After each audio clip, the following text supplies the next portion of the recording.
distinguished the head of the English study program of the University of Timor, Dr. Michael Visa, SPD, MPD. Esteemed faculty members, respected committee members, distinguished guests, alumni, university students, shortly all participants, ladies and gentlemen. We are truly honored to welcome you to the speech competition under the theme The Effect of Social Media in Digital Age. Before we proceed, let us take a moment to pray for the success of this event. We invite Maria Edith Teresa Taus to lead us in prayer.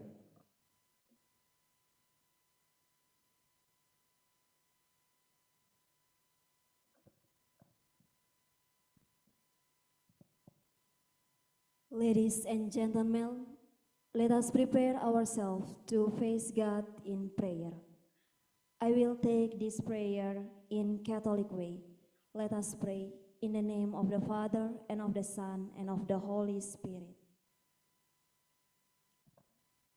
O God the Father, who is full of love and compassion, we praise and thank you for the blessings and good health that you have bestowed upon us. Thank you, Jesus, for your protection, which allows us to gather here in good health to participate in the speech competition with the theme, The Effect of Social Media in Digital Age. We ask for the guidance of your Holy Spirit to lead us all, participants, committee, lecturers, and judges, so that we can carry out this event well and healthily. May this activity helps us grow and develop academically and non-academically so that we can be a blessing to others. Dear God, we united all our prayers and requests through our Lord Jesus Christ, now and forever. Amen. In the name of the Father, and of the Son, and of the Holy Spirit. Amen.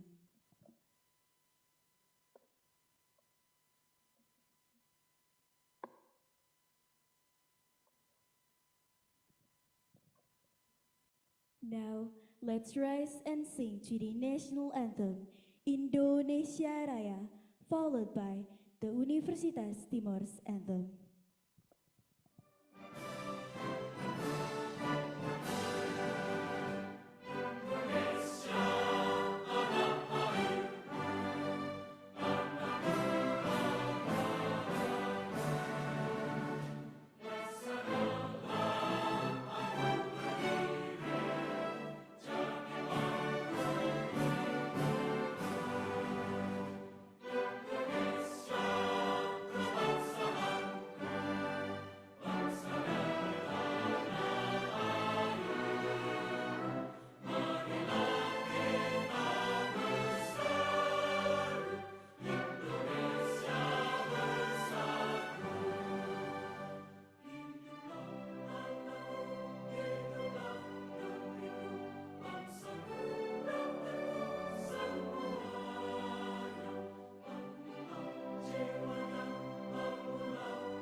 Please be seated.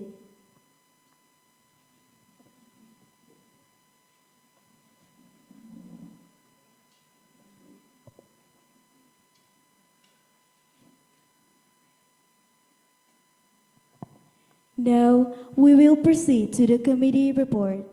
Please welcome Ms. Hesni Neno, SPD, MPD, the chairperson of the committee, to present the report. The floor is yours.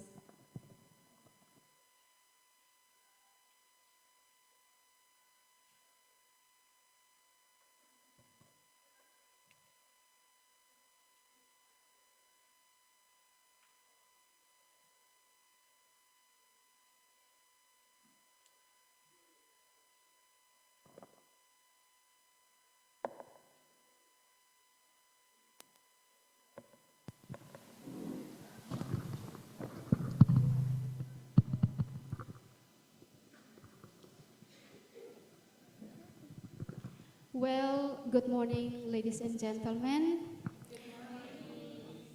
Okay, thank you for giving me this chance to deliver the report and allow me to deliver or to speak in Bahasa Indonesia. Yang terhormat, Wakil Dekan 1 Bidang Akademik FKIP Universitas Timor, yang terhormat Ketua Program Studi Pendidikan Bahasa Inggris Universitas Timor, yang terhormat Bapak Ibu dosen Program Studi Pendidikan Bahasa Inggris FKIP Universitas Timor, yang terhormat Bapak Ibu Dewan Juri, yang terhormat Bapak Ibu Guru Bahasa Inggris Sekota Kefamenanu, dan yang kami banggakan para peserta lomba, para alumni, dan juga adik-adik mahasiswa yang mengikuti kegiatan ini baik daring maupun luring. Puji dan syukur kita panjatkan kehadirat Tuhan Yang Maha Esa, karena hanya atas kasih dan kemurahan-Nya kita dapat berkumpul dalam kegiatan National English Speech Contest 2025 dengan tema The Effect of Social Media in Digital Age. Izinkan saya menyampaikan laporan kegiatan sebagai berikut. Dasar pelaksanaan dari kegiatan ini adalah program kerja tahunan Prodi Pendidikan Bahasa Inggris FKIP Universitas Timor. Tujuan dari kegiatan ini adalah untuk memberikan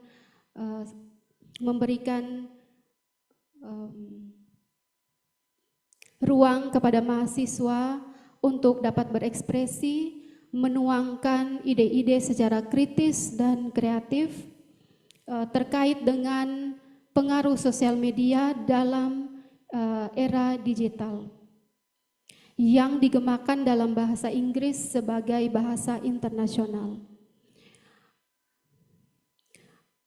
Kegiatan dilaksanakan hari ini, Selasa tanggal 7 Oktober 2025, bertempat di Aula Arnoldus, Universitas Timor, dan juga melalui Zoom meeting.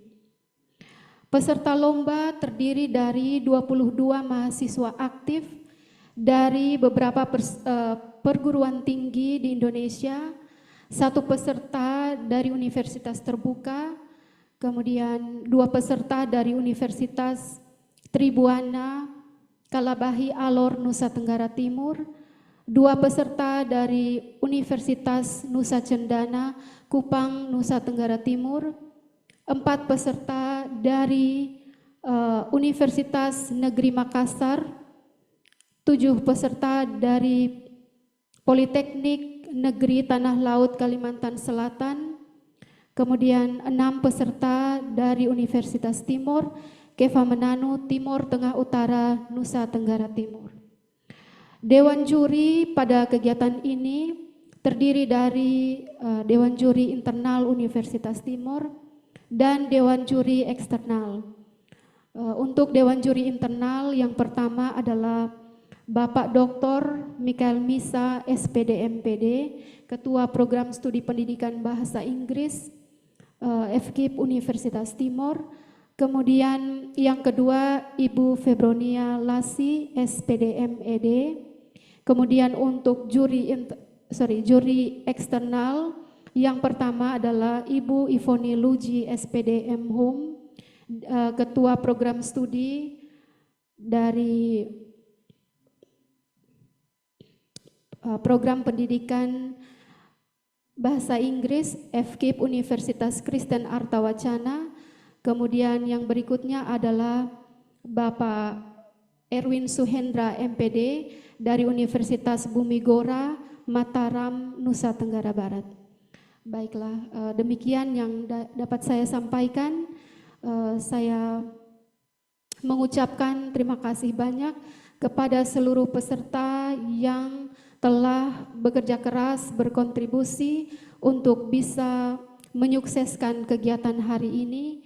Dan saya juga mengucapkan terima kasih banyak kepada kita semua yang hadir, baik melalui daring maupun luring. Dan akhirnya kepada peserta lomba, selamat berkompetisi. Semoga kegiatan ini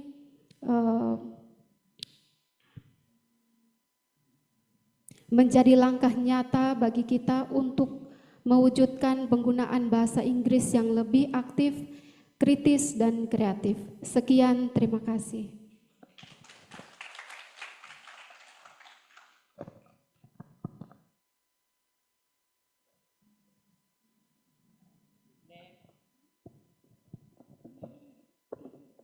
Thank you to Ms. Hesni Neno, SPD MPD, for the report.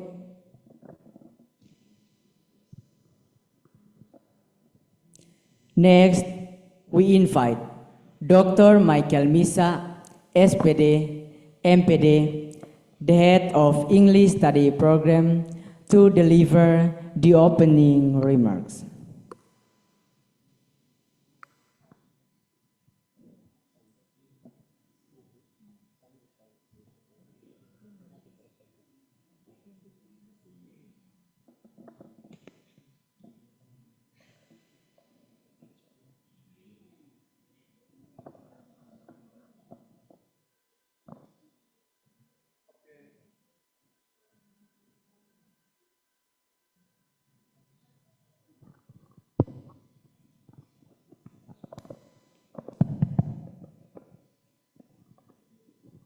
Okay, good morning. Thanks for the chance given to me. And firstly, I would like to say selamat pagi. Salam. Salve. Assalamualaikum warahmatullahi wabarakatuh. Om Swastiastu. Nama budaya, salam kebajikan dan salam sejahtera untuk kita semua. Firstly, I would like to say honorable to director or representative who attend this competition, and honorable to representative of faculty, the Dean of Faculty of Educational Science Faculty in Timor University. And the third, my respect to all school participants who are join these competitions, and also for those who are actively in this part, that is judges, and my students, lecturers, and all academic staff who attend these competitions. Honorable to the teacher of senior and vocational high school in Kefamenanu who attend this competition, and honorable to my beloved alumni who are also participated in these competitions, and all dedicated security or cleaning service staff who are also attend, and dear and all participants of this speech contest who are deeply respect and cherish.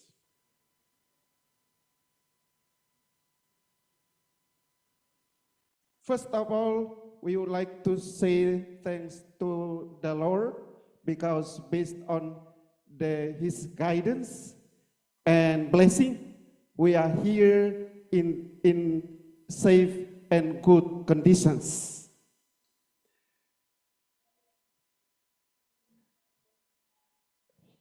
And we are also have the speech context today, and with the title, The Effect of Social Media in Digital Era, or in digital age.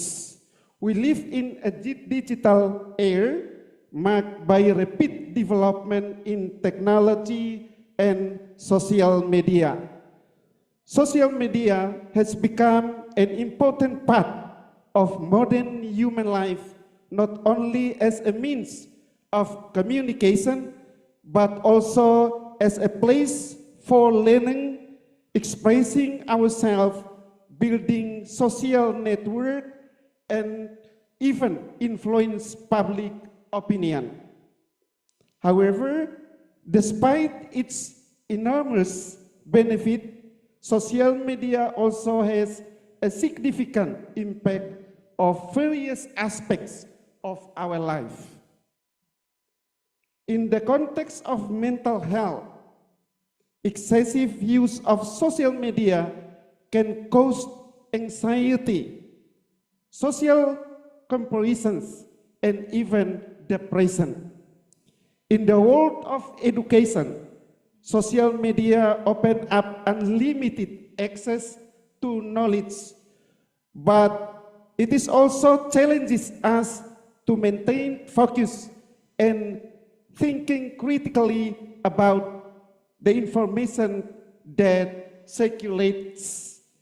From a cultural perspective, social media enriches the changes of values and creativity access nations, but it also blurs our local identities. Socially, human relations have become easier to establish, but also more fragile as interactions often occur virtually without emotional depth. Meanwhile, in politics, social media has become a new space for public participation, as well as the spread of hoax and hate speech. Therefore, through this event, I hope that participants can voice their ideas, thoughts, and smart solutions of how we, as a young generation, can use social media wisely, productively, and responsively. Hopefully, this activity will not only be a competition, but also a space for reflection and inspirations for all of us. That's all. Thanks a lot for all participants who are active in these competitions. I invited you, let's come to have any competition in this moment for the speech contest in English department of University of Timor. I think that's all. Thanks a lot.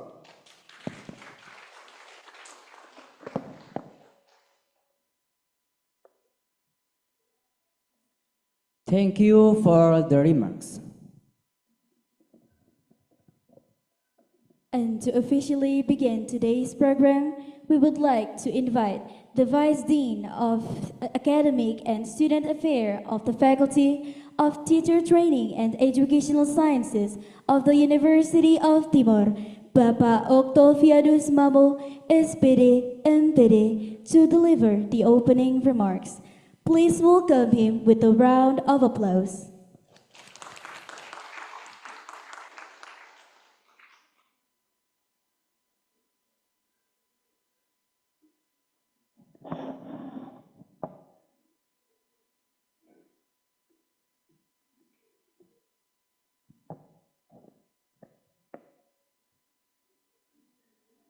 Assalamualaikum warahmatullahi wabarakatuh.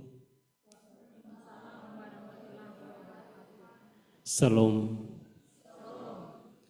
Namo Buddhaya. Salam damai sejahtera untuk kita semua. Dan selamat pagi, selamat berbahagia bagi kita semua. Terutama prodi bahasa Inggris, Bapak Ibu peserta kegiatan hari ini. Pertama-tama mari kita patut panjatkan puji dan syukur kehadirat Allah yang Maha Kuasa atas berkat dan rahmat-Nya sehingga kegiatan hari ini boleh berjalan dengan baik dan lancar. Yang kedua, secara pribadi tidak ada unsur sengaja, hanya memang ada kesibukan, maaf. Tadi kalau pengaruh media sosial, keterlambatan saya karena faktor kehidupan sosial. Saya harus jujur bahwa tetangga ada sakit yang menyebabkan saya sedikit terlambat untuk tiba di tempat acara. Bapak Keprodi yang saya hormati, Ibu Kepala Lab Bahasa Inggris yang saya hormati pula, Bapak Ibu peserta kegiatan hari ini, English Space Contest 2025 yang saya hormati, Bapak Ibu dosen, pegawai yang saya hormati pula, adik-adik mahasiswa, adik-adik peserta, tadi saya lihat ada yang SMA ya, oh ya, ada beberapa yang seragam SMA yang saya hormati dan banggakan. Kami dari Fakultas Keguruan dan Ilmu Pendidikan hari ini ikut bangga bersama Program Studi Pendidikan Bahasa Inggris karena ya, ada kemajuan yang lumayan pesat. Tahun-tahun lalu, ya jujur saja bahwa tahun lalu dalam kegiatan-kegiatan yang sama seperti ini, kami selalu mendorong agar kegiatan-kegiatan ini dinaikkan levelnya ke tingkat nasional. Dan Provisiat untuk panitia sudah bekerja keras sehingga di dalam laporan saya tadi menunggu, ternyata ketua panitia menyinggung bahwa ini kegiatannya levelnya nasional. Sampai pesertanya sudah disampaikan, dilaporkan, tadi ada yang dari UT, dari Tribuana, Undana, kemudian ada dari Makassar, dari Kalsel, dan Unimor sendiri. Minta maaf untuk saudara yang dari luar. Kami mesti jujur mengatakan bahwa memang letak kami Unimor ada di kampung, di TTU, di perbatasan dengan Timor Leste. Barangkali Bapak Ibu yang peserta lewat media, kami mesti jujur mengatakan bahwa kami dari Unimor kalau ke Jawa, kegiatan-kegiatan di Jawa, bahkan waktu kuliah, pertanyaan Unimor itu ada di mana? Kefamananu ada di mana? Bahkan Kupang itu ada di mana? Tidak banyak masyarakat yang kenal. Tetapi lewat membuka diri, kemudian membuka peluang kegiatan-kegiatan seperti ini, tidak secara langsung mempromosikan diri bahwa ini Unimor. Walaupun peserta-peserta yang barangkali ikut secara hybrid, online, tidak lihat secara langsung Unimor ada di mana, Kefamananu di mana, Tanah Timor ada di mana, tetapi paling tidak ini bagian dari mempromosikan diri bahwa ini Unimor. Terima kasih dan profesiat untuk panitia yang sudah bekerja keras dan program studi yang sudah bekerja keras untuk mempromosikan kegiatan ini. Tentu kegiatan ini banyak manfaatnya besar untuk diri adik-adik sendiri. Dan untuk lembaga. 1-2 tahun kita akan akreditasi. Prestasi yang disumbangkan oleh adik-adik pengaruhnya besar untuk lembaga, juga untuk adik-adik sendiri, baik secara nasional, keterlibatan adik-adik dari kampus-kampus yang tadi sudah disebutkan. Tentu manfaatnya untuk diri adik sendiri sebagai peserta maupun untuk kampus Anda. Teman-teman yang tadi sudah disebutkan pesertanya dari kampus-kampus yang ada, kami yakin percaya bahwa pasti sedang ikut secara online, hybrid. Profesiat untuk Anda semua peserta yang barangkali tidak sempat hadir secara langsung untuk presentasi di final ini. Profesiat karena Anda telah mengambil bagian dalam kegiatan ini.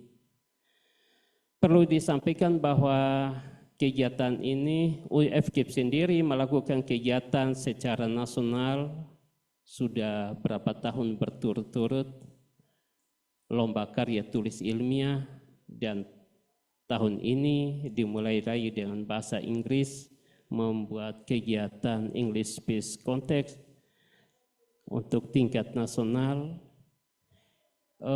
Beberapa hari yang lalu, tepatnya di tanggal 3 Oktober, itu Pendidikan Matematika melakukan lomba media pembelajaran nasional. Pesertanya lumayan banyak dari seluruh Indonesia, dan sampai final itu ada 12 peserta secara nasional, kebanyakan kampus dari Jakarta. Tadi di sini ada UKW, kemarin di lomba media pembelajaran juga dari UKW ada, dari UKI Jakarta ada, dan kampus-kampus yang lain, kampus-kampus ternama termasuk dari UNES Semarang. Tahun ini juga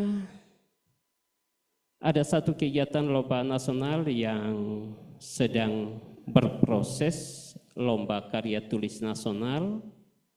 Ketua panitianya dari bahasa Inggris ada duduk di belakang. Ya, kita berharap kegiatan ini juga berjalan dengan baik, lancar, sukses. Dan ke depan,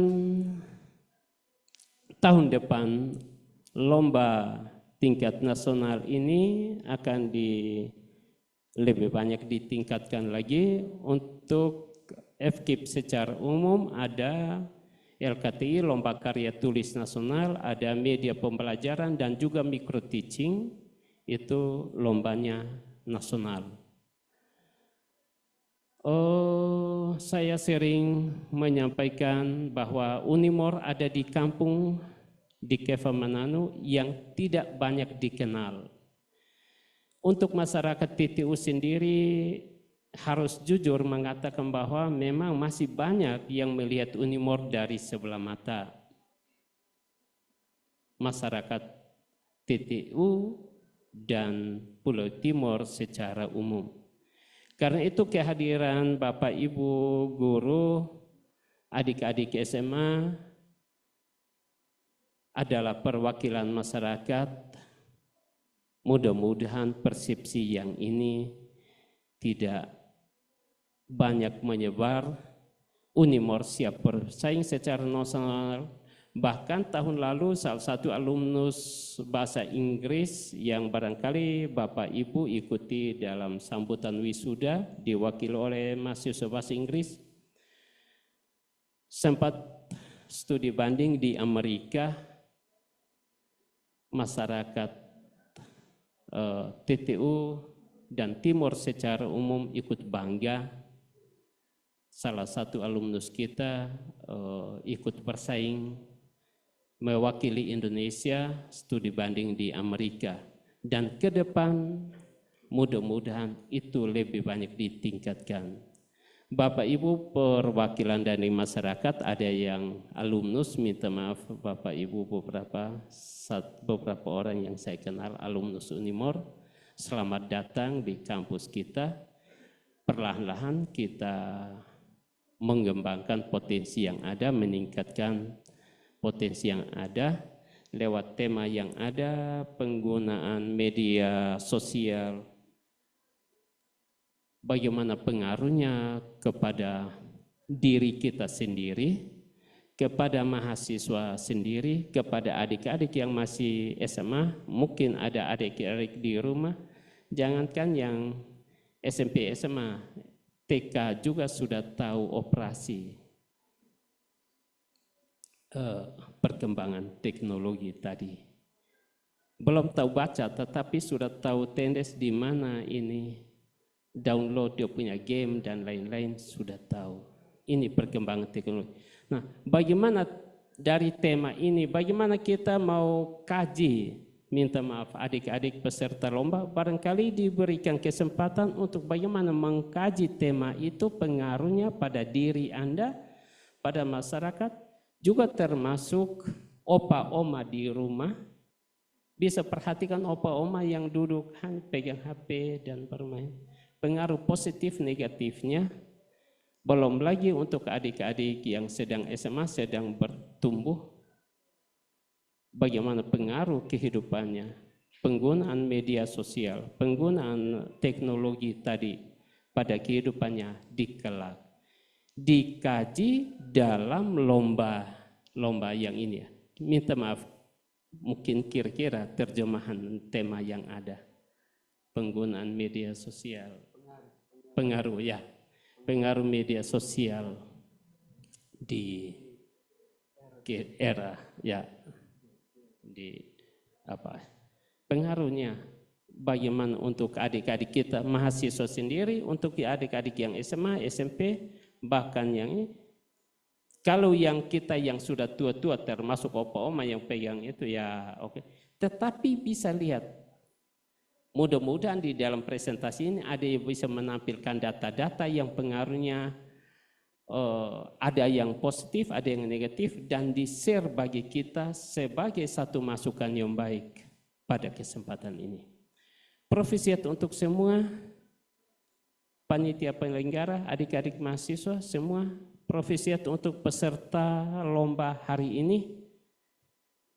Kami dari Lembaga Unimor bangga atas kegiatan ini, dan mari kita berevaluasi kemudian supaya ke depan kegiatan-kegiatan ini makin kita tingkatkan.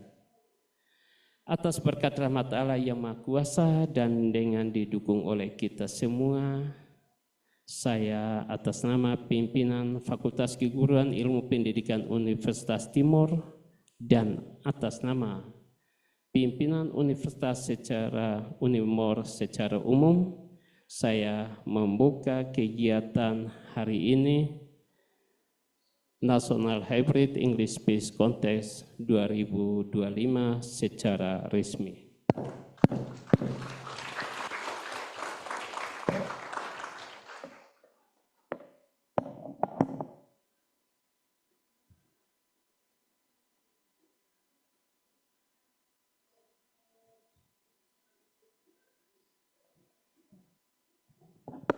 Thank you to our Vice Dean for the inspiring opening. Now, we kindly invite all distinguished guests, judges, and participants for a group of photo sessions before we continue to the next agenda. The photo sessions will be divided into 3 sessions. First photo session, we kindly invite Vice Dean and the judges to stand up to take photo together.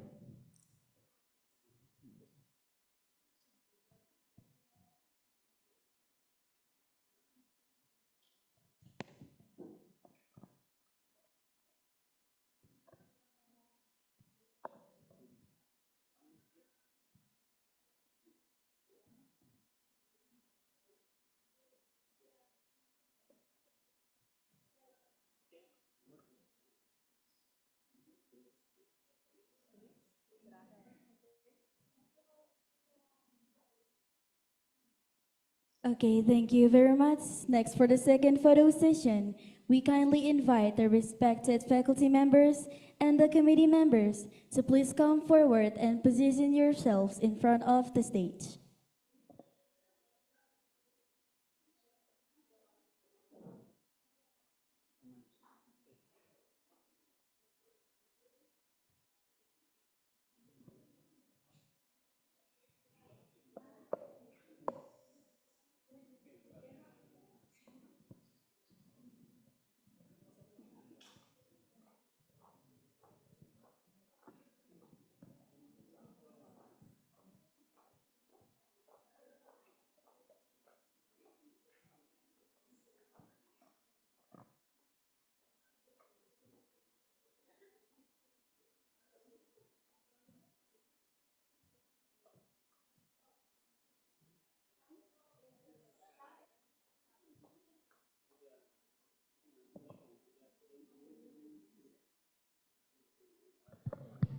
Check, check. All right.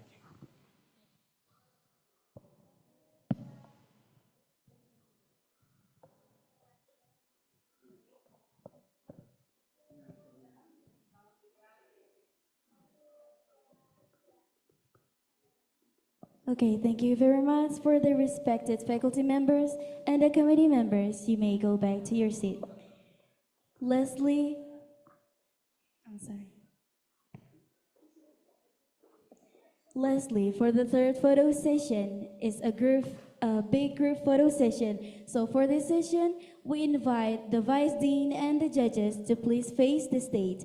And for this big group of photo participants, you may stand at the back or to the sides to allow everyone to be visible.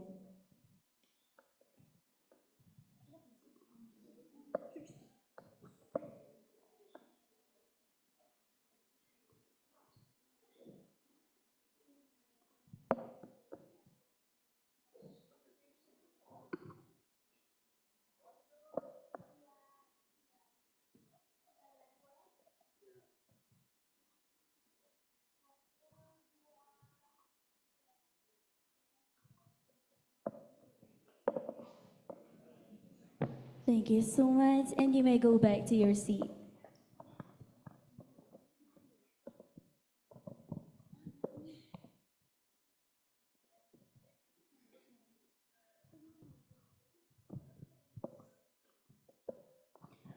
With the completion of the group photo session, we would like to respectfully hand over the event to our informal masters of ceremony who will continue to guide us through the competition program.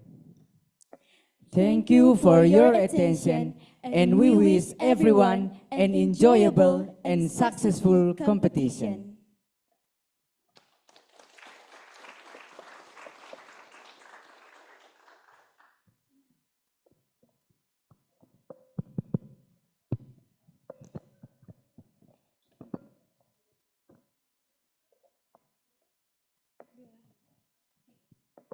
Hello everyone. It's really nice to see you guys here today in our big event with the theme the effect of social media in digital age. So I'm Franciscus Arena Koheweleu, and I am Merlinda Alvaria Tanesap, will be your host. during this competition, until the end. Firstly, let's welcome our honorable and competent judges. Here we have 4 amazing judges, Inda, 2 internal judges and 2 external judges virtually. So please give a round of applause for all of them. So now, Let's say hi to our internal respected judges. Dr. Michael Misa, SPD, MPD. and Miss Febronia Lassi, SPD MED. Both of them are from English Study Program, Faculty of Teacher Training and Educational Sciences, University of Timor. For all of them, please enter the main stage. Please enter the main stage.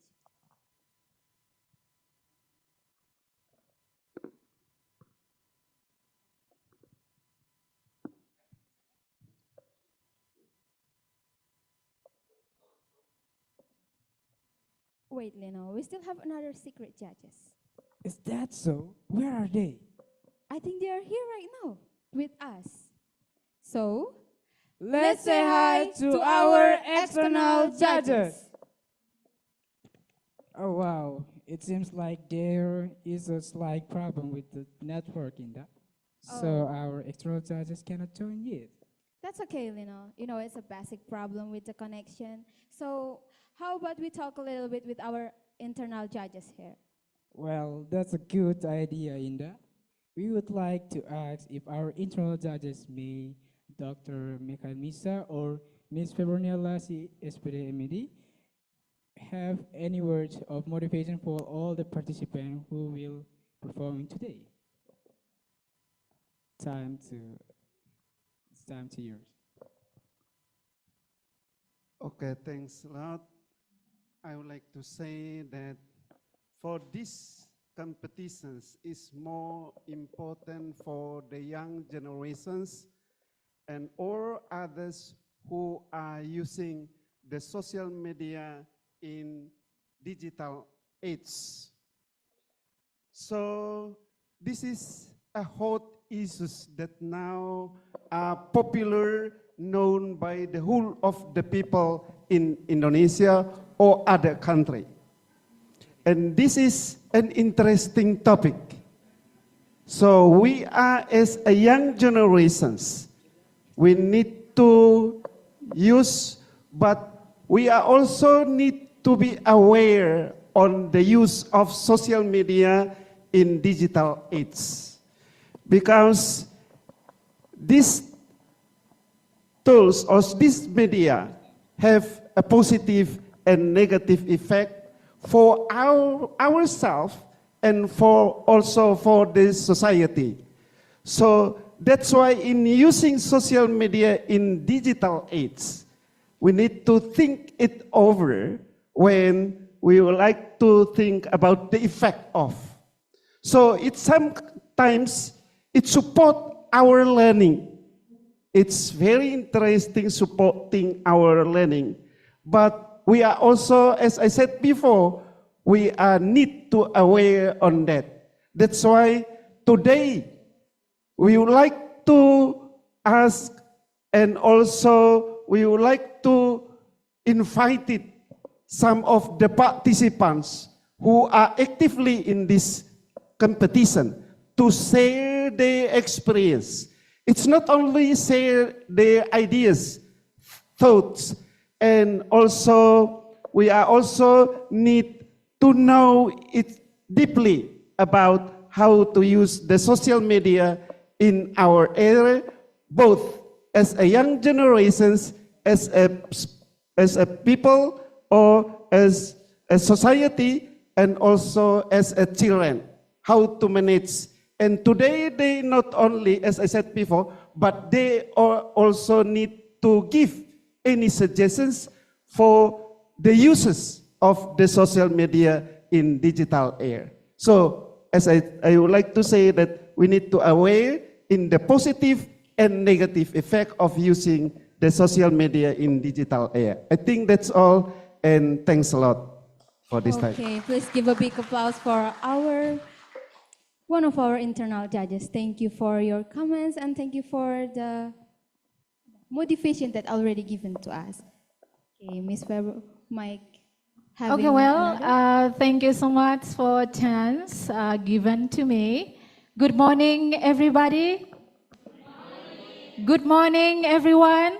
Good morning. So where is your voice? One more time. Good morning, ladies and gentlemen. Good morning, Miss. Well, how are you today? Okay, especially for the all participants, both offline and online. Are you ready for the contest? Are you ready for the competition? Okay, well, I have some suggestions and also motivation message for you. Number one, to stay confident and believe in yourself. Do your best. And the second one is, remember, today is your moment to shine. And a speech is not only about the words you speak, but it's about how you connect with the audience through your voices, through your body languages, and through your gestures. Remember, and don't be afraid of making mistakes, because every single mistake is a chance to learn. So, do your best. Thank you so much. God bless you all. Good luck. Wow, it's an amazing comment. Thank you very much for Ms. Febronialasi and Dr. Michael Misa. So, what is next? Our virtual judges is already joining us right now. So, Let's say hi to our external judges. first we have Miss Ivoni Lutji, SPD M Home from Arta Wacana Christian University Kupang. And Mr. Erwin Suhendra, MPD from Bumigora University Mataram.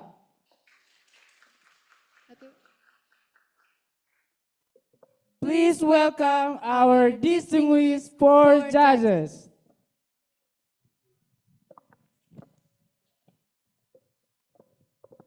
We are so thrilled to have all of you guys here today. And let's wave your hands and give your warmest smile to all the audience.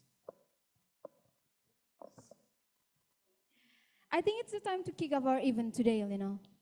So, are you guys ready for it? Yes. Once again, are you guys ready for it? Yes. Let's welcome our first participant. Representing Aswin from Geography Education Program at Makassar State University under the title Connected but Isolated, the real face of social media in our relationships. So please welcome.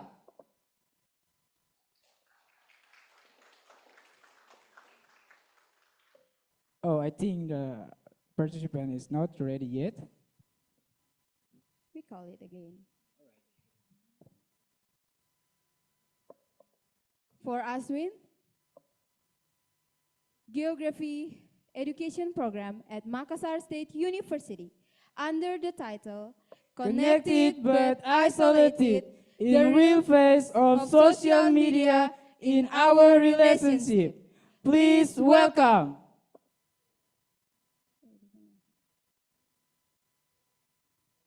Oh, our first participant is not ready yet, so how about we move to the next? We call it once again All for right. the last time, for the Yes. third time. So the final calling for Aswin from Geography Education Program at Makassar State University under the title connected but isolated, the real face of social media in our relationship. Please welcome. Kick off, and then we have to move to the next participant. So, the next participants are coming from Computer Network Engineering Program at Tanah Laut State Polytechnic under the title Impact of Social Media on Music Distribution, Production, and Cultural Dynamic. Please welcome Muhammad Khalil Gibran.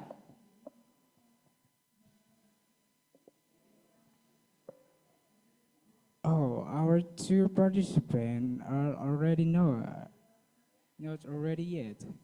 That's okay. We can call it again. We have to call it again, Inda.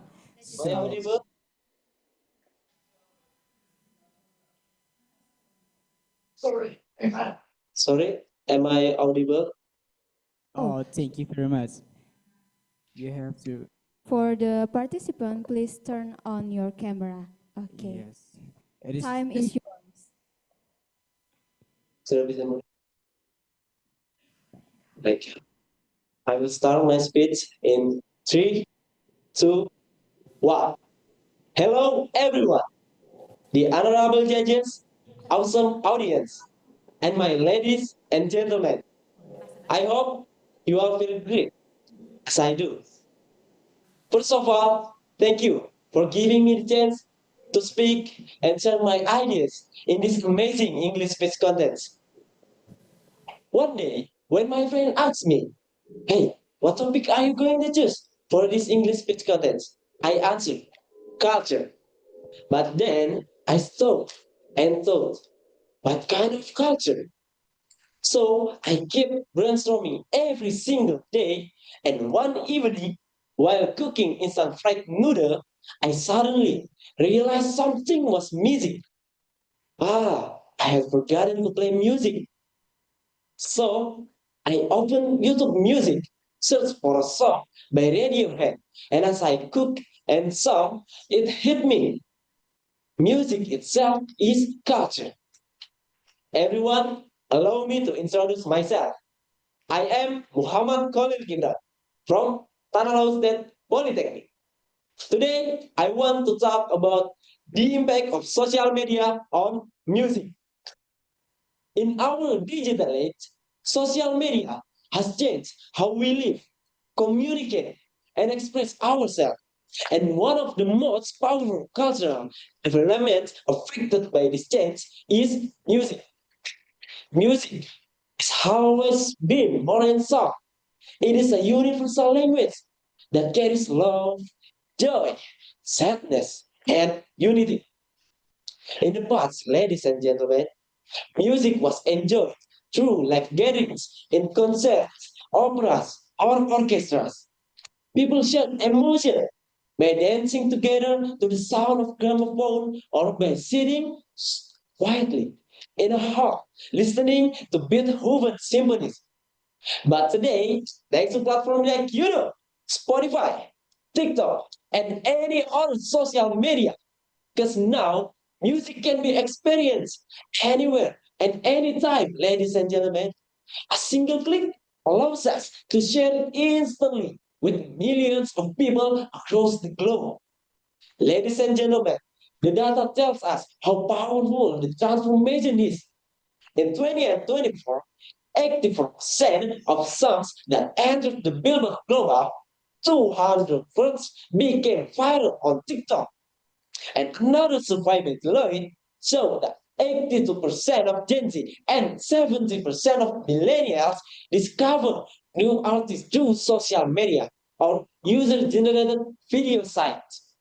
Music itself is the core of industry right now, from the streaming, generating 19.3 billion US dollars in global revenue in 2023, and most of it driven by digital platforms. This proves that social media is no longer just a tool to promote music. It has become the stage itself, my ladies and gentlemen. What makes this era unique is how easy it is to create and publish songs. In the past, musicians needed real instruments and a record label to be heard. Today, ladies and gentlemen, anyone with access to tools like FL Studio, BandLab, or Cakewalk can compose music from their bedroom with digital instrument. Distribution? It's just simple. Uploading a track on Spotify or YouTube is enough to reach listeners worldwide. And social media has also revived historical music. Instead of paying money to attend a concert or owning a vinyl collection, which is expensive, now anyone can simply search Mozart maybe or Chopin on Spotify and enjoy classical masterpieces from the comfort of their home, ladies and gentlemen. Social media has also brought fresh energy into music culture. Covers, remixes, rearrangements give our songs new life. For example, ladies and gentlemen, TikTok users popularize the trend of jedak-jeduk version of songs that make it more fun with the beat and with Indonesian iconic koplo arrangement. And it's very viral. Talk about viral, songs from Eastern Indonesia, such as Tabola Bale or Pica Pica, spread widely because of TikTok trend, reaching people who might never heard of them otherwise. The way music from local to global has never been faster like this. But of course, the impact is not always positive, ladies and gentlemen. Many musicians worry about plagiarism because it is so easy to copy or steal songs. Ladies and gentlemen, some producers rely too much on formulas that go viral, which makes the industry feel repetitive and less creative. There is also the issue of oversaturation with tens of thousands of songs that release daily. Not all high quality works receive the attention they deserve. And behind the scene, ladies and gentlemen, many artists struggle with the pressure of constantly creating content for social media and not only focusing on good music, but also maintaining their online business, which can be exhausting. In conclusion, social media has changed music forever. One, we have said it has made music easier to discover, to share, to create, and to enjoy across culture and generations. But we have the darker side. It has brought challenges in originality, copyright, and artistic pressure. Ladies and gentlemen, the real question is not whether social media is good or bad for music, but how wisely we use it. If we use it responsibly, supporting artists, giving credit, and embracing diversity, then social media can strengthen music as a culture instead of weakening it. Ladies and gentlemen, that's all from me. I really hope social media can make musicians grow their wings, especially in Indonesia. Thank you for your attention, your time, and the chance to share my thoughts and the impact of social media. I am Muhammad Khalil Gibran, and I wish you have a wonderful day. Thank you and goodbye.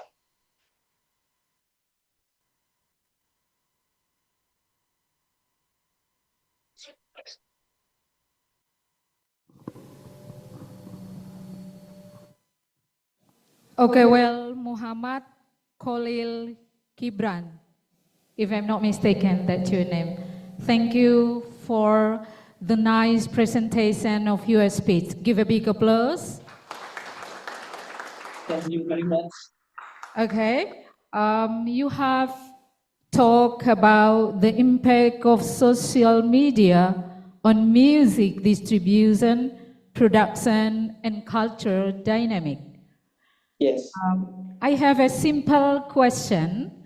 The question related to the negative impact. So it's not always positive impact in Yes. yes, you agree with me. So there are many musicians worry about plagiarism because it is so easy to copy or steal the song. My Great. question is, what is your suggestions if that happen in this digital age? Thank you. Yes, yeah. Thank you for the question, and let me answer it. My suggestion, if that happen in this digital age, we must do something. And in Indonesia, there's issue of that royalty like that. And we need royalty. We need the government to protect the originality of the music. And we need to be more creative so there is no more that steal or copy song. Thank you.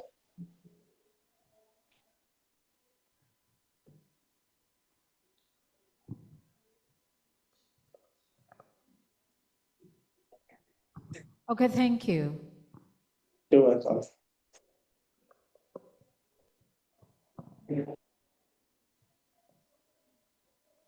Well, thank you very much for Muhammad Khalil Gibran. You are amazing performer. Once Thank you again, very give a big applause for Muhammad Khalil Gibran. much. Okay, I think it's time to move on. And yeah, you can turn off your camera and then see you again. So, the next participant coming from English Study Program, Universitas Terbuka, under the title, The Effect of Social Media in the Digital Age on Social Relationship. So, please welcome Amanatun Baroka. Please raise up your hand and turn on your camera.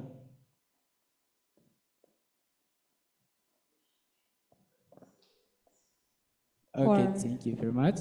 For Amanatun Baroka, the floor is It's yours. yours.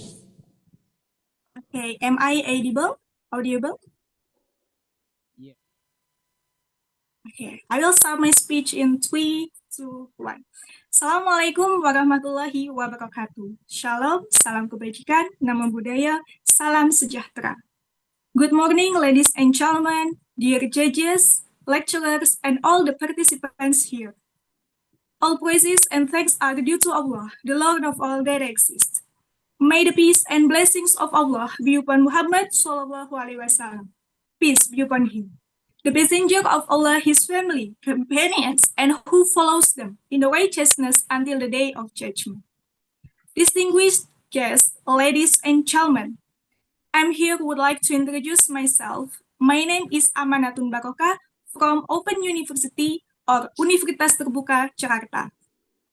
I want to deliver my speech under the title, The Effect of Social Media in Digital Age on Social Relationship. Ladies and gentlemen, before I start my speech, and everyone can answer my question. How often do you have a dinner with your family without anyone checking their own phones? How often do you have dinner with your family without anyone checking your own phone? Maybe you answered yesterday, last night, last month, or when there is a family celebrations. Okay, you have your own answer. When you answer it yesterday, means congratulations, you are one of the only 1% population in the world that having a dinner without checking or scrolling our phones. Ladies and gentlemen, talking about social media in digital age, social media, it is like an oxygen now. We can't live without oxygen. It is also we can't live without social media. Why? Social media is not just a tool. It's our communication. Social media, it's like a magic door. When we one click, we can open, we can connect it to the people outside of the world. We know or we don't know the people. We can share our photo, our story, or even our food. Yes, food. We can share our food by taking a picture and uploading in our social media. When someone drop you like, you will be very happy. Aren't you? Yes, so do I. Okay, social media. Here comes with a bright side. Social media is so powerful. Social media can allow a family who stay far apart from the children can still see the daily activity by social media. For example, the students who study far from the house, the family can still able to connect the students, to connect their children, their family by social media. And it is like this competition. I joined this competition because of social media. By social media, I can know some information. I can know how the competition began. And I can join this even I am far apart from you all. Social media can also build a community movement, mental health support, or even some positive agenda. Because social media is not just a tool, it is a lifeline. But social media come twice. Social media can connect us, but also can divide us. Have you ever seen a group of people sitting down in a cafe, but they are not talking, they are scrolling phone? Maybe that's one of us now? Yes, in this era, they have their own right to do something by phone. Even we have friends in front of us. Ladies and gentlemen, another problem is illusion of relationship. We send emoji instead of emotions. We send crying emoji instead of our heart. It's very sad. Our heart is crying. We send laughing emoji instead of our heart is very happy. Like social media, we will send love. Iya. We send love. Oh, We dimatiin send untuk like, No. and we send comment instead of conversation. We can have a conversation by sending a comment. Imagine you tell your mom, "Mom, I failed an exam. What should we do?" And your mom just cry emoji, because your mom is crying you failed an exam. Ladies and gentlemen, this show us one thing. The problem is not social media. The problem is how we use it. It is like a sugar. Too much sugar, we will get sick. But when the amount is right, it will be sweeter. Our life will be sweeter. Yes, like you check your own Instagram, you say that only 5 minutes, but when you see the time, oh my God, it's 3 a.m. Yeah, just going on because you lie on your social media. So what used we do? The answer is balance. Use social media to inspire, to educate, to spread kindness. But when we face to face with our real friends, with our family, with our teacher in the class, please put down your social media, your phone. Let's give us our eyes, not just our screen. And maybe some of my friends here are scrolling social media. Yes, because we are spending our time by waiting our turn to have the speech competition. So, everyone, social media is a neither owner or affiliate. Wi-Fi may connect us with a password, but the password is not 123. The password is attention, empty, and care. Let us remember, we don't need a more connection, but we need a deeper connection. Let social media be a bridge, not a barrier. Let's stay as closer, not farther apart. Ladies and gentlemen, thank you very much. Please accept my apologies for the mistakes. May Allah accept our good deeds, forgive our sins, and help me continue throughout our life. Wassalamualaikum warahmatullahi wabarakatuh.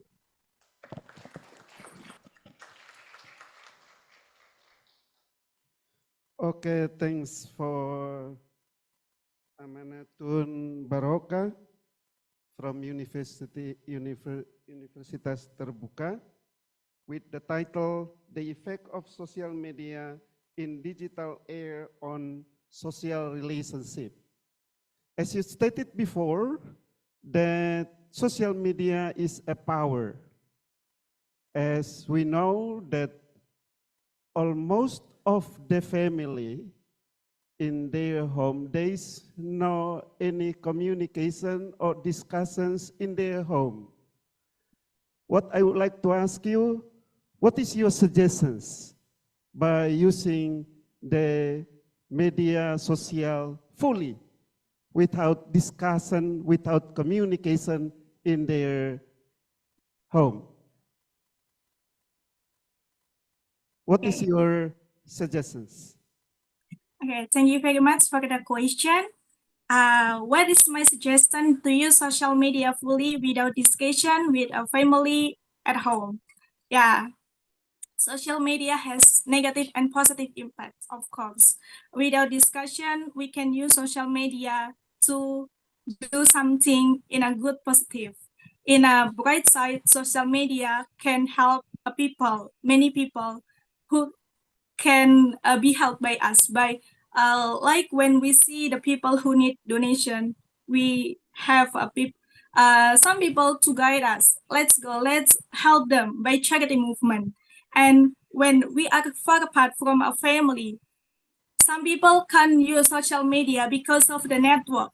The network is in Indonesia is so difficult. Moreover, in some area, yes, in some area it's so difficult. So social media it's still difficult to be used in some area in Indonesia. But we have phones. We have phones that's not use internet by calling.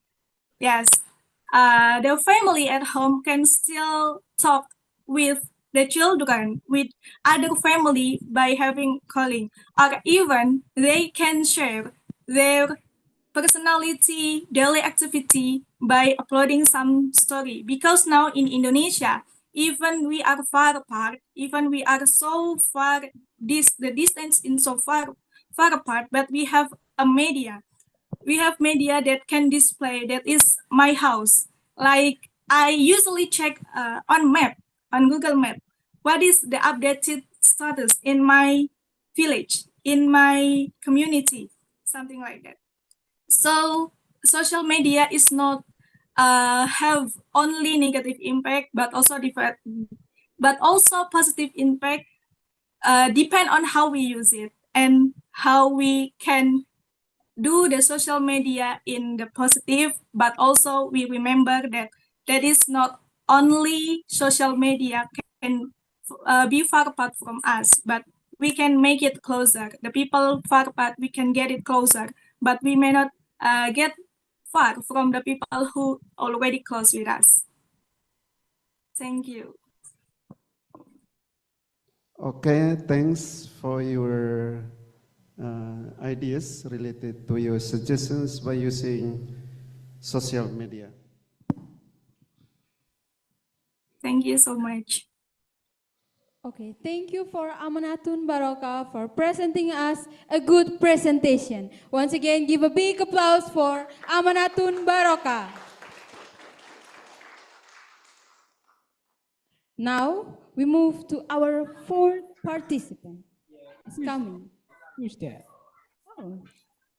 Her name is Clarita M.E. Salu, coming from University of Timor English Study Program, entitled The Effect of Social Media in Digital Age of Social Relationships. For Clarita, the floor is yours.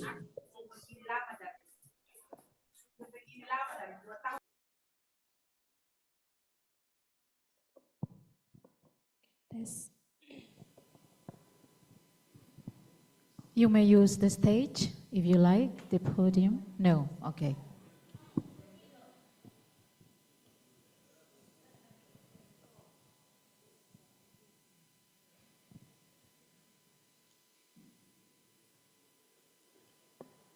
Assalamualaikum warahmatullahi wabarakatuh. Shalom, Salve, Om Swastiastu, Nama Budaya, Salam Kebajikan. The Honorable Judges, the committee, and all the audiences, good morning. First of all, I would like to invite all of you to thank the Almighty God who has given us mercy and blessing so we can gather in this place with good health, and happiness. Thank you very much for the time that given to me. I am Clarita Marcela Esperanza Saluk from semester 3 will deliver my speech with the theme, The Effect of Social Media in Digital Age, and the sub-theme, Social Relationship. Ladies and gentlemen, allow me ask a question. How does technology impact social relationship in today's world? Ladies and gentlemen, as social being, human cannot live alone without interaction with others. Therefore, social relationships are crucial in everyday life. Social relationships are not just about exchanging the words, but more than that, it is about how we understand, support, and collaboration towards to achieve common goals. Unfortunately, the present reality reveals that social relationships are frequently overlooked. Many people are becoming more interested in their gadget than direct interaction. Many people also prioritize personal interest than collective well-being. But in fact, without good social relationship, life can feel empty and filled with problems. Ladies and gentlemen, data from UD Haji Nur Samsi at 2022 that the quality of our social interaction has a profound impact on our mental and emotional health. Loneliness can have a negative impact on our overall well-being. Therefore, it is crucial for us to maintaining good social relationship with our family, friends, and community. UD Haji Nur Samsi also shares us 3 simple ways to maintaining good social relationship.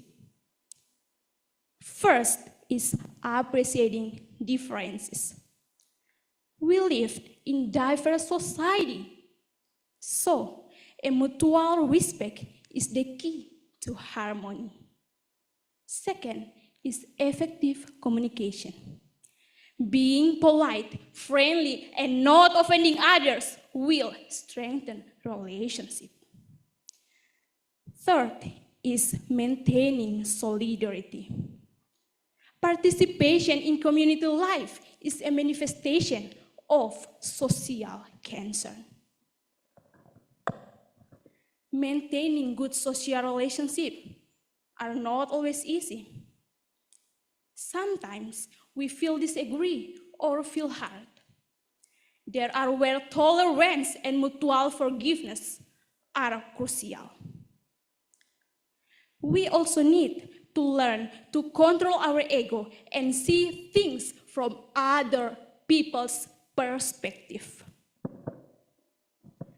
Ladies and gentlemen, we work together to maintaining good social relationship by strengthening brotherhood, respecting differences, and fostering a sense of caring.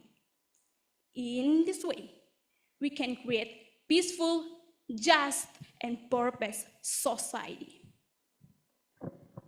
In conclusion, I would like to leave a simple message that let's cherish every social bond we have. Once again, let's cherish every social bond we have. Social relationships are a precious asset that cannot be changed for anything. Let's nurture them with smiles, greetings, and sunshine. Because true happiness is not always from ourselves. but also from company of others. Ladies and gentlemen, before I finish my speech, I want to say that let's not let technology break out bonds of brotherhood. Let's not get too caught up in the virtual world. Instead, let's return to the real world to strengthen our social relationship with each others.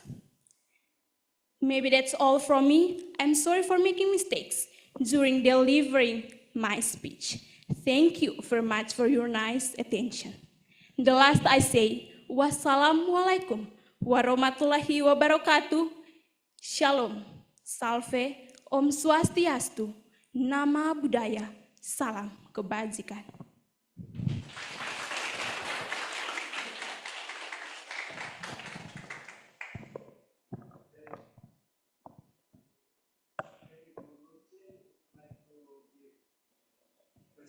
To the participants, Ibu Lucy.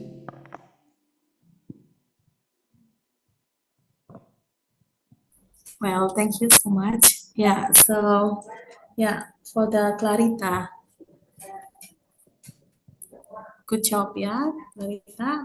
I would like to ask you a question. Actually, this is not what questions, but I just would like you to elaborate because when I listened to your speech, then you mentioned about the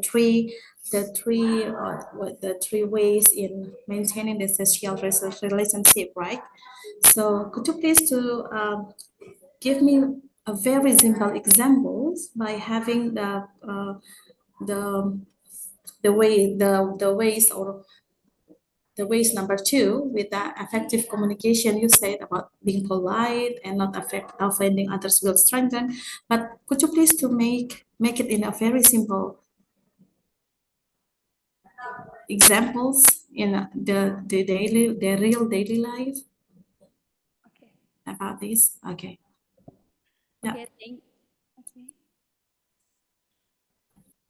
Okay, thank you very much for a nice question for me, and I will try to answer this question. Okay, talking about social relationship related in our daily life or my experience in my life, many people, they are more interested in their gadget than direct interaction. When we are together, they always are interested to play their phone, maybe play TikTok or something like that. Then they must to speak interaction with us. So why I say phone can make someone to interested in their gadget than talking about us.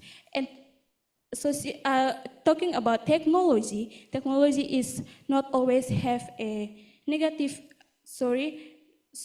always give us positive impact. Yeah, technology is important, but depend of us when we must use our phone and when must we speak with our friends or someone. So maybe that's all from me, and thank you, Miss. Okay, thank you.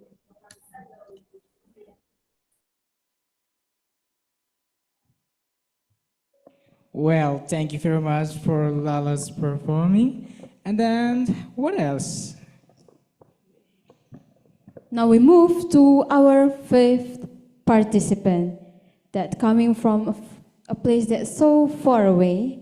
Oh, it's really fantastic. So, where is it?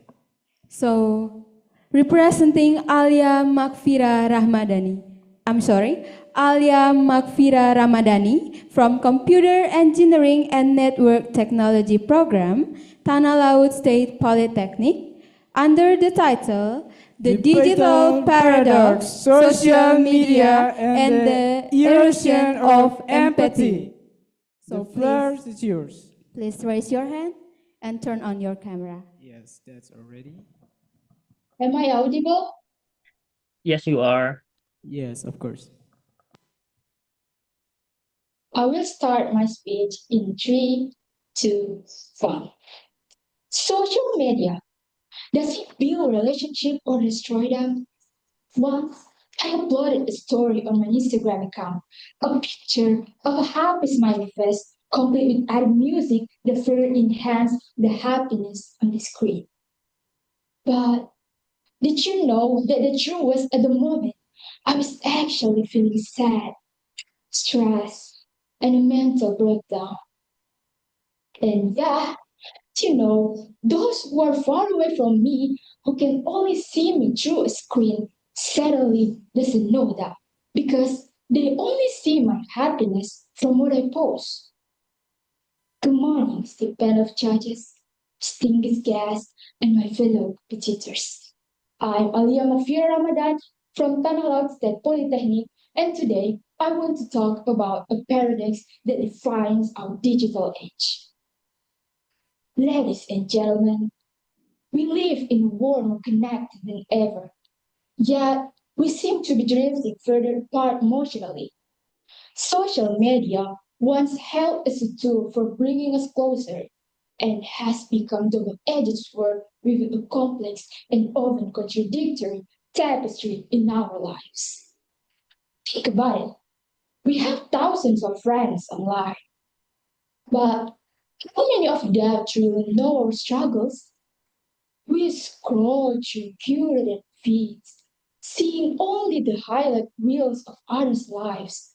And in the process, we forget that behind the screen is a real person with genuine joys and pains.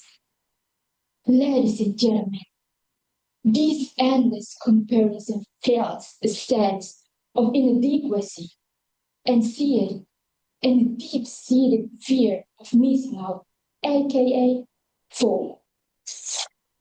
Try to remember, ladies and gentlemen, surely some of us have sent message to our online friends telling them what we are doing, what we are feeling like. I'm so happy. I was eating a burger and it's really delicious. But someone across from us saw our real facial expression where the burger was actually not delicious. There's a friend, a family, or anyone beside you that you can share your feeling face to face. And they know how you really feel better than those you consider online friends who only know about you from what you want to share. Ladies and gentlemen, social media is making us unsocial. Social media is killing relationships. Social media is replacing experiences.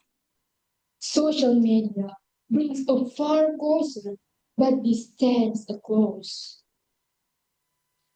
Social media also traps us in echo chambers, algorithmically designed to show us content that reinforces our existing beliefs. We interact with those who think like us, and our differences become chasers that defy whether their gardens that enrich the first.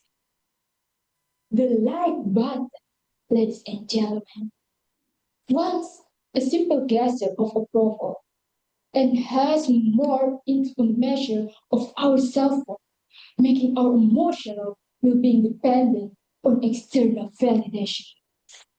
And this is not a hopeless situation. We have the power to reclaim our humanity. The time has come to be more intentional about our online and offline lives. Like, first, practice digital perspective taking. Before you comment, ladies and gentlemen, pause and imagine the person behind the screen. Remember that every post represents a human with feelings. And then priorities real world connection. You can make a scheduled face-to-face time with friends and family.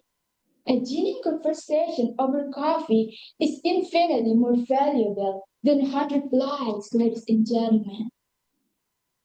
And of course, curate your feed mindfully. Unfollow accounts that make you feel inadequate or negative. Fill your feed with content that inspires, educates, and uplifts you. Please listen to understand, not to respond. In online discussions, ladies and gentlemen, step out of the echo chambers. Engage with different perspectives with curiosity and an open mind. Empathy is not a passive concept, ladies and gentlemen. It is an active choice. It is the courage to connect authentically in a world that encourages superficiality. Let's use social media as a tool for good, to amplify voices of kindness, and to build bridges, not walls. Thank you for listening.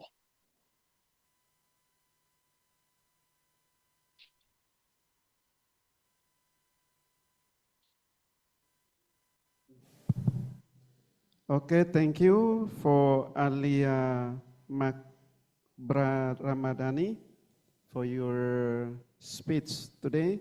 And now I ask Pa Erwin, would you like to ask questions to Alia? Thank you for the chance, Bapak. First, I would like to say congratulations, Alia Magfira, for finishing your speech. In your speech, you elaborate how you personally regret the phenomenon of the online of social media for the young generation itself.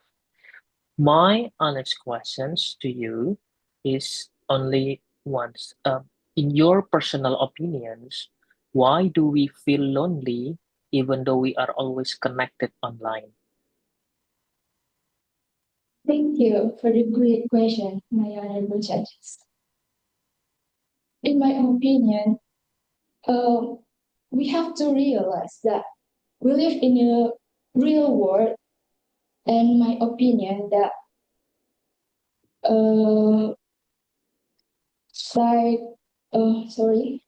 first we have to realize that we live in a real world, not a virtual world. And why I feel lonely when I'm in a real world, not in a virtual, right? Well, like when I said before, I feel that there's someone behind me, but of course, like we know that now almost everyone was use social media. Even there's someone behind of them, but they they they need to use social media, even that there is someone behind them. So that make us feel lonely, because even we are here, but someone across from us didn't see us. They didn't see us. They choose to use social media to make friends, to make a relation, even there is someone across from them.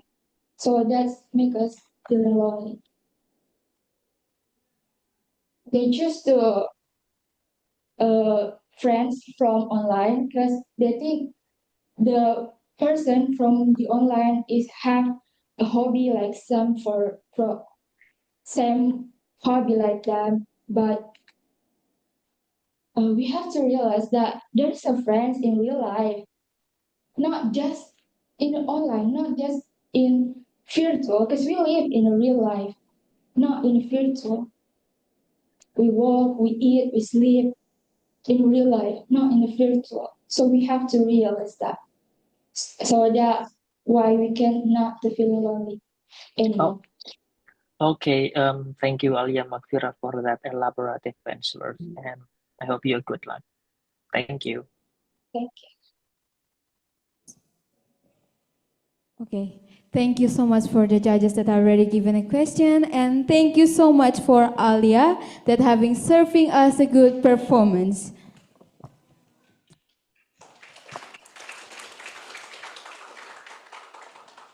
So, what's the next participant? It's your turn to call out our next participant, by the way. Yeah, right. So the next participant comes from English study program under the title The Effect of Social Media in the Digital Age. So please welcome Maria Hilaria Talan from University of Timor.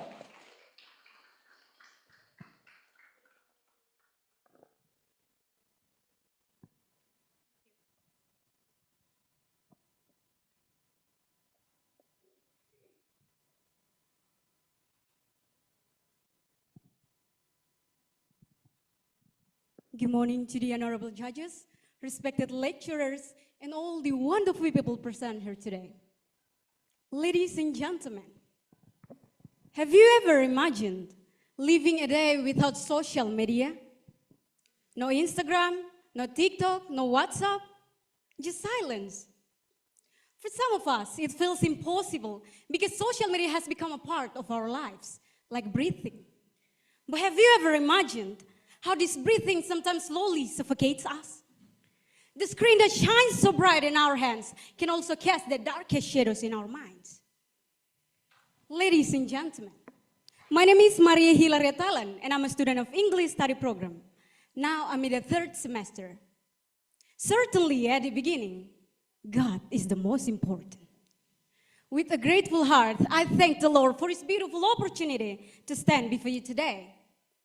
May His love shine within our hearts and minds so that this moment becomes more than just a competition, but a chance to grow, to inspire, and to remind us of what truly matters. Today, I wish to address an issue that deeply touches our daily lives: the impact of social media on mental health in the digital age. Ladies and gentlemen, first, let us be fair. Social media is not a feeling. It helps us connect with friends and family, even across the ocean. It provides knowledge, opportunities, and even emotional support communities. According to a report from Pew Research Center 2023, 81% of young adults feel more connected with their peers through social platforms. Clearly, social media has the power to strengthen relationships. But connection without reflection is dangerous. What good is being connected to the whole world if we lose connection with ourselves? What good is knowing thousands of followers if we forget how to truly know our own hearts? Social media should be a bridge, not a prison. And yet, for many young people today, the bridge has quietly turned into a cage. Ladies and gentlemen, but here is the hidden danger. Social media is like sugar, sweet at first, but too much will poison the soul. Many young people wake up not with a prayer, not with gratitude, but with their eyes glued to the glowing screen. And what do they see? A perfect life, a flawless body, endless success, images carefully edited to hide the truth. Slowly, the mind begins to whisper, "You're not enough. You'll never be enough." This whisper grows into anxiety, then into emptiness. A research study from global mental health experts warns that heavy social media use can be triple the risk of depression in students. Not because they are weak, but because comparison is a silent thief that steals joy little by little until there is nothing left. This is not only about statistics. This is about us, our generation, our future. If we surrender to the silent poison, what kind of leaders will we become? What kind of nation will we build? Ladies and gentlemen, in the end, social media is not our enemy. The true battle is within us, between our hunger to connection and our thirst for comparison. If we let the screen dictate our worth, we will lose. But if we rise above it, if we dare to live beyond the filters, then social media will no longer control us. It will serve us. Yes, social media is powerful, but so are we. We are not slaves of algorithms. We are the authors of our own stories. Every post we make, every hour we spend online is a decision to build ourselves or to break ourselves. And if we truly want to rise as a generation, we must reclaim our time, our focus, and our peace of mind. So I leave you with a choice. Will you let the screen steal your life? Or will you shine so brightly that no screen can contain you? Ladies and gentlemen, the answer is in your hands. The future of our generation depends on that choice. The world doesn't need another perfect picture. It needs real people with real courage. Let's be that courage, let's be that light. Thank you.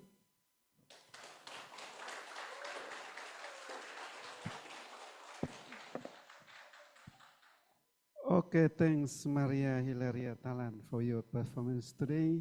And now I give the chance to Ibu Febro to ask you questions. Yes, sir. Okay, well, one more time, thank you for the outstanding performance. Give a big Pleasure, Miss. applause. Well, I just have a simple question. My question is, when people use so much social media in their daily life, and then they slowly suffocate, right? Yes. They slowly gonna die for the TikTok, for the Instagram, for the everything, social media, related to the social media. What is your suggestion to those kind of people?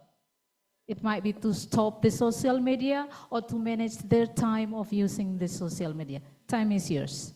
Thank you so much, Miss. So now let me answer it.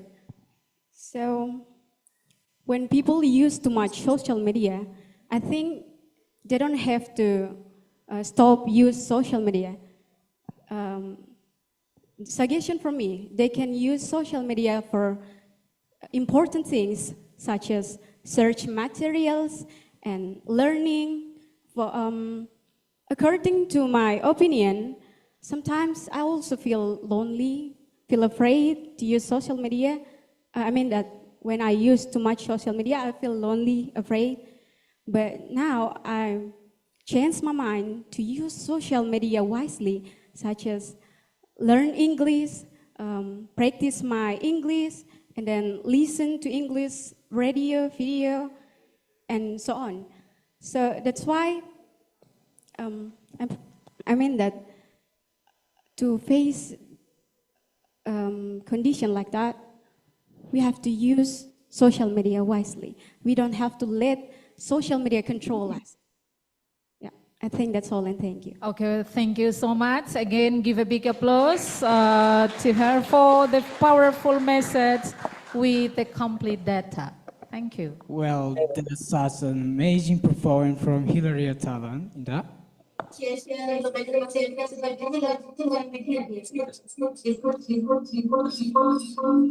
To another participant, Please turn off your microphone, please. Okay. Once again, thank you so much for performing a good presentation and a wonderful presentation. Please give a big of applause for. Well, the next participants are coming from our neighbor city. Yeah, it's from Nusa Cendana University, Early Childhood Education, under the title, The Impact of Social Media on Mental Health. Please welcome Bernadetta Eugenia Kewa. Please raise your hand.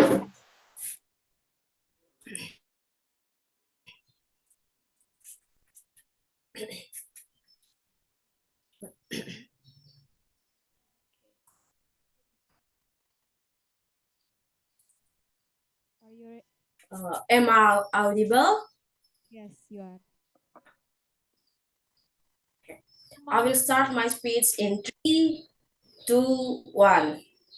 Hello, good morning. My name is Bernadetta Eugenia Kewa. I am from Nusa Cendana University. Good morning, everyone. Today, I want to talk about an important issue that affects many of us, especially in this digital age, the impact of social media on mental health. Social media platforms like Facebook, Instagram, Twitter, and TikTok have become an integral part of our lives. They connect us with friends and family, provide entertainment and space for self-expression. Firstly, social media often creates unrealistic expectations. We constantly see others posting the highlights of their lives, perfect vacation, happy relationship, and exciting achievement. This can lead us to compare our realities with this carefully curated image of inadequacy and low self-esteem. The fear of missing out or FOMO makes people feel anxious and lonely even when they are online. Moreover, cyberbullying is a serious concern. Unlike traditional bullying, cyberbullying can happen anytime and anywhere, following the victim even into their homes. This content harassment can devastate mental health, especially in teenagers who are the most active social media users. Despite this challenge, social media is not all bad. It also offers opportunities for support and awareness. Many mental health organizations use these platforms to educate people, offer counseling service, and create supportive communities. People who feel isolated can find others going through similar experience and reducing feelings of loneliness. So, what can we do to protect our mental health while using social media? First, we should do to protect our mental health while using media social. Second, it's important to remember that social media only shows a part of life, not the whole picture. Third, we need to support each other by promoting kindness and reporting harmful behavior. Lastly, seek professional help if social media use starts to negatively affect your mental health. In conclusion, social media is a powerful tool that brings both benefit and risk. By being aware and proactive, we can enjoy the good parts while minimizing the harmful effects on our mental health. Thank you.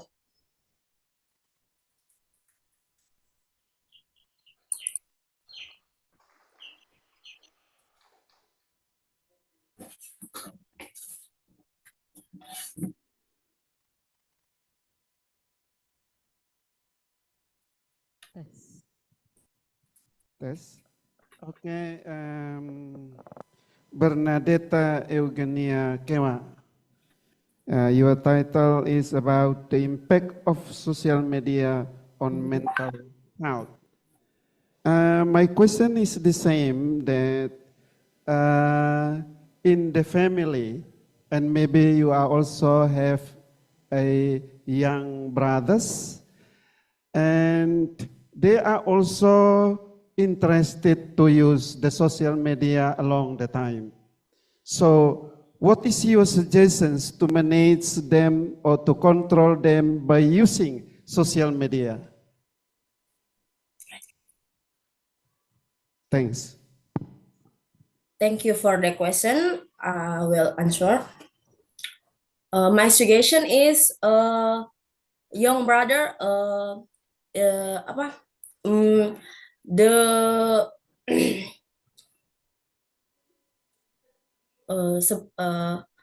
apakah saya bisa menjawab dalam bahasa Indonesia? Saya takutnya bahasa Inggris saya kurang baik. Okay, let's go. Terima kasih. Menurut saya sebaiknya kita jangan dulu memberi sosial media kepada anak-anak, khususnya anak-anak usia yang masih di bawah umur.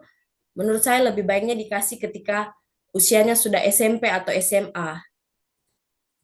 dan dijaga. Jadi hanya membuka aplikasi yang penting saja, bukan yang tidak penting, jadi dijaga. Dan sekarang smartphone juga punya fitur kontrol orang tua, jadi orang tua bisa mengontrol anaknya membuka aplikasi seperti apa, seperti aplikasi lainnya selain yang dibutuhkan. Sekian dari saya. Okay, I think that's all. Thanks a lot for your performance today. Thank you so much for Bernadetta. Once again, give a big applause for Bernadetta.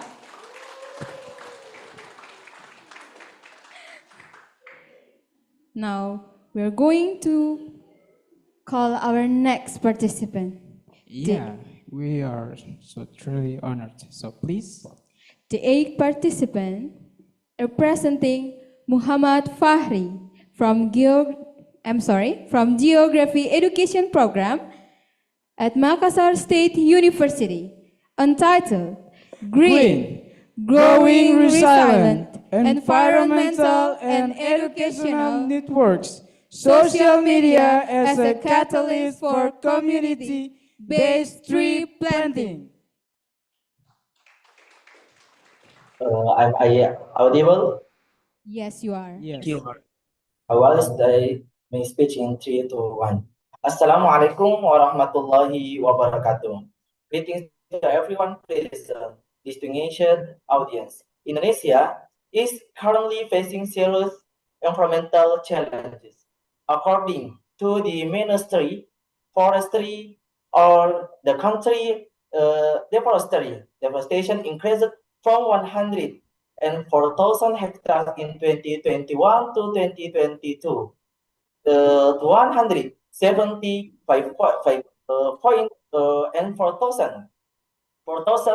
hectares in 2023 to 2024. Meanwhile, more than 75% of the world's freshwater comes from forested watersheds, meaning that forests are crucial in ensuring clean water supply. Forests also protect us from extreme weather events such as storm and floods, and serve as center of social, cultural life or indigenous communities, providing food, medicinal plants, and preserving ancestral tradition. In view of his situation, we cannot remain silent. We need creative movement. Therefore, I would like to present the concept entitled Green, Growing Resilient Environmental and Educational Network, social media as a catalyst for community-based tree planting. Why planting trees matters? According to Engineer Arifin, MP, in his book, Forest and Forestry, forests are defined as a collection of trees and climbing that play a vital role in sustaining life. Forests maintain ecosystem, absorb carbon, stabilize the climate, protect watersheds, and strengthen groundwater reserve. Meanwhile, experts such as Muhajir emphasizes that trees is planting goodness because trees produce oxygen essential for a living beings on Earth. Integrating this expert opinion, it can scientifically and concluded that planting trees not merely symbolic, but a real ecological and social investment. Every tree planted contributes to climate change mitigation, improved air quality, protection of water sources, and community well-being. 2. Social media as a catalyst for tree planting movements. In the digital era, social media has become a catalyst for social and environmental change.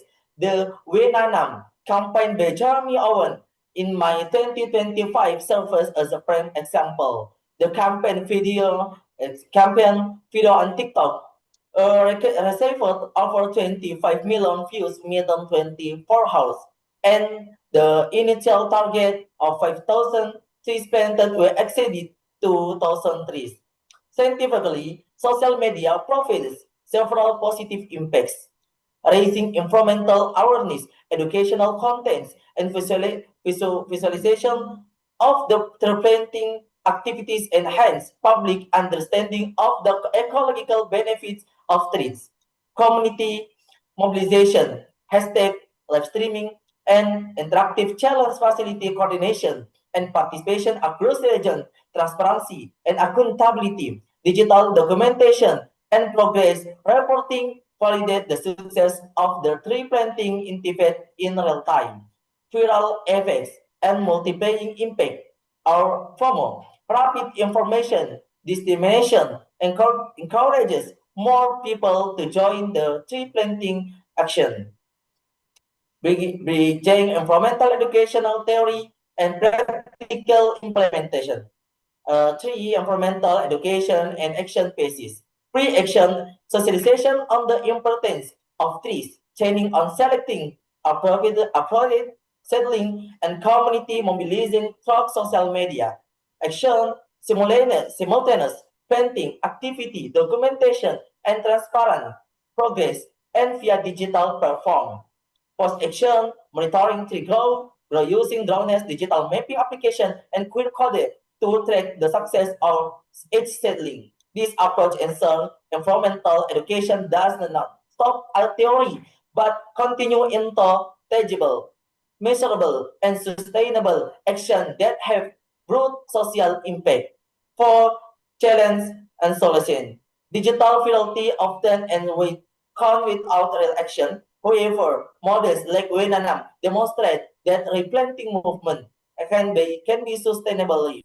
One, accompanied by tailored education that is easy accessible to equipped with technology for monitoring and evaluation. Three, managed with transparency and community collaboration. Distinguished audience, the rising deforestation. Kelly used to speak boldly today. Modern earth embarrasses use struck her green forest. Its failing leaf, every growing tree is a gentle whisper of love, protection, and hope that we must preserve. Let us believe that a single small step, tree settling, and one real action from each of us grow thousands of acres.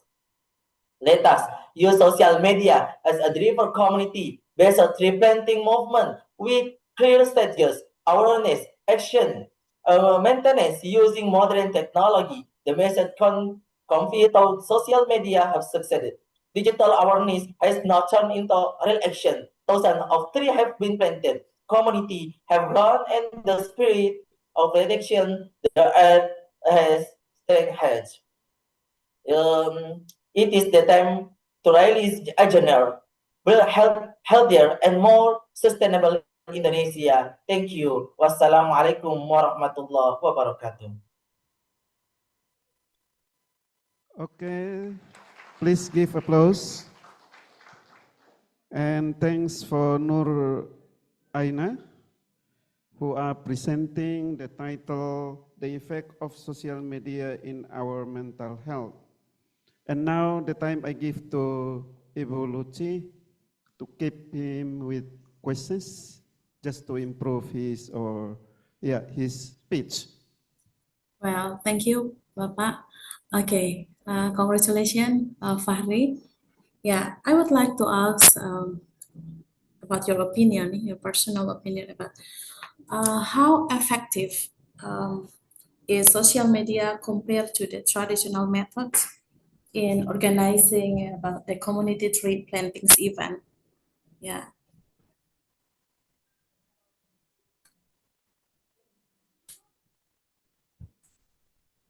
How effective is social media compared to the traditional methods in organizing the community tree plantings event?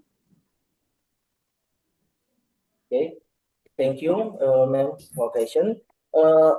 Social media by campaign, challenge and solution. Your digital fidelity often and wide view count with our action. However, models like Wenanam organized or campaign deforestation of not forest. Right?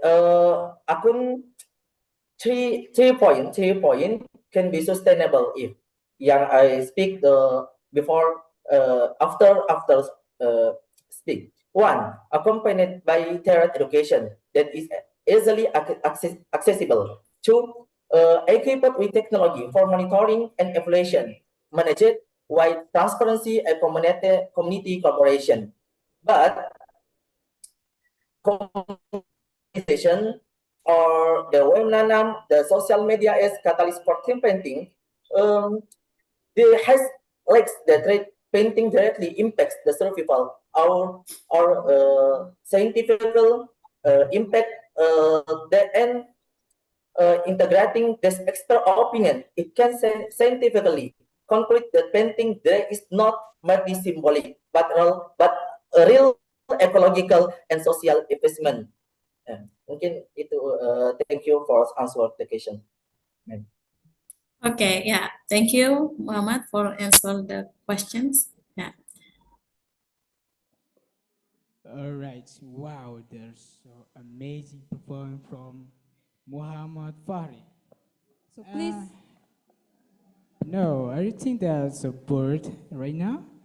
yes, it seems like it's too bored here. So are you guys still excited? Oh, it's not. Are you guys still excited? Yes. One more time. Are you guys still excited? Yes. All right. So I think we move to the next participant. Okay, we're going to call the next participant. The ninth participant is coming from Computer Engineering and Network Technology program at Tanah Laut State Polytechnic under the title The Effect of Social Media on Our Mental Health. So please welcome Nur Aina. Am I audible? Yes, please. I will start my speech in 3, 2, 1. The Honorable Online Judges, ladies and gentlemen, dear brothers and sisters, imagine this. You post something on social media and someone comment, "Wow, I'm so proud of you." How would you feel? Warm, happy, or motivated? That is the power of words. One simple sentence, yet it can spark motivation again. But what happens if the comment is the opposite? Something like, "You're useless," or "Why even here? You're so ugly." Those words got there. And even worse, imagine not just one, but hundreds or even thousands of such comments. Ladies and gentlemen, can you picture how it feels to live under a storm of hatred every single day? And that's what I want to talk about today, the effect of social media on our mental health. But before I begin, I'd like to introduce myself. I'm Nur Aina from Polytechnic Negeri Tanah Laut, South Borneo. It's such an honor for me to stand here and share my thoughts with all of you. Ladies and gentlemen, and my respected audiences, we live in digital era. Almost every single day, even every second, we are connected to social media. Undeniably, social media has become a big part of our lives. It's not only a tool for communication, but also a stage to show ourselves, to share our creation, and even to find entertainment. Yet behind all of these conveniences, there is a darker side that we cannot ignore, its impact on mental health. And today, ladies and gentlemen, I'd like to talk about one of the most serious impact of social media, something many people often overlook, cyberbullying. As human beings, ladies and gentlemen, we are social creatures. We love being appreciated. We love receiving praise. Compliments can make someone happy and motivated. For example, teenagers in my age might not always receive much appreciation at home or in their surroundings. But when they share their work or achievement online, people might comment, "Wow, that's amazing!" Or "You did it!" Suddenly, a fragile confidence grows stronger. Ladies and gentlemen, that is beautiful. That is healthy. Scientifically, rest even triggers the release of dopamine, the hormone that makes us feel happy. This is a positive impact on mental health. But unfortunately, social media is not only full of compliments, it's also full of criticism, hate, even harsh insult. And that is the dark side that often destroys people's mental health. Cyberbullying is a form of bullying that happens online. It can come in the form of negative comments, insults, threats, or even spreading false information. Ladies and gentlemen, unlike bullying in real life, cyberbullying can follow victims anywhere, anytime. The wounds might not be visible, but the pain is real, ladies and gentlemen. Some may think those comments are trivial, but poor victims, words like "you don't deserve to live" can strike harder than any physical blow. One of the most tragic examples is Choi Jin-lee, better known as Sully, a former member of the K-pop group FX. In October 2019, the world was shocked by her suicide after years of cyberbullying. After leaving the group, Sully often attacked online. Her clothing, her social views, almost everything she did became a target of harsh criticism. Ladies and gentlemen, this was made worse by the heavy pressure of the Korean entertainment industry, which expect idols to always look perfect. The cruel words she received every day warms her depression until finally she could no longer bear it.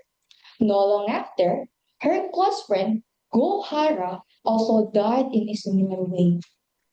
These two cases shook the world, become proof that cyberbullying can be deadly. Words typed behind a screen can take away someone's life.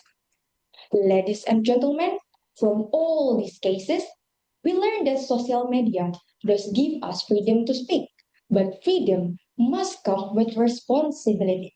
So, what can we do? First, think before you comment. Ask yourself, will this word heal or will they hurt? Second, breathe positivity. Just imagine if more people comment, "I'm rooting for you," or "you're amazing, keep going on." The online world would surely feel much kinder. Third, don't be a silent bystander. If a friend or even a public figure is being attacked, we can show up and give support. Ladies and gentlemen, a simple message like "I'm here for you" can save someone from despair. Ladies and gentlemen, social media is only a tool. It can be a mirror that makes us feel valuable, or it can be a battlefield that breaks us apart. It can be a place of appreciation, but also a place of bullying. Cyberbullying is not something small, ladies and gentlemen. It can destroy and it can kill. That's why we must use social media wisely. Let's use our words to strengthen, not to weaken. Let's protect ourselves and also protect others. Because behind every screen, there is a human being, and every human being deserves to feel safe, valued, and loved. In the end, ladies and gentlemen, mental health is far more valuable than likes, comments, or followers. Be happy, be healthy for yourself and for others. Thank you.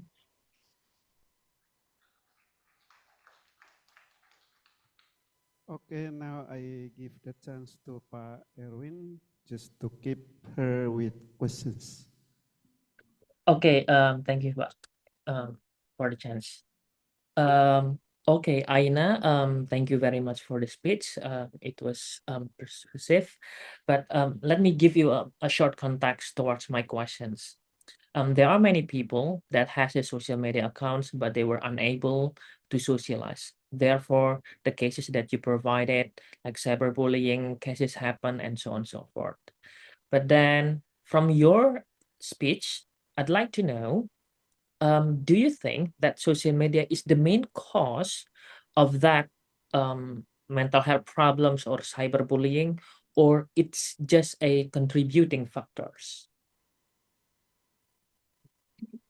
Thank you for the question, the honorable online judges. Let me answer. In my honest opinion, social media will be the social media has become an inseparable part of our lives. When it opens many benefits, it's also have a negative effect, and it can be a big cause because words words can be deadly effect for others people mental health. That's why we must to use our words. We must use our words tightly, wisely, like comment for positive comment, spreading more motivation to others.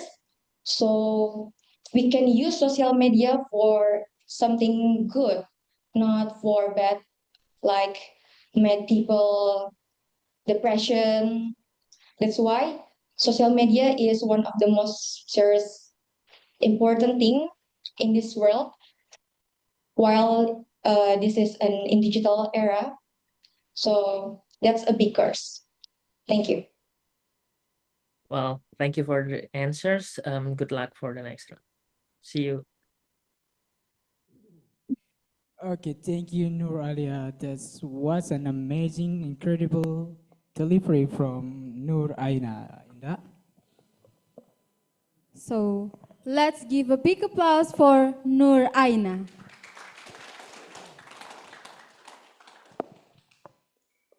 And to the next participant, 10th participant, will be Sonia Helfiana La Loba from English Study Program under the title The Effect of Social Media and the Digital Age, Impact of Mental Health. So please welcome Tribuana Kalabahi University.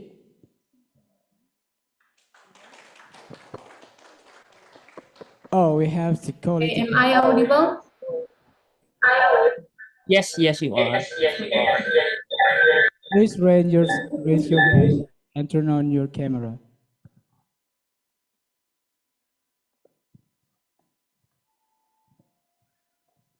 One more time, raise your hands and turn on your camera.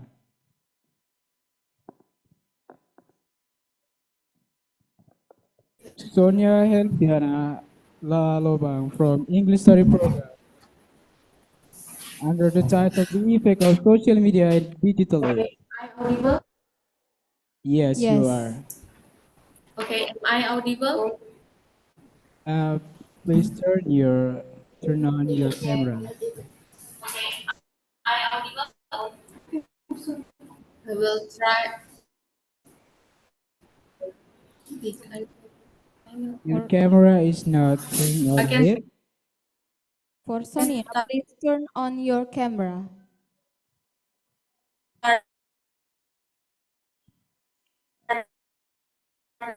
My speech in 3, 8. Oh, I think the network is Okay, well, it's like would a you problem. mind to move backward a little bit so we can see your mimic or expression? Shall The connection is going bad. Yes, of course. So Sonia, are you still there?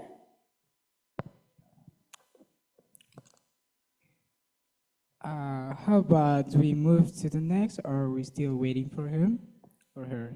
Let's just waiting for him and called her for the second time again, please. All right, so for Sonia Helfiana Lalobang from English Study Program under the title The Effect of Social Media in Digital Age, Impact of Mental Health.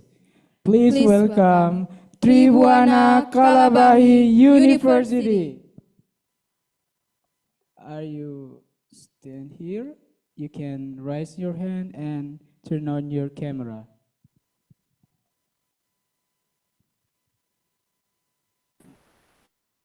Oh, I think the new working problem. Yeah, of course. Since it's not entering the Zoom session, maybe the connection is bad. So I think we have to move to the next participant. Yes, of course. So the next participant is representing Muhammad Naufal Farel Evansia from Computer Engineering and Network Technology Program at Tanah Laut State Polytechnic under the title The Effect of Social Media on Mental Health in the Digital Age. To Muhammad Naufal Farel Evansia, please raise your hand. All right, thank you very much. All right, am I audible? Yes, you are. All right, I'm gonna start my speech in 3, 2, 1. Friends, fellow students, and anyone who's ever scrolled for just a few minutes and look up to find an hour has passed. I have a question for you. Who here uses social media? I bet every single one of us has a profile, an account, or an app. We check multiple times a day. Well, to tell you the truth, I do. In fact, I use Instagram a lot. Now, let me ask you something else. Have you ever been in the middle of a movie or a class and felt that irresistible urge to just grab your phone and just scroll? Or that you read a book only to find your mind wandering after a page or two? We live in a world of endless feeds and notifications. While social media connects us in incredible ways, it's also reshaping our well-being, dear audiences. Honorable judges, and everyone else that is present. My name is Muhammad Naufal Parapansyah from Tanah Laut State Polytechnic. And today, I want to talk about the hidden cost of our digital lives, specifically how the constant stream of information is affecting our mental health, from our attention span to our very sense of self-worth. Have you ever wondered why it's so hard to put down your phone? It's not just a lack of willpower, it's by design, dear audiences. Every time we get a like, a share, or notifications, our brains release a little hit of dopamine. What is dopamine? This is the same chemical that's released when we eat good food or hear a song we love. It's the feel-good neurotransmitter that makes us want to repeat an action. Now, dear audiences, imagine that little dopamine hit on repeat all day long. This constant cycle of seeking and receiving rewards trains our brains to crave instant gratification. I personally have felt that feeling of wanting to just grab my phone and check notifications on my Instagram many times. If it happens to me, dear audiences, then imagine how we would be with others. It literally makes us addicted, and that really concerns me. It also rewires our neural pathways, making it harder to focus on tasks that require sustained effort, like, for example, studying for a test or having a deep conversation. Our brains become accustomed to the rapid fire stimulation of a bit, and the slow, steady pace of real life can feel boring in comparison. And this is where the rise of short form videos becomes particularly important. Dear audiences, apps like TikTok or Instagram Reels have perfected this cycle. You watch, for example, a 15-second clip, dear audiences, get a small hit of dopamine, and immediately another video is ready to go when you scroll. The algorithm is designed to keep you scrolling until you lose track of time, delivering an endless cycle stream of novel, engaging content. It's a continuous feedback loop that reinforces our brain's desire for a quick, intense burst of stimulations. We are literally training our minds to expect new information every few seconds. This constant jumping from one topic to another, from one soundbite to the next, is a direct assault on our ability to focus, to concentrate, and to engage with anything that doesn't offer an immediate payoff, audiences. For instance, once your brain becomes accustomed to 15 seconds videos, your attention span may make it difficult to focus on a video that is a minute or longer. Now, dear audiences, it's easy to focus on negatives, and of course, I know there are many, but to ignore the positive sides of social media would be a mistake. Social media has become a powerful tool for connection and support. Audiences, for many, it's a lifeline to finding communities they might not have access to otherwise.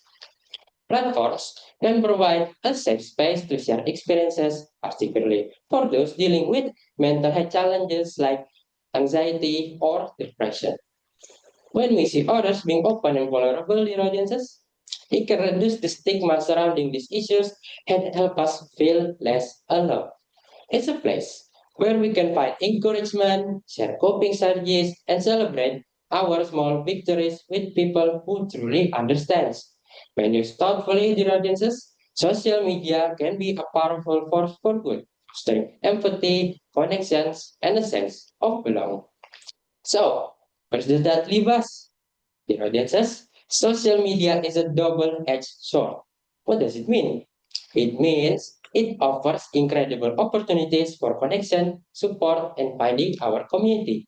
But its design, particularly the rise of short-form videos, is a powerful and subtle force that is rewiring our brains and eroding our ability to focus. The goal isn't to get rid of social media entirely. Of course, I know that is not a realistic option for most of us. The goal is to become mindful users, dear audiences. We need to understand the powerful psychological mechanisms at play and take back control of our attention. This means setting limits, dear audiences, putting our phones away when we're with others, and seeking out activities that require sustained focus. Dear audiences, let's remember that our mental well-being is more valuable than a never-ending wait, that real connections and presence are worth more than any number of clicks. Dear audiences, that's all from me. I'm Muhammad Noval Parapansyah. Thank you very much.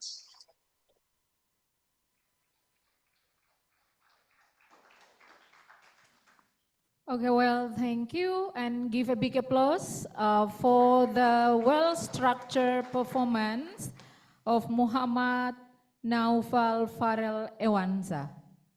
Thank you, Miss. Sorry if I made mistake in pronouncing your name. Hopefully not. It's okay. Yeah, you are talking about now in this world we live in the endless feeds and notifications. So without notification on our phone, we feel like might be we're gonna die, right? Okay, well, Yes. and while social media connects us in incredible ways, it's also reshaping our minds and our well-being. Well, I'm gonna give back the question that you already stated here. What do you think? Or have you ever wondered why it's so hard to put down your phone? Yes. Thank you for the question, Miss. So why is it so hard to put down our phone?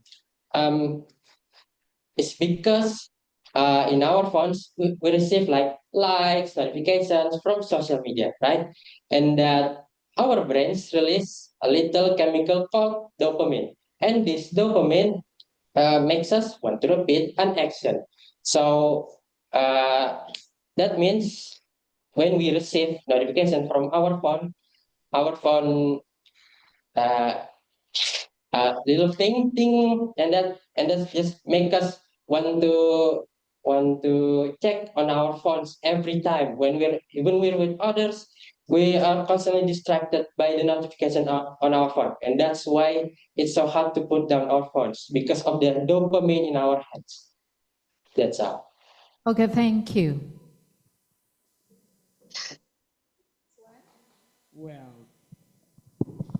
Well, that's such an outstanding performance from Muhammad Naufal Farel Evander.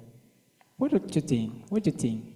Of course, it's such a big performance, and it's such an amazing performance. So all of you guys, please give a big applause for Muhammad Naufal Farel Evansia. And it's not just only that, we still have a lot of wonderful and perfectful performance. So stay tuned, everyone.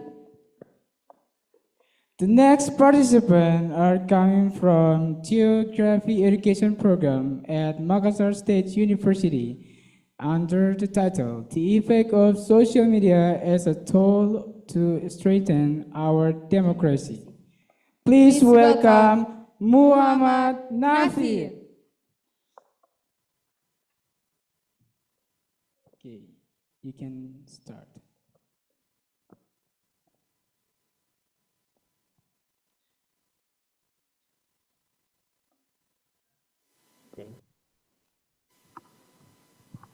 Okay, well, before you start, would you mind to move backward a little bit so we can see your style, your performance? Move backward. Mundur dikit ke belakang, boleh? Oh, mundur. Oh. Selutut boleh? Pinggang ke selutut, ya. Yeah. Yeah, that's great. Pass. So is my Yes. okay? Am I audible? Sure. Okay. I will begin my speech in 3, 2, 1. Assalamualaikum warahmatullahi wabarakatuh. Shalom, Salva, Om Swastiastu, Namo Buddhaya, Salam Kebajikan, Rahayu. Ladies and gentlemen, distinguished judges and fellow participants, good morning. I am Muhammad Nasir, a student from Makassar State University. It is truly an honor to me to be standing here to contribute in this competition to bring my speech about the effect of social media as a tool to strengthen our democracy. So, have you ever heard someone say that nowadays almost everyone can hold the world at their fingertips? Well, I agree with that statement because just by using a small yet extremely advanced device or smartphone, we can search for anything we want, like information, hot gossip, or maybe our favorite singer next door. Anything, you name it. Thanks to technological development, time and distance no longer limit us. It all started from the Industrial Revolution and then invention of printing presses, radio, television, telephone, and then internet. Human will always find new ways to connect. However, in this digital age, social media stands out the most. It has grown so rapidly, permeating our life without limits. Because from the moment we wake up until we fall asleep, social media accompanies our daily life. Amidst this rapid digital flow, we must not forget one important thing: democracy. Democracy is about ensuring that the voice of the people is heard and valued every day. In a healthy democracy, politics guarantees justice, equality, and accountability. So, democracy is not merely an election held once every 5 years. It is the daily assurance that the people's voices matter. However, when the politics is abused, democracy weakens, and the people lost trust to the system that is supposed to protect them. Hence, the collapse of democracy always begins with the collapse of trust. Ladies and gentlemen, we are so proud to call our nation a democratic country, with Pancasila as the founding principle of our nation, based on belief in one God, unity, humanity, and justice. Well, now Many people say that our nation is sick. The Maxigarda is weakening due to various bad policies and problems that are arising in our beloved country.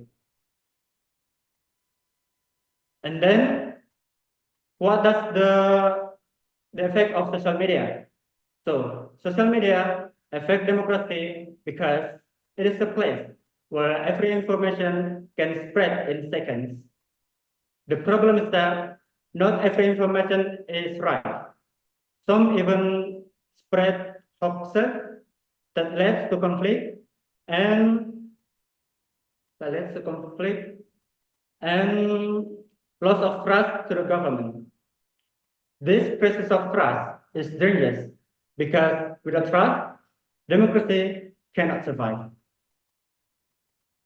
The people will become apathetic, abstain from voting, and pave the way from authoritarianism. Therefore, restoring trust is our main mission today. So then, what shall we do?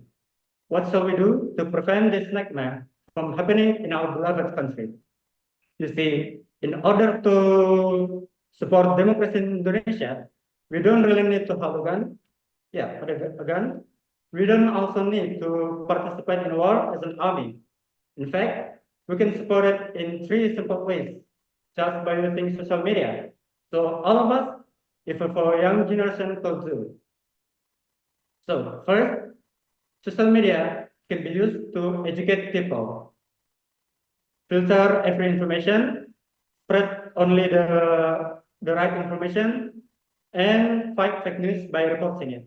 Because remember, every click we make can build or destroy trust. Secondly, social media can be used to express criticism politely, to express solution, and demand transparency from our leaders. And lastly, social media can be used as a platform to strengthen unity. Do not let political differences divide our nation, because remember, democracy thrives in diversity. In conclusion, social media is like a double-edged sword. It can be useful, but it can also be dangerous. It all depends on who wields it. If we use it to spread hoaxes, it destroys trust. But if you use it to voice the truth, it upholds justice. So let us use social media wisely to strengthen our democracy. Ladies and gentlemen, I would like to end my speech by quoting one of B.J. Habibie's quote: "We must not wait for the change, we must be the change itself." I am Muhammad Nasir. Thanks for all your attention. Wassalamualaikum warahmatullahi wabarakatuh.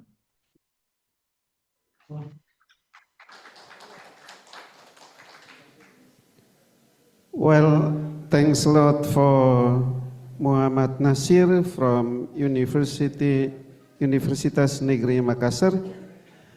I would like to ask you, as you stated in your manuscript, you stated that media social is used to spread out the hoax and destroy the trust.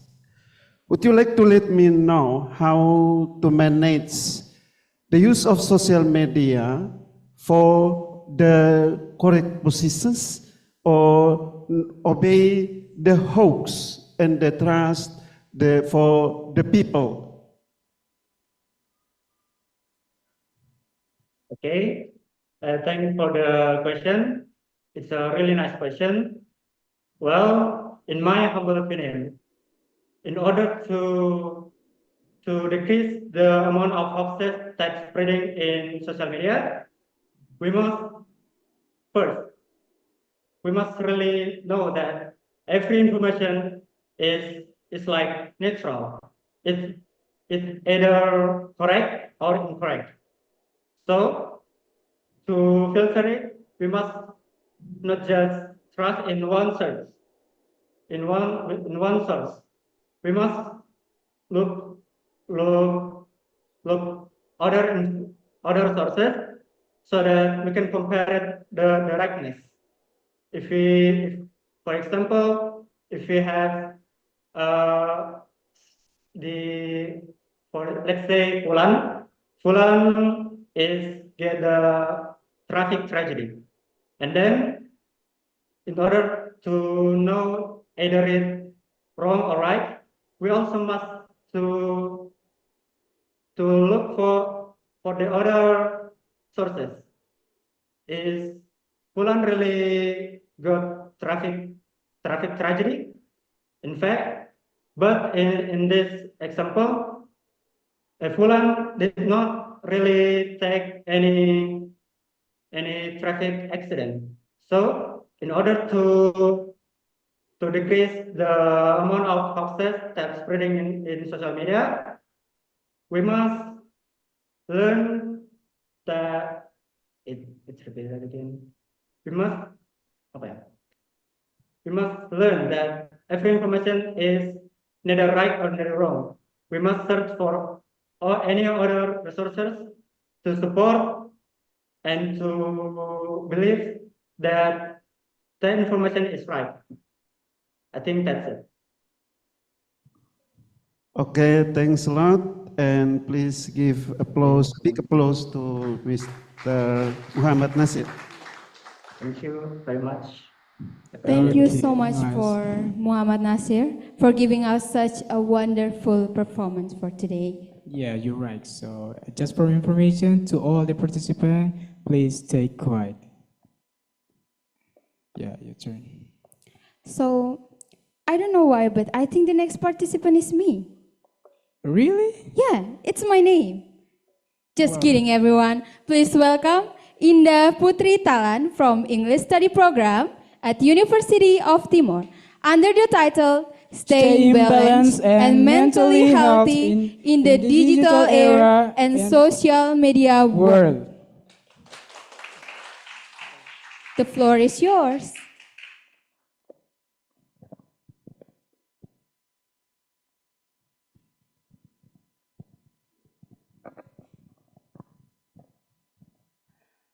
I will start my speech in 3, 2, sorry.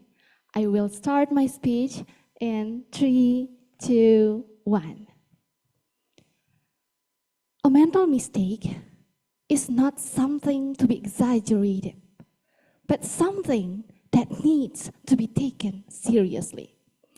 Dear honorable judges, respected audience, and everyone here today, Shalom, wassalamualaikum warahmatullahi wabarakatuh. First of all, let us praise to Almighty God, because by God's amazing love and blessing, we can be here today, gathered together with happy hearts and bright smiles. Secondly, I feel so happy and proud today to be able to meet amazing people like all of you. And last but not least, I'd like to thank the judges for giving me these very special opportunities to participate in this contest. Ladies and gentlemen, good afternoon. My name is Indah Putri Talan, and I'm from the first semester of Timor University, standing here before you all to deliver my speech. Ladies and gentlemen, when we talk about social media, I'm sure all of us can easily imagine what it looks like in our daily lives. And when we talk about mental health, we also have our own picture of it. But today, let's go a little deeper and see how social media actually affects our mental health. Let us start with a simple question. How many times a day do we check our social media? Oh, in the morning right after waking up, at noon while waiting for classes or work to finish, and even late at night before going to bed. That's true or not? Yeah, that's true. And without realizing it, social media has become a constant companion by our side. But here comes the real question. Does this companion always bring us good things? Or does it sometimes make us feel anxious, lonely, or even lose our motivation? Social media is like a double-edged sword. On the one hand, it gives us enormous benefits. Yeah, of course, we can stay connected with old friends, discover new inspiration, learn new skills, and even open up career opportunities. But we have no. On the other hand, excessive use can negatively affect our mental health. We frequently find ourselves comparing our lives to what others share on social media. Without realizing it, this comparison leads to insecurity, anxiety, and low self-esteem. Not to mention issues like cyberbullying, fake news, and toxic comment that fills our screens. Ladies and gentlemen, mental health is one of the most important foundations of life. When our mind and heart are unwell, it becomes too difficult to learn, to work with focus, and even simply enjoy life. And you know, this is not only a feeling, it is proven by research. A study conducted in 2023 by Universitas Esa Unggul in Jakarta found that 47.2% of students spend more than 4 hours per day on social media. The study also conducted a strong correlation between excessive social media use and higher levels of mental health problems, such as stress, anxiety, and depression. In other words, the longer we are glued to our screens, the higher our risk of experiencing emotional struggles. Ladies and gentlemen, so the question is, how can we stay balanced, sane, and healthy in this digital age? The answer is not to reject social media, but to manage it wisely. Let's set clear boundaries, create offline time with family or friends, and take breaks from the screen and focus on your hobbies, sports, and simply enjoying nature. Here, I want to invite all of you to use social media not just as a stage for likes and followers, but use social media as a tool to share kindness, encouragement, and positive energy. Ladies and gentlemen, social media is not our enemy. It is merely a tool. How we can give goodness with others. Use social media as a tool to give positive impact, positive energy, and goodness. Let us learn to be wise. Let us ensure that in the midst of this fast-moving digital stream, we continue to protect our clarity of mind, the health of our hearts, and the strength of our relationships. I remember Emma Weston once said, "If not me, who? If not now, when?" Thank you for your kind attention. May we all always be sane, balanced, and healthy in this digital era and social media world. Shalom, wassalamualaikum warahmatullahi wabarakatuh.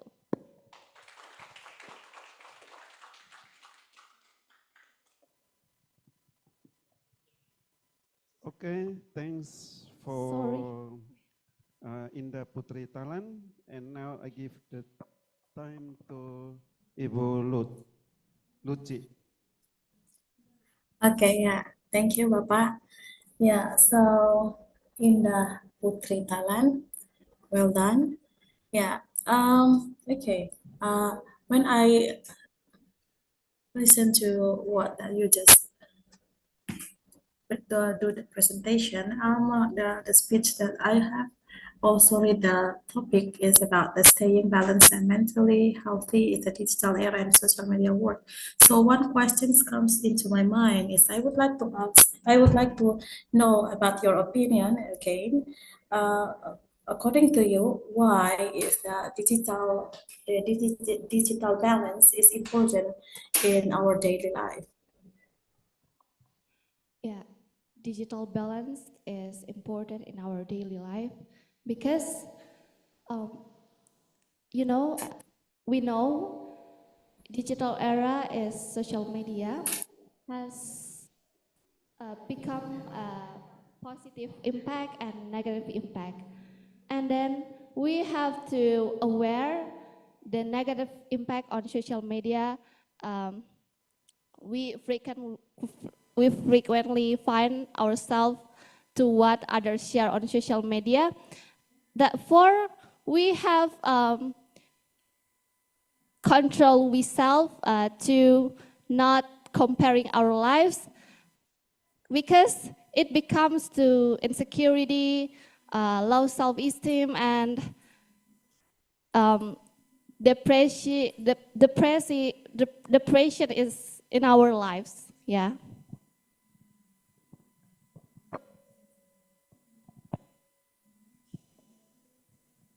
Okay, that's all. That's all for me. Okay, yeah, thank you, Putri. Please give a big applause for Indah Putri Talang. Thank you, Indah. By the way, I'm Indah too. But that's okay. I'm the real one. So I think we should have a break, of course. Yeah. Yeah. So it's such an amazing performance from all of the participants from session 1. Please give a big applause for all of the performance that coming from session 1. Yeah, they really serve an amazing performance, and we hope you're enjoying the event just as much as we do. Okay, now everyone, it's time for take a well-deserved break. So you guys can rest, recharge, pray, and of course, eat.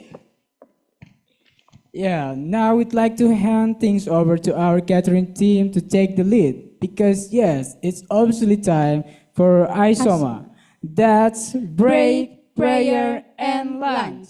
So relax, enjoy your meal, and we'll see each other again right after this. See you guys!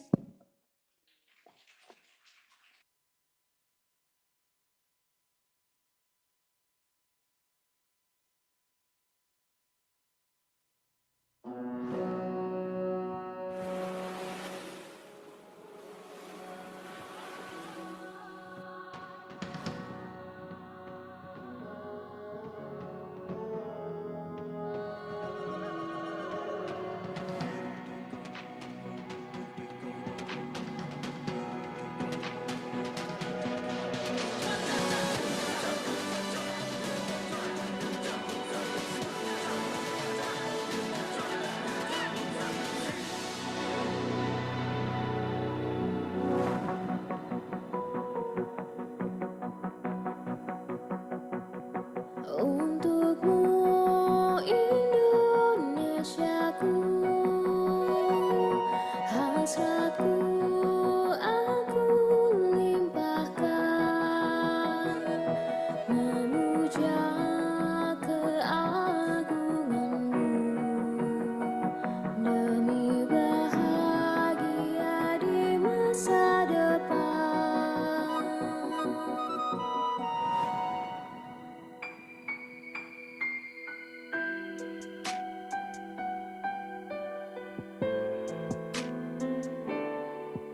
Indonesia tanah air beta pusaka abadi nan jaya. Indonesia sejak dulu kala tetap dipuja-puja bangsa. Di sana tempat lahir beta, dibuai dibesarkan bunda, tempat berlindung di hari tua, tempat akhir menutup mata.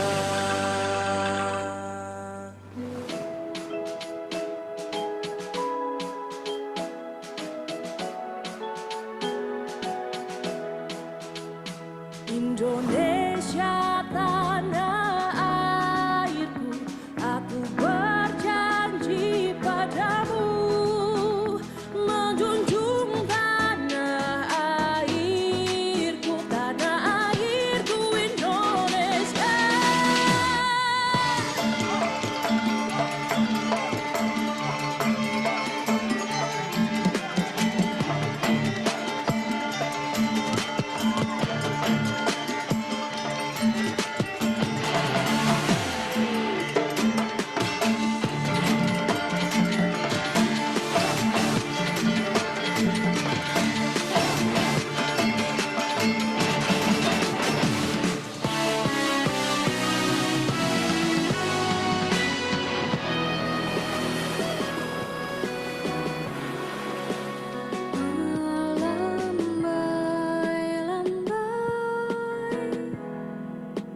Nyiur di pantai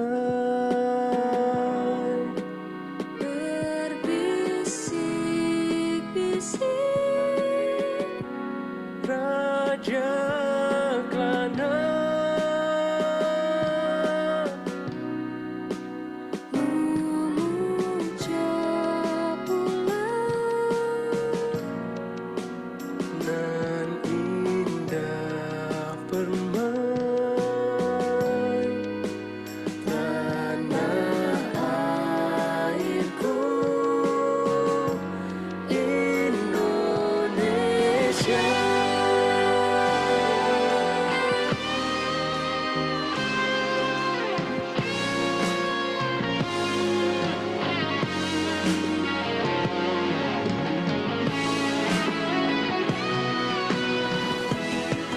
Lebih baik di sini, rumah kita sendiri, semua ada di sini, rumah kita. Lebih baik di sini, rumah kita sendiri, semua ada di sini, rumah kita. Haruskah kita beranjak ke kota yang penuh dengan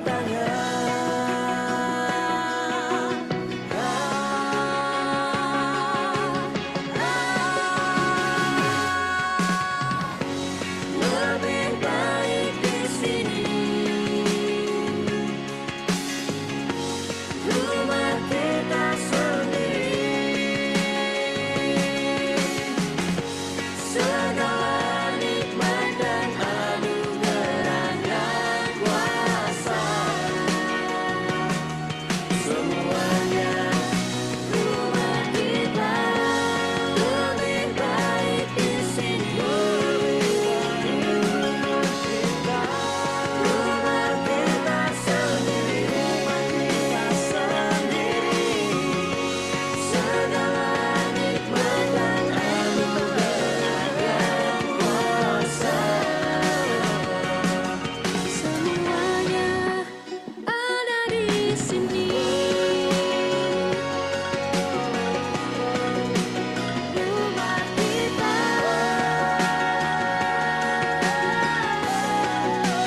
ada di sini, rumah kita ada di sini, rumah kita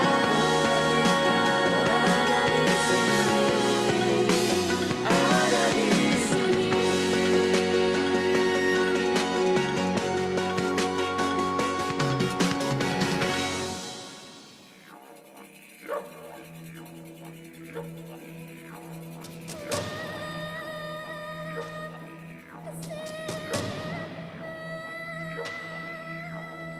Om Swastiastu.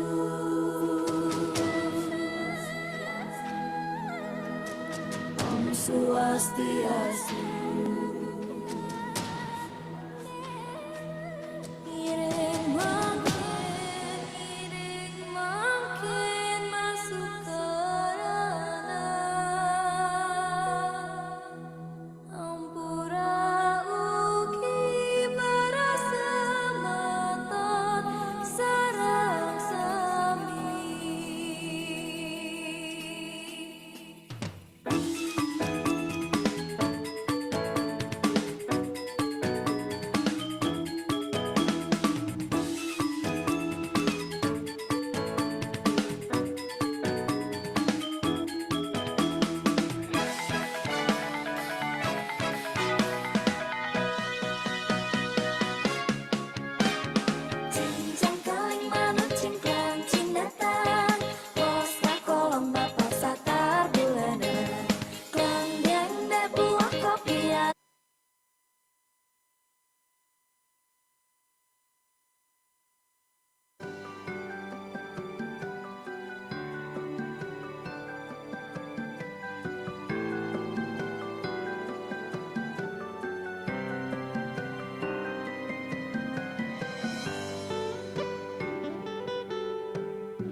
gravou na voz, ela quer blocado, ela quer fuzil.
agressivo na voz, ela quer blocada, ela quer fuzil. Quer blocada, ela quer fuzil. Ela quer fuzil, Puta que pariu, ela se sente atraída pelo bico do... Cachorrinha.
Itu yang penting beta tampil karena kalau dapat banyak ya sudah ya harus kalian yang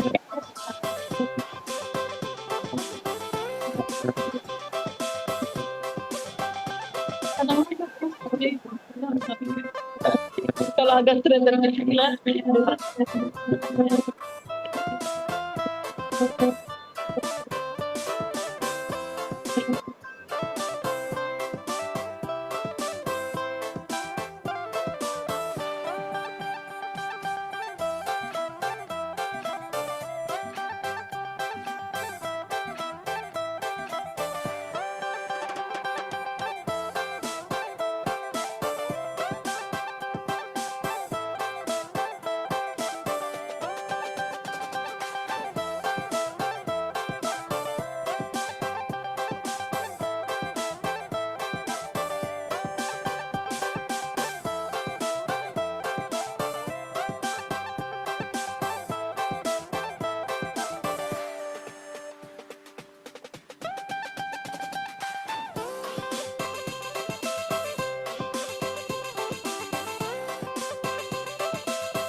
rasakan sekali lagi sejuknya embun pagi.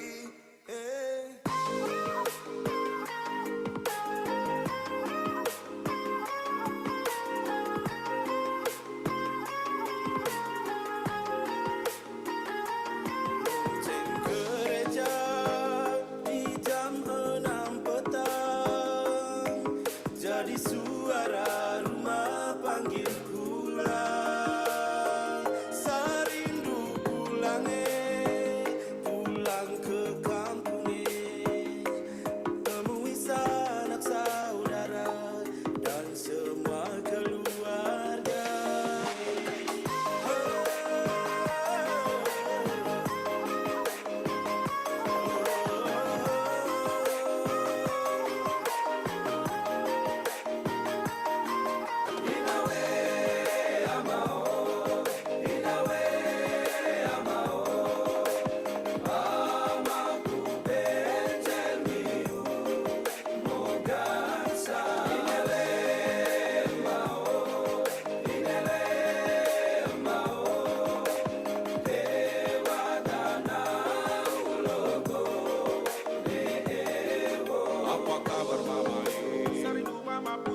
Apa kabar Bapak? Sarindu Bapak Bu Popi. Rindu mau ketemu, cium satu-satu. Rindu adik dua berkelahi makan jagung. Rindu antar jemput adik dua bis sekolah. Rindu pergi kebun naik motor plat merah. Rindu opa oma gigi ompong dua-dua. Jangan lupa ingat opa oma pi gereja.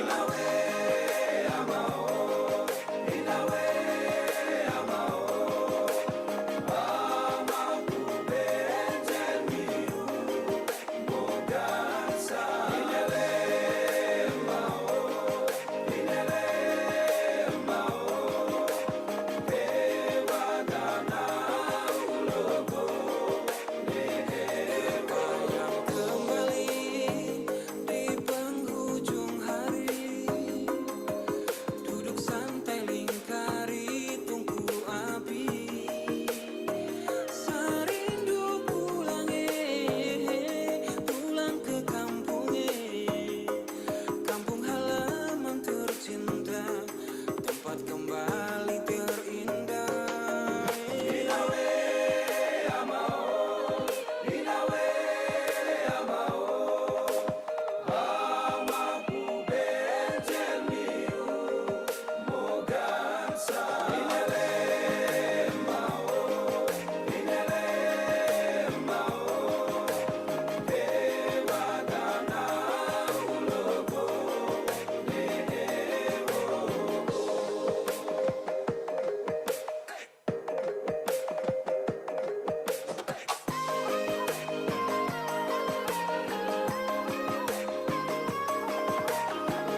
I will always remember the day you kissed my lips, light as a feather.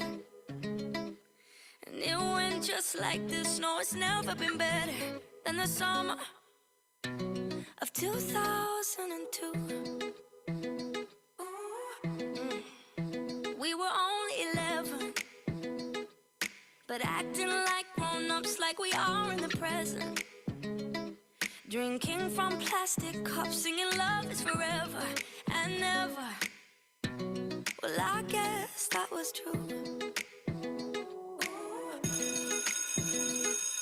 Dancing on the hood in the middle of the woods of an old Mustang, where we sang songs with all our childhood friends. And it went like this, say, oops, I got 99 problems singing bye, bye, bye. Hold up, if you wanna go and take a ride with me, better hit me, baby, one more time. Paint a picture for you and me on the days when we were young, singing at the top of both our lungs. Now we're under the covers. Fast forward to 18, we are more than lovers.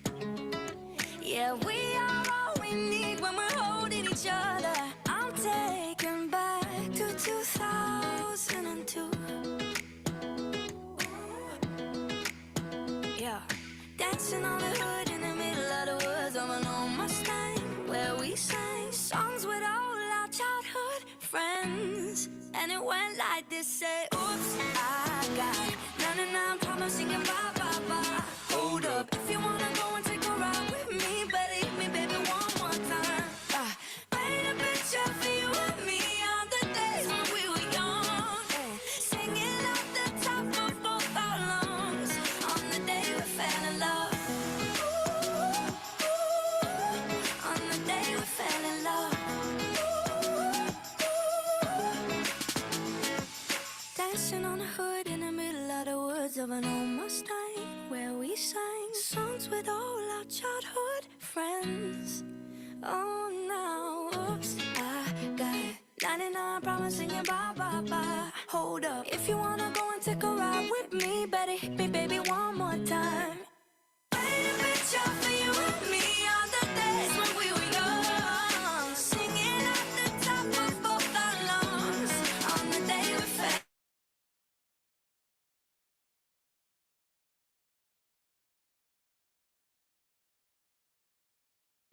On the day we fell in love.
We have already prepared you Yes, a of modern course. dance.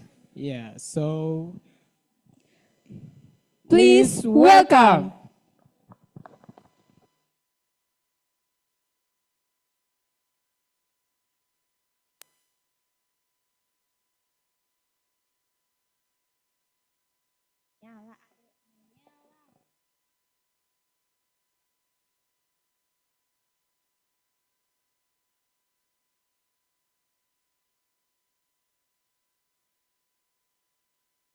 Urugo na voz, ela quer blocada, ela quer fuzil. Quer blocada, ela quer fuzil.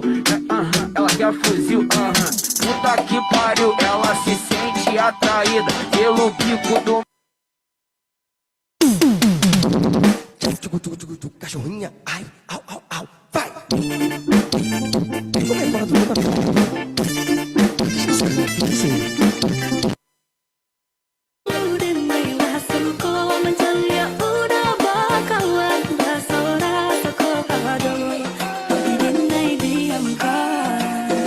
Waduh ini anak gagala Subalik Jawa tambah peningan jelas Gaya semakin beda Bibir merah-merah Aduh mama Mama ini siapa punya anak Dulu masih kecil-kecil Sekarang balik Jawa makin cantik Kau perfect sekali Asli bidak dari jatuh dari langit Kalau jadi dengar kekas tu pemal bodoh Sepastikan kan dia dipujodoh Sumpah ni jasok dah imam bodoh Lihat dan udah makin gagal bikin kakak jadi suka Dulu ada rambut kepang dua sekarang rambut merah-merah Kakak lihat ada tambah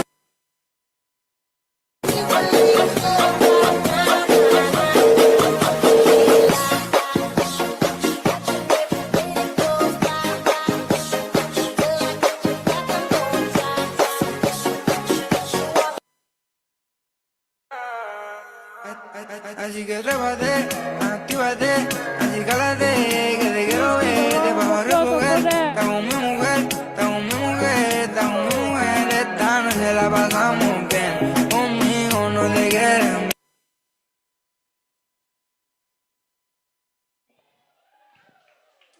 Well, that's a great performance from them. And yeah, that's we just I think we will continue the break time. Or we have another things to do. yeah, I think it's enough for today's entertainment. And then Okay. can we move to the special performance?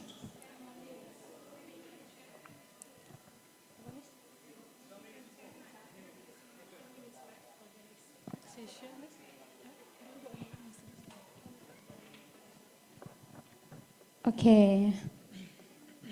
We still have like 10 minutes before the next session.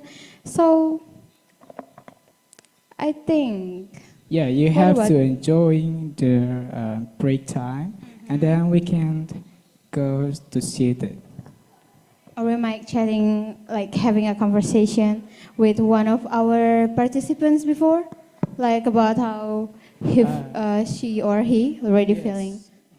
Yeah, I think we have to asking our one participant to taking that how they feel today, how they feel today.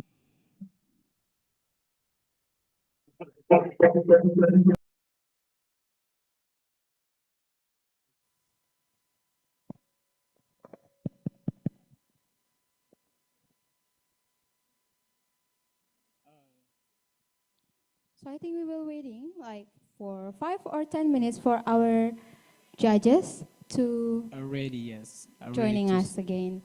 Yeah, so we can see, go back and just waiting for them. Okay, so Thank we are you here. guys.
So, good afternoon, everyone. We are back. That's okay. All right. Thank you so much. And we hope you all had a good break, got some rest, grab a bite, and recharge your energy. Yes, you are so right. All of us are fully now. So, are you guys still excited? Let me hear you guys. Are you guys still excited? One more time. Are you guys still excited? Okay. So, before we are going to the next session, please let us give an announcement for the online participant to be ready because we are going to continue our next session, session 2. And we are giving an information to our external judges to please be ready.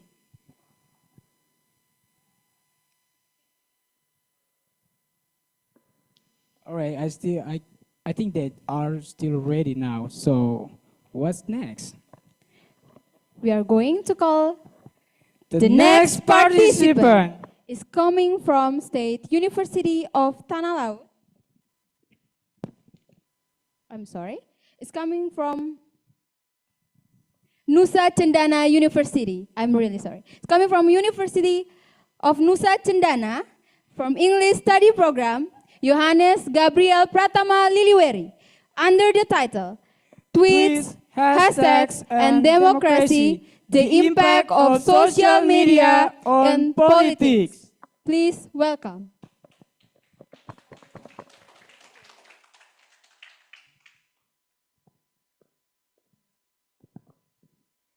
Okay, you can turn on your camera.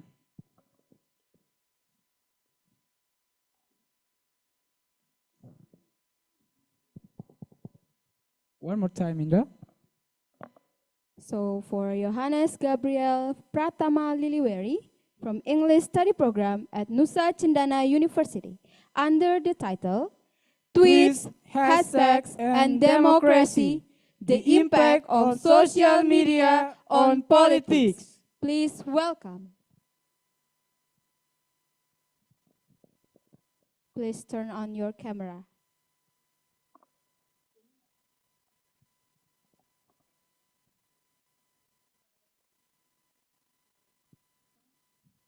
And at the final calling, for Johannes Gabriel Pratama Liliweri, English Study Program at Nusa Cendana University, under the title Tweets, Hashtags, and Democracy, the Impact of Social Media on Politics. Please welcome. That's okay. okay, I think that Johannes is not ready, so we move to the next participant. Okay. Yeah. The next participant comes from Maria Eri Tresia Taus from English Study Program at University of Timor with the title The Effect of Social Media on Culture in the Digital Age. Please take your welcome. vote.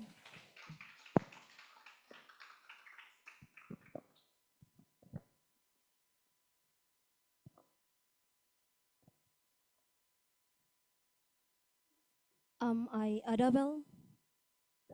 Okay, I will start my speech in 3, 2, 1. One day, my father told me, in our time, we relied on generator during dance gathering.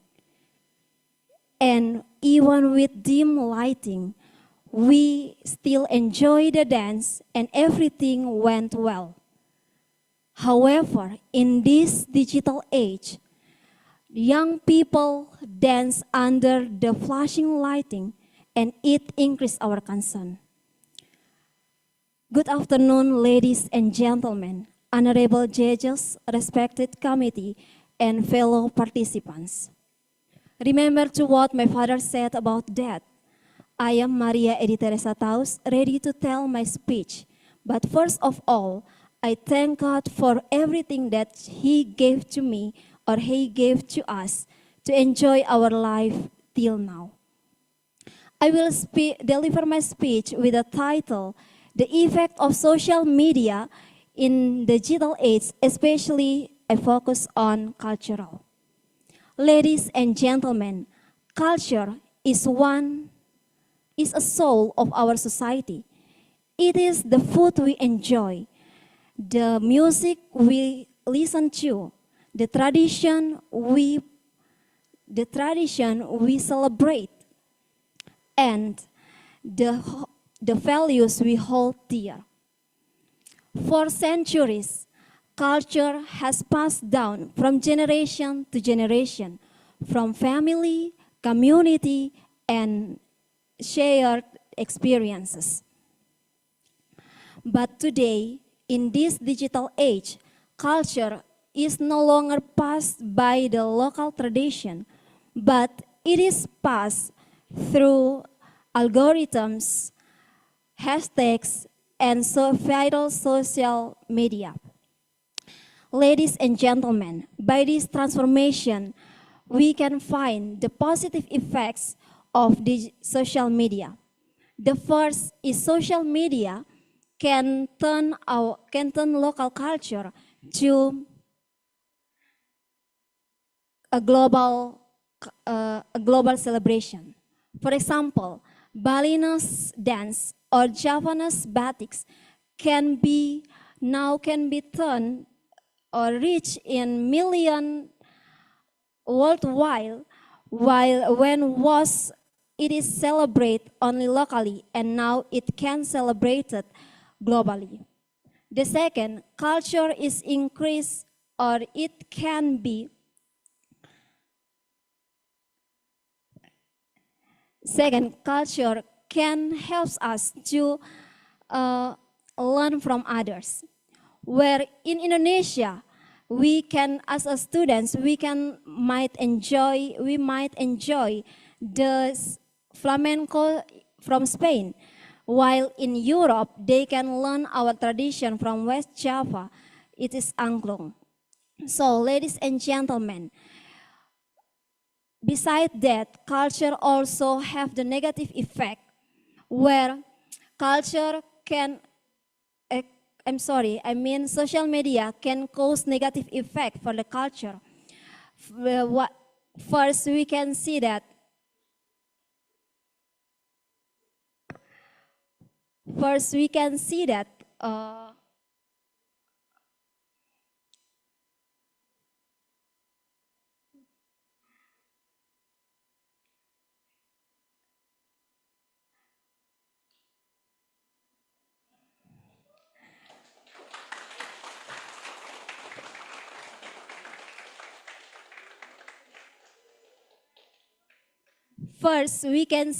social media can cause our tradition, where our tradition will not be will consider as the entertainment. We are not consider our tradition as a sacred thing again. So, ladies and gentlemen, social media have two impact. Social media can be a negative things and positive things. That's all, and thank you.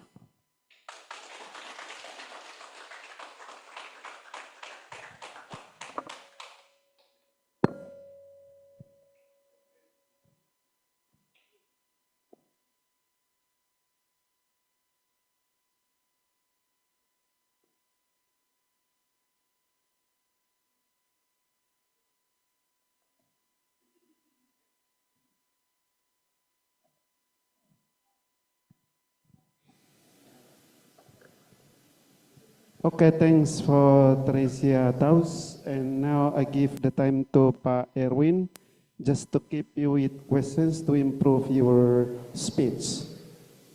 Thanks a lot.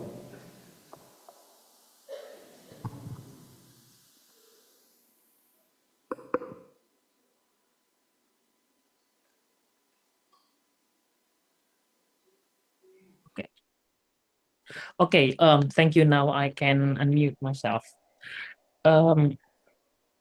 Okay, Maria, I'd like to congratulate to your performance. It was a brave act. Also, you raise an interesting topics that how social media expose the culture. For example, let's say you as the young people, how can you make sure that cultural sharing in a social media, okay, will educate people more rather than for entertainment only? I think that's the question. Thank you, sir, for the question. For me, as the young people, we can use social media wisely, where we can take the positive part, because in social media, either negative or positive, it already on screen. So as a users, we have to take the positive thing to learn the good things from other, especially for culture, about culture. Thank you. Well, that answer is good. Thank you very much.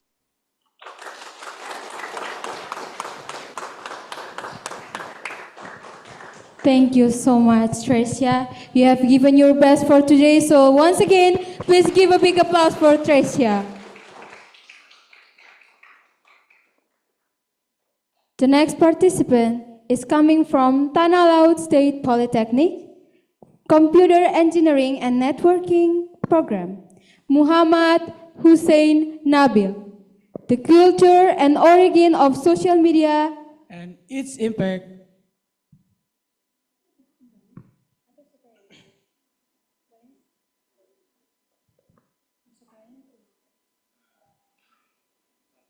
Okay, I'm sorry.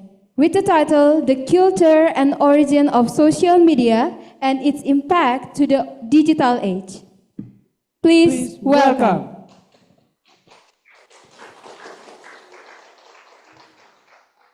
Am I audible? Yes, you are. Yeah. I will start my speech in 3, 2, 1. Assalamualaikum warahmatullahi wabarakatuh. Shalom, Om Swastiastu, Namo Buddhaya, and Salam Kebajikan. Dear fellow participants and honorable judges and online judges, let me present the speech this time. May I ask, why is it so difficult to put down all group, even just for 5 minutes? The answer lies in the culture of social media, which has deeply shaped and been rooted to the way we think, communicate, and even measure self-worth. Before we get any further, let me introduce myself. My name is Muhammad Hussein Nabil from Polytechnic Negeri Tanah Laut. At first, we will discuss about the origin of social media. What is social media? Yeah, the earliest form of social media emerged late 90s and the early 21st century. But Friendster, MySpace, and later Facebook. This site introduced the idea of online providers, friend networks, and virtual communities. At this stage, the honorable judges, the culture of social media was characterized by experimentation and anxiety.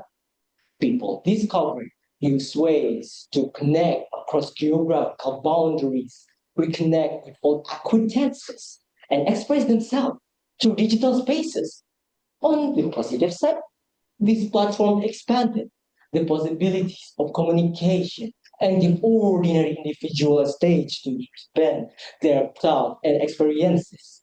Yet, in this early period, the side effects were visible. Users often share personal information without awareness of long-term consequences, leaving digital traces that could be exploited or misused. The honorable judges, privacy become one of the first casualties of social networking boom. The 20th mark a turning point with the mass adoption of smartphones and the rise of apps like Instagram, Twitter, now X, and later TikTok.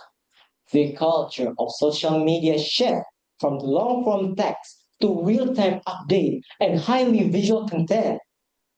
The honorable judges, everyday life become increasingly shareable, turning moment into posts, stories, or videos. But on this positive side, the judges, this period brought new opportunities for empowerment. Movements such as Arab Spring, #MeToo, and Black Lives Matter. That all of them showed that social media could amplify marginalized voices and mobilize global activism. But, however, this expansion also brought harmful consequences. The honorable judges, if you know, platform rely heavily on algorithm that prioritize engagement above all else, which created an echo chamber and fuel polarization. But moreover, honorable judges, the constant cycle of comparison, validation, and visibility give rise of widespread issues of anxiety, loneliness, and digital addiction. But luckily, in 2020, social media has matched into a central force of cultural and economic life. Influencers, streamers, and content creators who occupy spaces once reserved for traditional celebrities, while ordinary users shape trends that spread globally within hours. The honorable judges, social media has become not just a communication tool, but also marketplace, a news outlet, and a space for identity formation. The positive aspect of this stage is clear. People can monetize their creativity, build global communities, and participate in a cultural exchange on a predicted scale. But the spread of brainer culture illustrates how easily entertainment can blur into harmful behavior, shaping how younger generation think, act, and treat others. Social media is a double-edged phenomenon that mirrors human activity and vulnerability, shaping how society communicates, consumes, and perceives itself in the 21st century. I don't want all of the young generation of Indonesia will have the side effect of social media, including all of my fellow participants and the honorable judges. I want all you know, the culture of social media is reflected both the potential and the pitfall of digital age. From early networking side to today algorithm-driven ecosystems, social media has enabled connection, creativity, and activism, while also exposing individuals to a new form of exploitation, manipulation, and mental strain. Before I end my speech, I'm gonna say a quote from the movie Truman Show by Jim Carrey.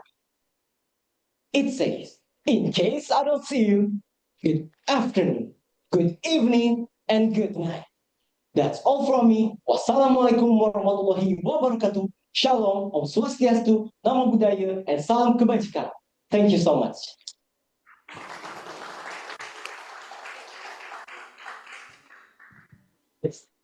Well, thanks a lot. And now I give to Ibu Lucy. Would you like to keep questions for Muhammad Hussein Nabil?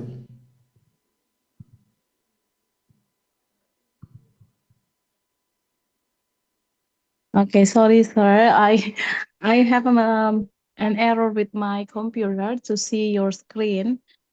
But I just listen for what that you have just speak right now. Okay, so let me try to follow this. Yeah. Okay. So Let me see. Okay. So according to you, I would like just asking about your opinion again about your title. So do you think that why the issue about the social media, is so important to be discussed for this speech competition? Thank you for the question, Miss Ifoneluji. I'm going to answer. Yeah. According to me,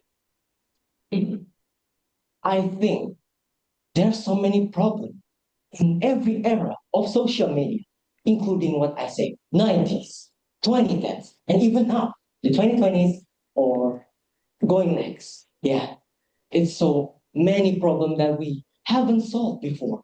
And we're gonna solve it now and next year until all the problem is solved. That's it. Oh, okay. Yeah. Thank you, Muhammad. Yeah. Well, let's give a big round of applause for Muhammad. Oh, I think this one is come forward, come for away. Yes, please welcome Jennifer Salina Haan from English Study Program at Tribuana Kalabahi University under the title Social Media's Impact on Education in the Digital Age.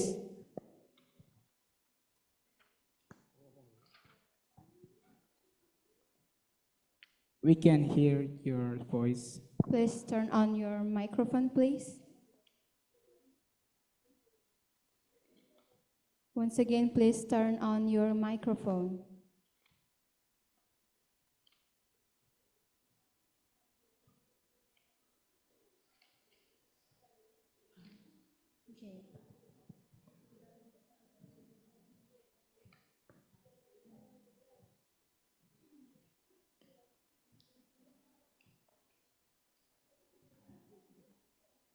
For Jennifer Sarlina Han, we can't hear your voice, so please turn on your microphone.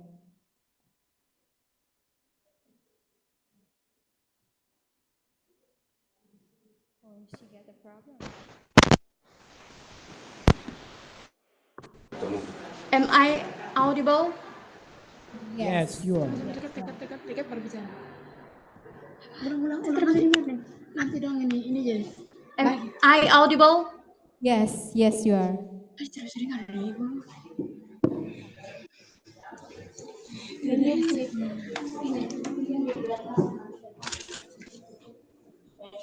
Backward. Hello. Hello. Yes, we can hear you. Yes, we can hear you. Hello, Sonia. Hello. Am I audible? Yes, you are. Oh, bisa. Lanjut. Hello, Sonia. Can you hear me? Hello, Sonia. I will start my speech. Can you hear 3, me? 2, 1. Good afternoon, ladies and gentlemen. Shalom, salve, assalamualaikum warahmatullahi wabarakatuh. Look around you. How many people here check their social media in this morning? Probably most of us. Social media is no longer just a trend. It's the air we breathe in this digital age. Today, I want us to seriously discuss how platforms like Instagram, YouTube, and TikTok fundamentally reshaping our greatest institution in education. Our topic is effect of social media on how we learn, how we teach, and ultimately how we succeed. Ladies and gentlemen, let's start with revolutionary benefits. Social media has done something incredible. It has democratized knowledge. Firstly, access and research learning is no longer to the four walls of a classroom. We can follow professor, join global online seminar, and watch detailed education videos all for free. The ideal world's knowledge is accessible with a single tap. This is an unparalleled advantage for independent and curious mind. Secondly, collaboration and community. Have a difficult assignment? Post a question in a study group chat and get instant feedback. First globally, social media foster powerful collaborative learning environments, turning solitary into a dynamic, interactive experience. It makes learning faster, easier, and and much more engaging. In short, social media, when used correctly, it must thoughtful education for ever created. So, ladies and gentlemen, what is the solution? We can't delay social media? Of course. The answer is not avoidant, it is mastery. Our focus must to digital literacy. School must teach us how to use this tool, how to verify research, how to protect our time, and how to maintain a healthy boundary between our online and academic lives. We need to be taught to be critical consumers of information. We, the student, must also commit to mindful usage. Put the phone away during study time.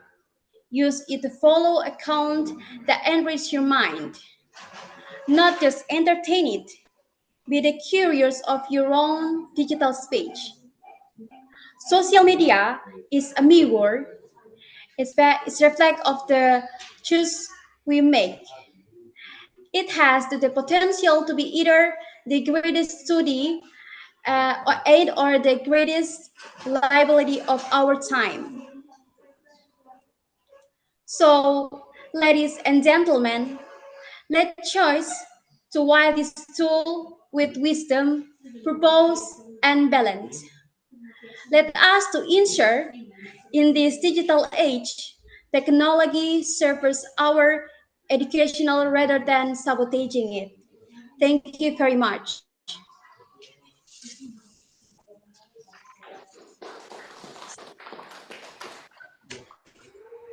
Okay, thanks for Sonia.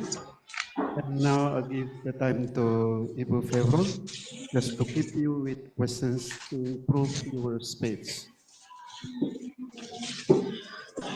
Hello, Sonia. Can you hear me? Sonia? Hello, Sonia. Yes, Miss. Can you hear me? Yes, Miss. It is Jennifer, Miss, bukan Sonia. Yang presentasi sekarang Jennifer. Oh, Jennifer. Okay, well, Jennifer, can you hear me?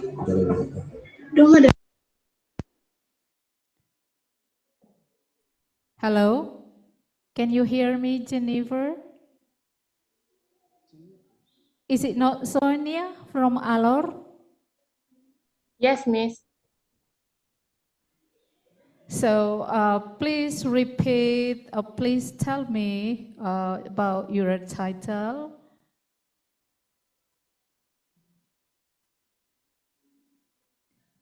Can you repeat one more time?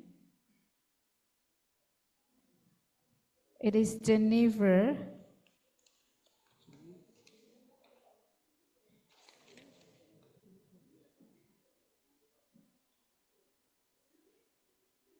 social media's impact on education in digital age.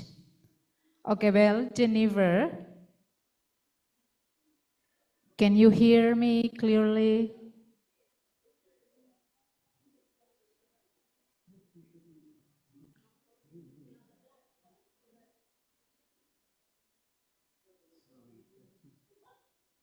Jennifer? Genevieve. Genevieve, right? Yeah, I hear you.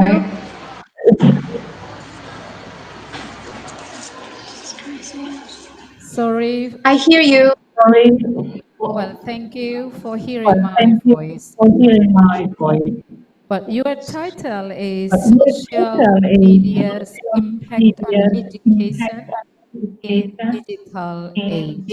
So, what do you think the positive impact that has caused or have caused the students or you have friends around you, and then its impact related to your study in your classroom? Sosial media tuh dia berimpact bagi anak-anak generasi atau tidak? Yes. Yes. The social impact of the generation. The impact is the had impact on students, including my friends and me, during that time. And many of us had to study online, which the method learning more difficult. Some students lost motivation to stay. They couldn't interacting tactile with the teacher.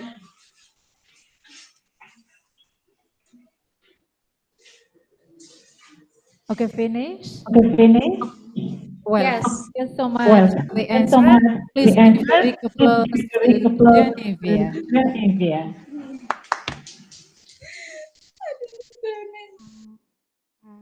Well, thanks for Genevieve. Thank you for giving all your best for today. And now we are going to move again to another participant. So the next participant is coming from English Study Program, University of Timor, under the title, The Hidden Impact of Social Media on Our Mental Health. So please welcome Maria Priskalia Nahak.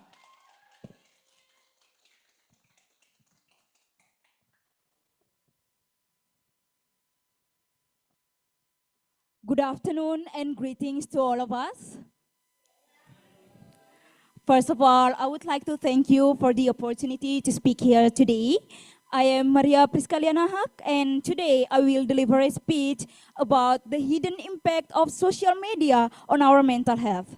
But before that, ladies and gentlemen, let us express our deep gratitude to Almighty God, for it is by His blessings that we can gather here today in good health.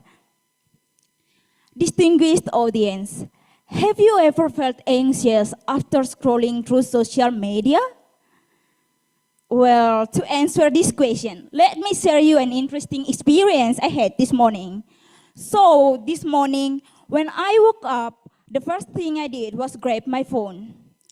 I opened TikTok to find some entertainment, and the first post on my feed showed a romantic and successful couple.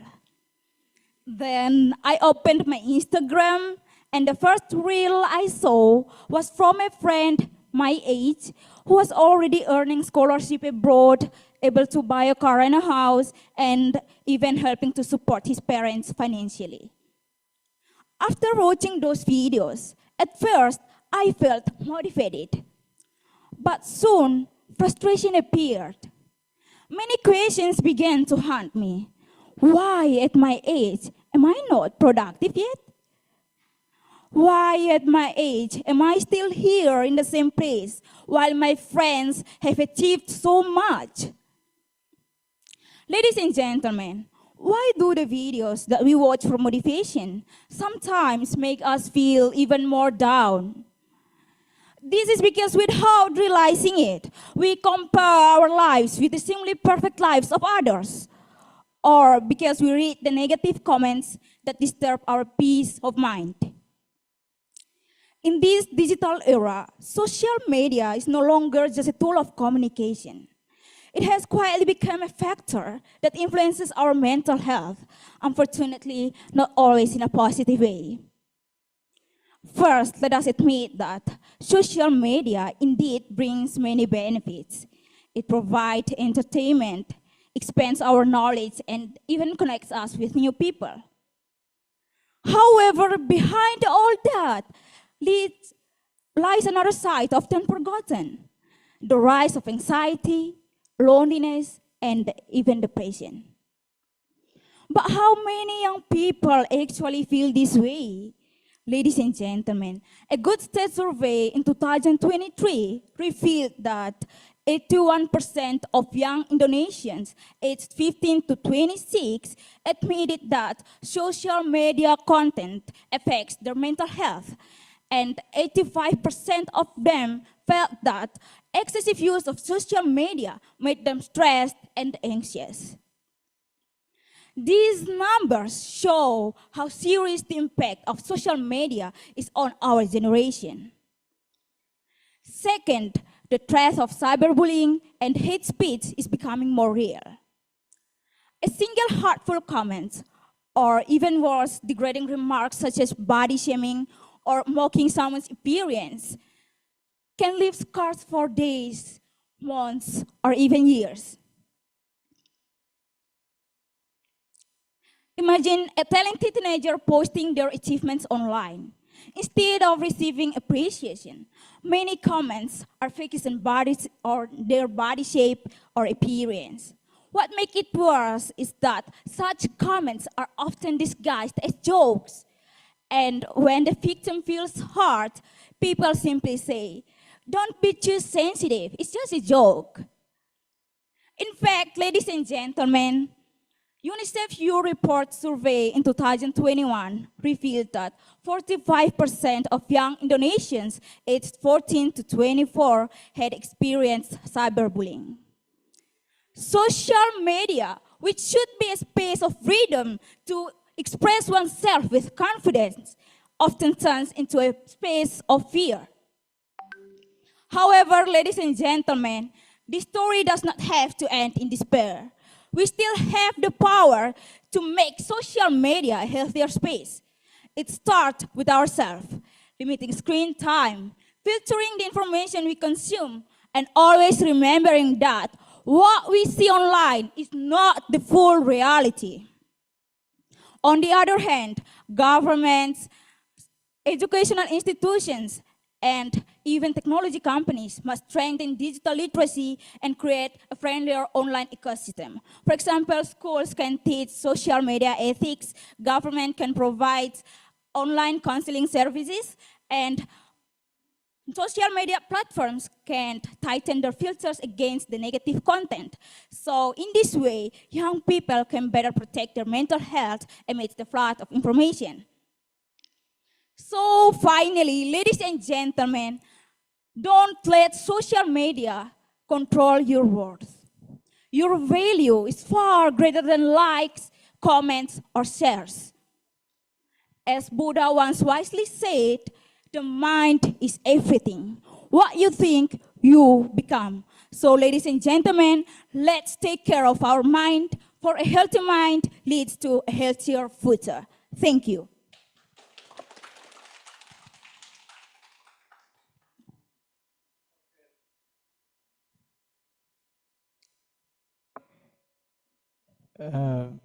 For Kakak Iska, please. Yeah. Okay, thanks, Priskalia. As you stated before, there is some governments, educational institutions, and other companies focus for educational institutions. Sometimes we hear that some school not allow the students to bring their mobile phone in the class. But in another institutions, they allow the students to bring their handphone in the class. What is your opinion about this? All right, so thank you for the question, Mr. Mike. I will answer the question. So in my opinion, I think the school should, in my opinion, is the school should allow the student to bring their mobile phone, but it's under the monitoring of the teacher, so the student can use their phone wisely. So it's the student didn't use their phone to a negative uses like that. So I think that's all from me. Thank you. Well, let's give a big round of applause to Priskalia Nahak.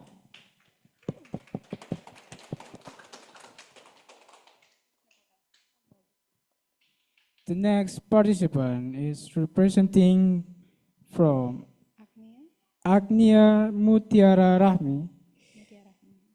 Agnia Mutiara Rahmi from Computer Engineering and Networking Program at Tanah Laut State Polytechnic.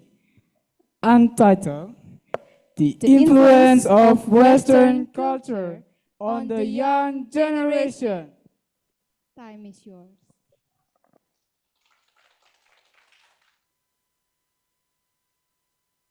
Am I audible? Okay. I will start my speech in 3, 2, 1. Good morning, everyone. Let me start by asking you this. Have you ever realized how much culture shapes our daily life? From the food we eat, the clothes we wear, even the way we greet each other, it all comes from culture. And guess what? In today's world, culture doesn't stay in one place anymore. It moves fast across countries and continents. Through movies, music, and of course, social media. And among all of this, which culture do you think has the biggest impact on young people today? Yes, you're right. It's Western culture.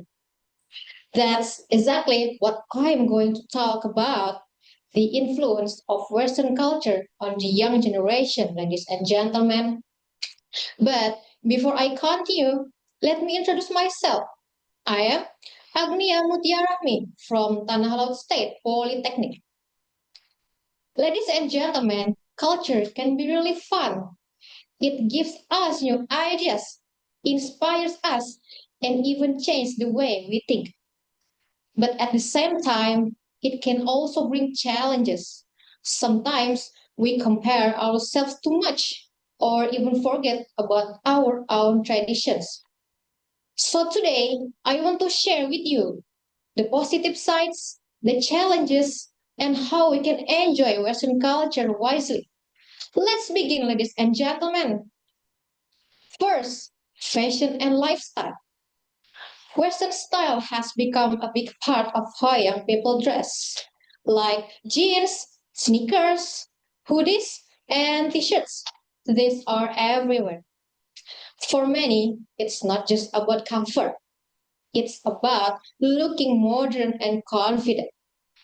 But let me ask, ladies and gentlemen, have you ever wanted to wear batik or kabaya in a casual event, but thought, people will think I'm old-fashioned? That's the problem, ladies and gentlemen. Some people feel shy to wear traditional clothes, but actually, we can mix both modern fashion with local culture. That way, we're not only trendy, but also proud of who we are. Second, entertainment and pop culture. Hollywood movies, international music, and Netflix or Spotify. They're everywhere. And yes, they help us learn English and open our minds to values like freedom and equality. But on the other hand, how many of you have ever said, just one more episode, and suddenly it's already midnight? That's addiction, ladies and gentlemen. And sometimes we even copy unhealthy behaviors from movies like drinking or partying. That's why we must be smart, enjoy the entertainment, but control ourselves.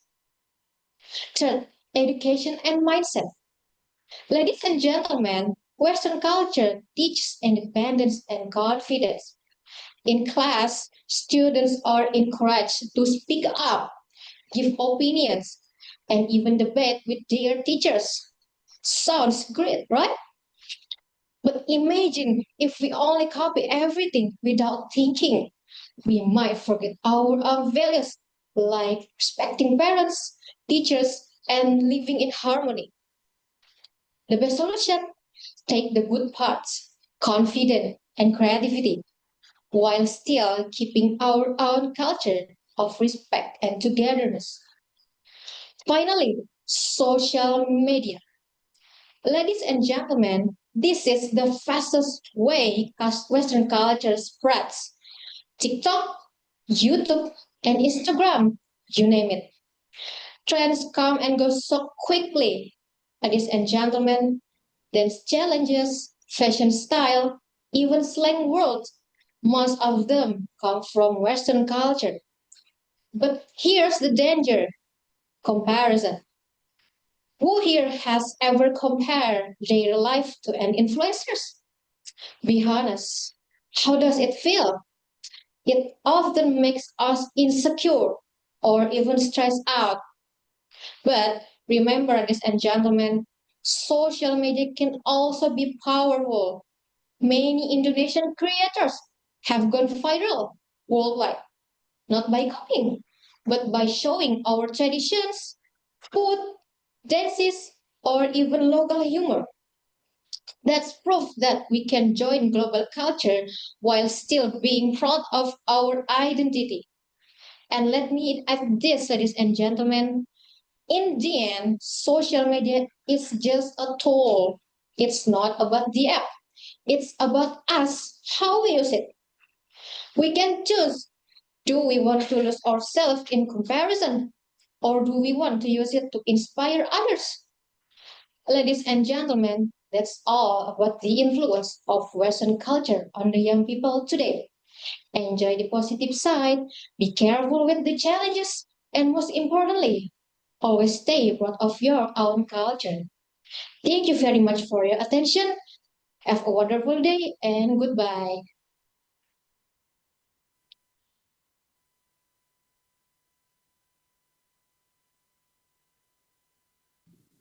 Pak Erwin, would you like to give any questions to these participants? Okay, thank you for the chance, Bapak. Agnia, thank you for that speech. It was interesting topics relating that the culture into our young generations. You mentioned that the Western culture shapes how young people behave and think for today.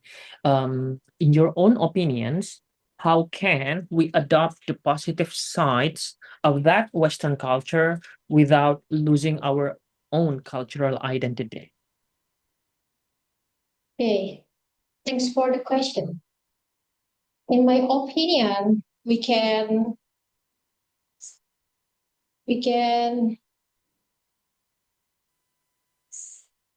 make some good behaviors or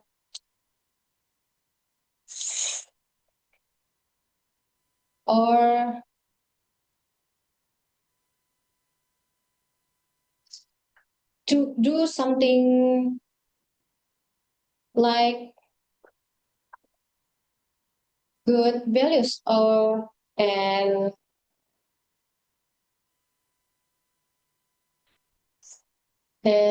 or even we can respecting others.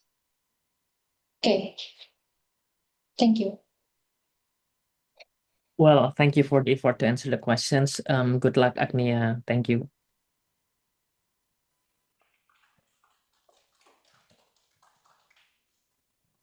Thank you so much for Agnia that already giving us a great performance today. You're right. So we are gonna move to our next participant again.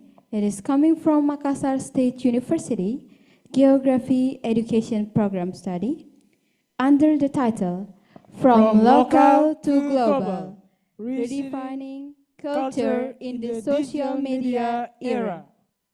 So please welcome Siti Nurainun.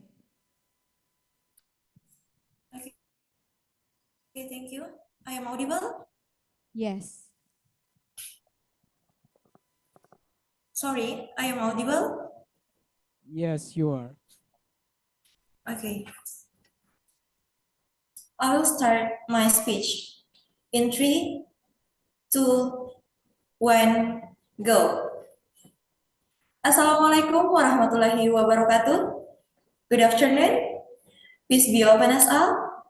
Esteemed judges, organizing committee, and all distinguished guests. First and foremost, let us offer our praise and blessing to Allah Subhanahu wa Ta'ala, for it is through the abundant mercy, guidance, and blessings that we are able to gather here in a good health and high spirit. We all also send our prayers and greetings to our beloved Prophet Muhammad Sallallahu Alaihi Wasallam, his family, companions, and followers until the end of time. Let's introduce myself. My name is Siti Nurainun. I'm a student from Makassar State University, and today I would like to invite us to reflect a matter that is very relevant to our daily life, from local to global, redefining culture in a social media era. Ladies and gentlemen, social media has become a global space. It's very influential. It is not only a place to share information, but also a stage where culture is displayed, disseminated, and even redefined. In Indonesia, we can see how quickly local culture can become a global trend simply because of a post. For example, traditional music, traditional dance, regional music, and even Indonesian cuisine have gone viral on TikTok and Instagram. From Minang Spaces to Toraja Coffee. The world nowadays knows our culture through their smartphone screen. However, this phenomenon is not always straightforward. Behind the pride of seeing our culture go international, there is also a debate. For example, there is the issue of how culture is sometimes commodified, with only its aesthetic aspect being taken without understanding the noble values within it. Recently, there has been much discussion about how traditional clothing is worn simply for viral content without understanding the secret meaning attached to it. Let's take a look at South Sulawesi, the birthplace of Sirina Pace culture. This philosophy is not just about pride, but also solidarity, a way of life that has been passed down from generation to generation. And now, these values are being reintroduced on social media. There is culture that feature the Bodo dress in Indonesian fashion show, and there are videos of the Pakarina dance on YouTube channels with millions of viewers. But the question is, does the world only see the outer beauty, or does it also understand the soul of the culture we have inherited? This is about the challenge and opportunities. Social media can expand the reach of our culture, but it can also reduce its meaning. Therefore, it is our role as young people, the digital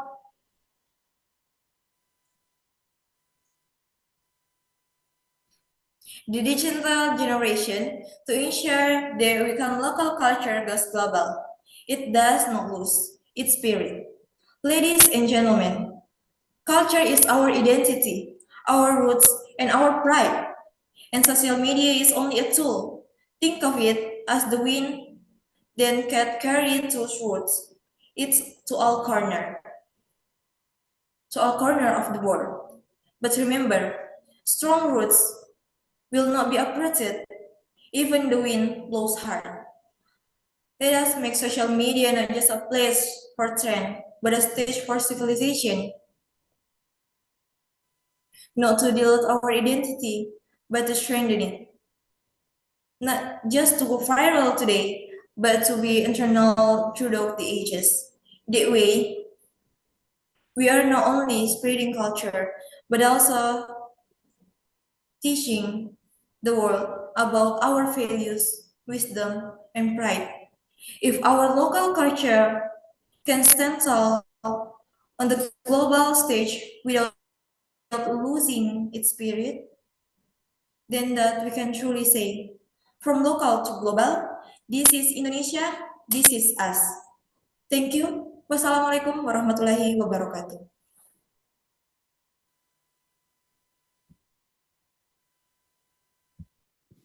Okay, thanks a lot. And now I give to Ibu Luci to keep her with questions to improve her speech.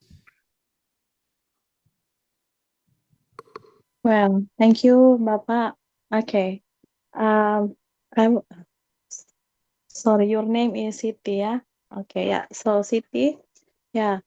My question is about, I would like to know about your opinion again. According to you, what is the biggest challenge in maintaining the cultural identity in the age of social media? What is the biggest challenge? I repeat once more. What is the biggest challenge in maintaining cultural identity in the age of social media, according to you? Okay, the biggest challenge when the culture, okay, thank you. The biggest challenge when the culture meaning in social media, in my opinion, the biggest challenge in when our culture is to share about many culture like traditional dance, regional music to a global trend, but there no the meaning of our culture itself. So I think the world nowadays know about not just to the other beauty of the culture yet, but there has been know about the meaning, the secret meaning about the culture yet. Thank you. Okay, thank you, Siti. Yeah.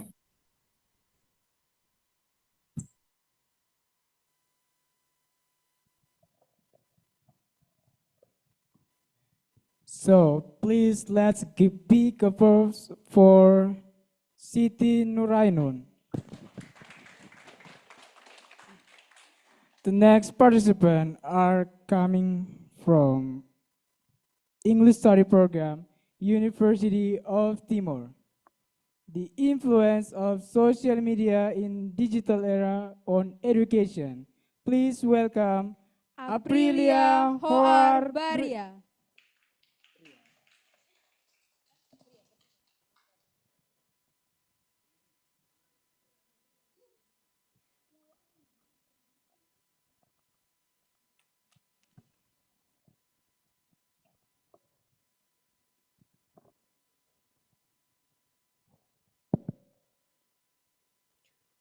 Assalamualaikum warahmatullahi wabarakatuh. Salve, Shalom, Om Swastiastu, Namo Buddhaya, Salam Kebajikan. Good afternoon, ladies and gentlemen. The honorable judges, and I'm proud of my friends. It's for the audience that I'm proud of. First of all, let us express our gratitude to God Almighty, for it is by His grace that we are now gathered in good health and high spirit. I'm Aprilia Hoarberia. I will deliver a speech, and the title, The Influence of Social Media in the Digital Era on Education. Ladies and gentlemen, we live in a digital era full of technological follow of social media. almost everyone from children to use social media in daily life. Almost everyone from children to use social media in daily life. But the question is, how does social media influence the world of education? Ladies and gentlemen, before we discuss further, let's first understand what education is. Education is not just a process including knowledge, but a journey self-discovery, empowerment, and understanding our true potential. It is the key that opens the door, an opportunity that allows reporters and expert our perspective and shape our own future. In education, it's not limited to course of the classroom, but it refers a lifelong commitment and a personal growth and achieving excellence. Therefore, education becomes our lifelong journey. Now, ladies and gentlemen, education not only gives us academic abilities, but also develop our character, personality, and insight. In the current era of globalization, education is getting hard, and we are unable to achieve success. This means that education not only about studying at school, but also develop our character, personality, and insight. Ladies and gentlemen, the influence of social media and education can be both positive and negative along with important data. So the positive impact social media can serve as active learning tool. So the number one, based on a survey concluded by APGA in 2024, it was recorded that 78% in Indonesia use the internet educational learning material. The negative impact cannot be ignored. So the number one, research by Ministry to Communication and Information, or 2023, show that arrest to students in Indonesia in social media. Ladies and gentlemen, therefore, as a young generation, we must use social media usefully. Social media show the expert our knowledge, strengthen friendship, and support our academic achievement, not become an obstacle to our dreams. As the future generation of this nation, we cannot reject follow of social media. And however, we can control how we use it. Do not let social media control us, but let us the one who is social media. Ladies and gentlemen, and remember, the future of our nation is in our hands. If we use social media usually, we will come as a generation, is intelligence, will merit, and ready of the challenges of the time. Assalamualaikum warahmatullahi wabarakatuh. Salve, shalom, om swastiastu, namo buddhaya, salam kebajikan. I think that's all and thank you.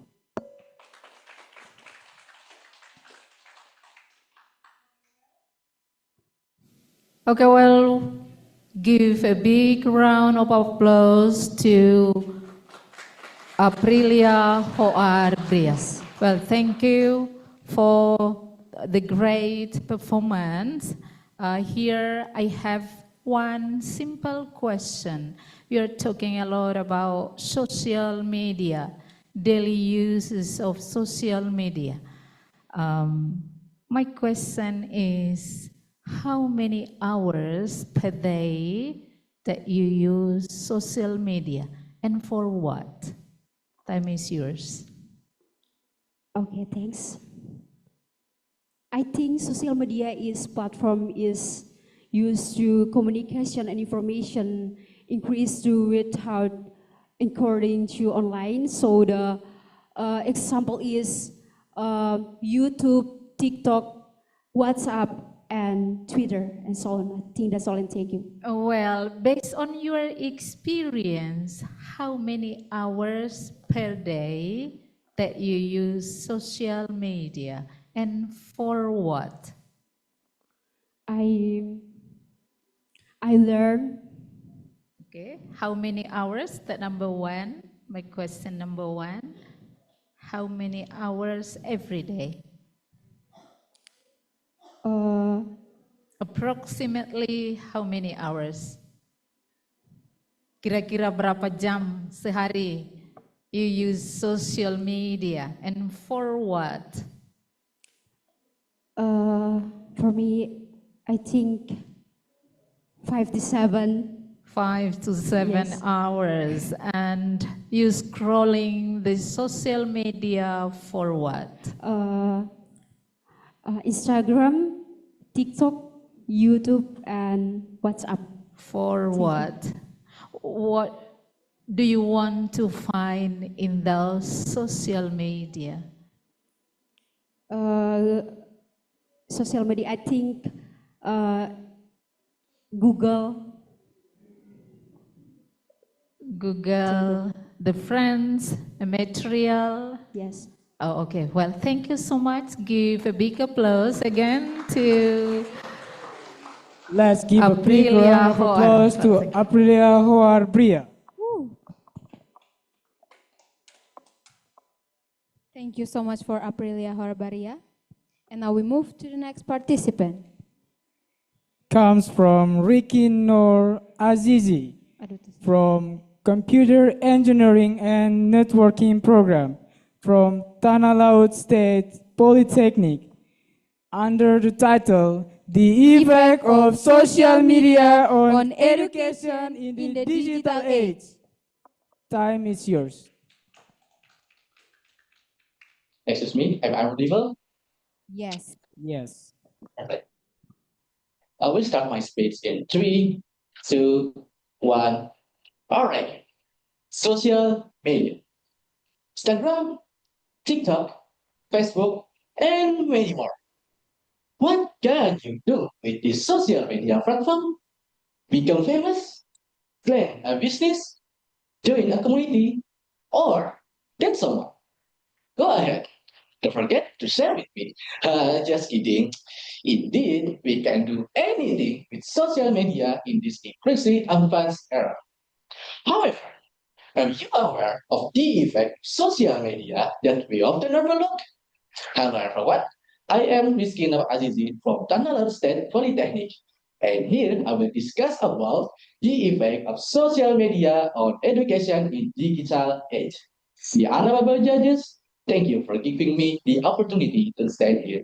And to the happy audience, I hope you hear and understand what I'm talking about. Why? Because this is an important issue to discuss for the good of us all. The honorable judges, friends, and relatives. As you know, we live in what can be considered a modern era.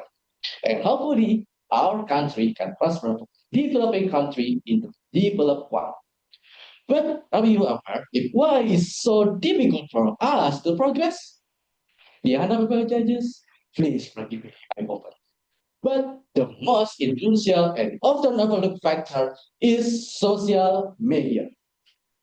According to statistics from Data.com, there were approximately 143 million active social media users in Indonesia in January 2025.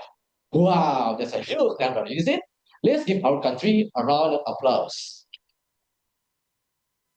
With that number of users, both young and old generation should be able to use and develop technology for the benefit of the nations. But what happened, the honorable judges? As I said before, social media is one of the important factors and key to the success of our nations. But why social media? Shouldn't the government be the one fix the problem, eradicate corruption, bring prosperity to people, deserve the House of Representatives? No. No, the honorable judges. That's not how it works. Do I just say, do you realize where all those opinions come from? That's right, from social media. And what does have to do with education? Okay, now if you open Instagram, TikTok, or any other social media platform, you will surely find reels or posts containing interesting content that entertain us.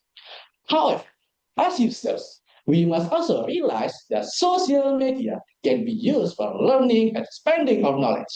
So positive, right? But what about the unadvantages? On social media, there's a lot of content that can be considered uneducational, such as venting about being done by a girlfriend, gaming moments, angry friends, and for kids nowadays, the violent twinkle anomaly, which is very concerning for me and some other people. And without us realizing it, most of the content we see every day will influence our mindset and habits, especially when we are studying. For example, because we are accustomed to viewing short, fast-paced content, we find it very difficult to focus and concentrate on understanding something take a long time. With the risk that we cannot complete that alone understanding. The honorable judge. This symptoms is known as low attention span. Then, some time ago, I student myself, I often came across content on Instagram Reels offering AI to help me complete my college assignment and even my thesis, so that I could graduate.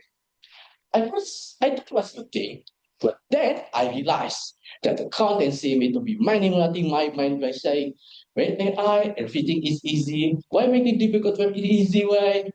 Who here often use AI for assignment? The honorable judges, to be honest, I use it too. It's true that with AI, we can obtain information and answer more easily. Is there nothing wrong with that? But the most important thing is that we also have to understand the information provided. Additionally, we must be aware that we should not become dependent on AI. What does AI dependency mean? Perhaps you often see your friends or younger siblings using AI when doing their assignment. But when faced with exam, they score a low and sound negligible. Why is that? Yes, because of AI, their mindset has become dependent on AI, causing their critical thinking and problem-solving skills to become dull. It's not just university students. Even younger students and toddlers or underage have begun to depend on AI, artificial intelligence. I don't blame AI, the other judges, but what worries me is that we, as the users, especially as students who should have critical thinking skills, are stuck in a mindset of just relax, there's AI. And what happened then? We become lazy thinkers and lack critical thinking skills. All right, before time runs out, I just want to repeat. We are the users, so use social media and all available technology wisely. Don't let our critical thinking skills be swamped up by all the conveniences of our life.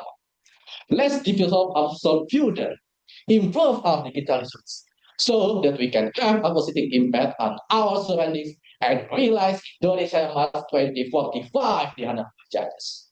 That's all I can say. I hope that all of you can understand and be aware of yourself when I've said. I apologize for any mistake. Thank you.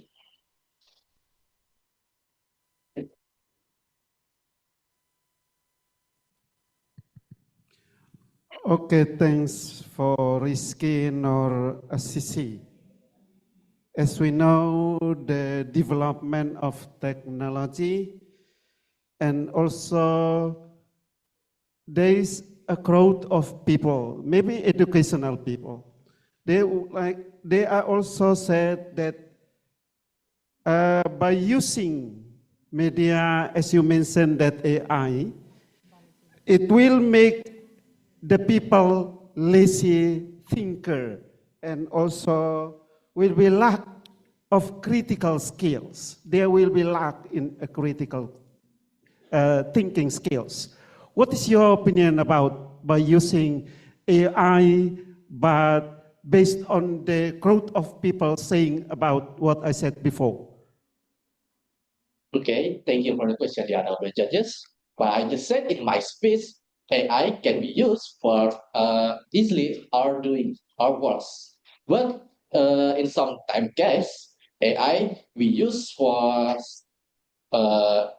always use for as well our steps every problems. Like we have little problem, we use AI. Every problem, and we use AI again. Where our critical thinking skills? So it's a bad impact of AI. But positive of AI, we can use AI for obtain information easily or elsewhere. But we must also understand the information from AI. It's just not take the answer from AI. We need to understand the answer and information from AI, not take the answer. I think that's my opinion about the judges. Okay, I think that's all. Thanks a lot and good luck for you. Let's give a big round of applause. So, everyone, we will give our participants who previously experienced network problems at the beginning, giving another chance for them. So, please welcome Sonia Helviana Lalobang from English Study Program, Tribuana Kalabahi University, entitled The Effect of Social Media in the Digital Age, Impact on Mental Health. Time is yours. Yes, you Yes, are. you are. Okay, I'm going to start my speech in 3, 2, 1. Shalom, Assalamualaikum warahmatullahi wabarakatuh. Om Swastiastu, Namo Buddhaya, Salam Kebajikan, Salve. First of all, let us praise and give thanks to the Almighty God who has given us health, time, and the opportunity to gather here in a good condition. Secondly, my highest respect goes to the honorable judges and to all my beloved friends who are present here. I am Sonia Helviana Lalobang from English Department, Universitas Tribuana Kalabahi, and let me start my speech with a short story. There was a teenager always smiled on Instagram, post happy photo every single day, but behind the screen, she felt lonely, insecure, and depressed because she kept comparing herself to others. Ladies and gentlemen, it is not just her story. It is the story of millions of young people today. Because of that, today I want to talk about the effect of social media in a digital age, especially effect on mental health. Ladies and gentlemen, we know together, today we live in a digital era where social media has become an inseparable part of modern life. From the moment when we wake up until time we go to bed, many of us check our phones, scrolling topics on Instagram, and contact our friends online. Social media has indeed changed the way we learn, the way we communicate, and even the way we see ourselves. On the positive side, social media always us to stay connected with our friends and family, even across long distance. It helps us to share knowledge, spread awareness, and build communities. For example, during the pandemic on COVID-19, social media played a crucial role in keeping people stay connected and involved. It gives us hope and motivation when we felt isolated. But, ladies and gentlemen, behind all shining benefit, there is also a dark side. Based on the data from Health and Human Service in 2024, children on social media are commonly exposed to extreme, inappropriate, and harmful content, and they face double risk of poor mental health. Social media has been caused the way we social media has been caused various mental health issues, especially among young people. So let me highlight three main problems. The first is about comparison and low self-esteem. On social media, people often show the best part of their lives, the achievement, the vacation, even edited photos. And when we constantly compare ourselves with those perfect images, of course, we may feel insecure, unworthy, and satisfied with ourselves. The secondly is about cyberbullying. Unlike face-to-face bullying, online bullying can spread quickly and reach wide audience. A single harmful comment or embarrassing post can damage someone's mental health deeply. Victims may feel isolated, hopeless, and even unworthy with their own digital space. The third or the last is about addiction and lost real life connection. Ladies and gentlemen, when we're spending too much time on social media, often takes away opportunities for meaningful face-to-face communication. We may have 100 or a million friends on Instagram or on social media, but we still yet lonely on real life. So, what can we do to protect our mental health in a digital age? Of course, the solution is not to reject our social media because it is already part of our modern life. Instead, we need to learn digital balance. We can start by limiting screen time, following educational and positive accounts, and remembering likes and followers do not define our worth. Just as we care for our physical health, we must also care for our mental well-being. So, ladies and gentlemen, the choice is in our hands. Let us be wise digital citizens, use social media responsible, and always prioritize our mental health above everything else. I think that's all for me. Shalom. Assalamualaikum warahmatullahi wabarakatuh. Sampai.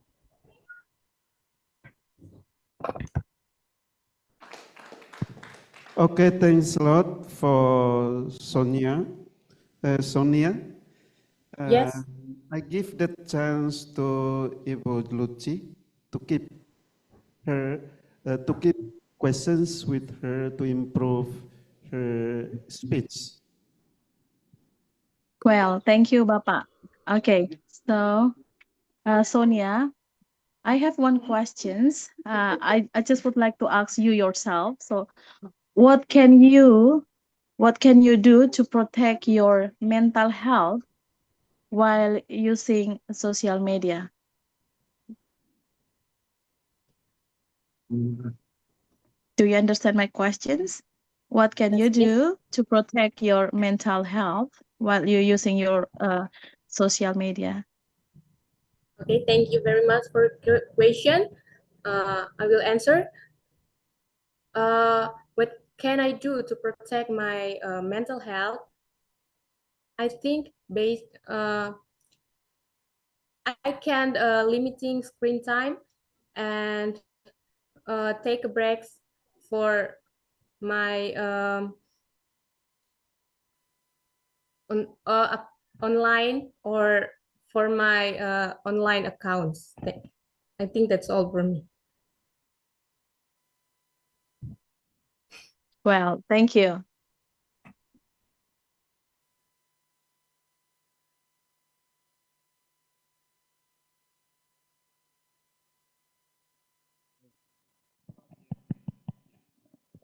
Thank you very much for Sonia for serving us an amazing performance.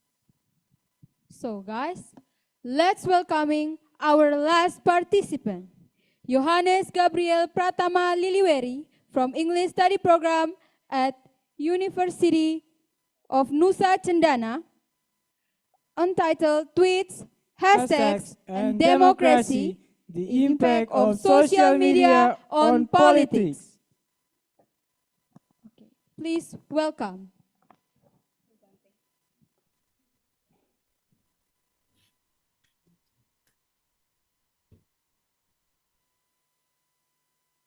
Am I audible? Yes, you are.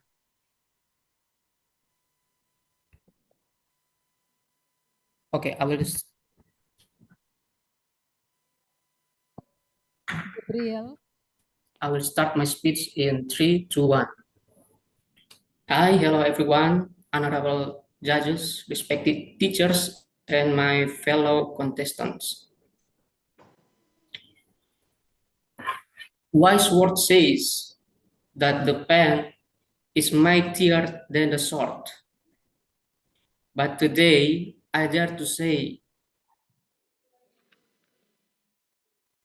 that a single tweet can.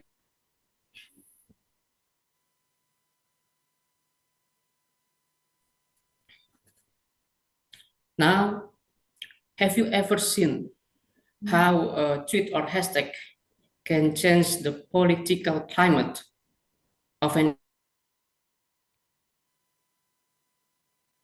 entire nation, or can be more?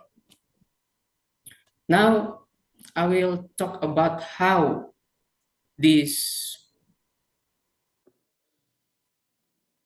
power has shaped politics, the bright and the dark side. First, the bright side.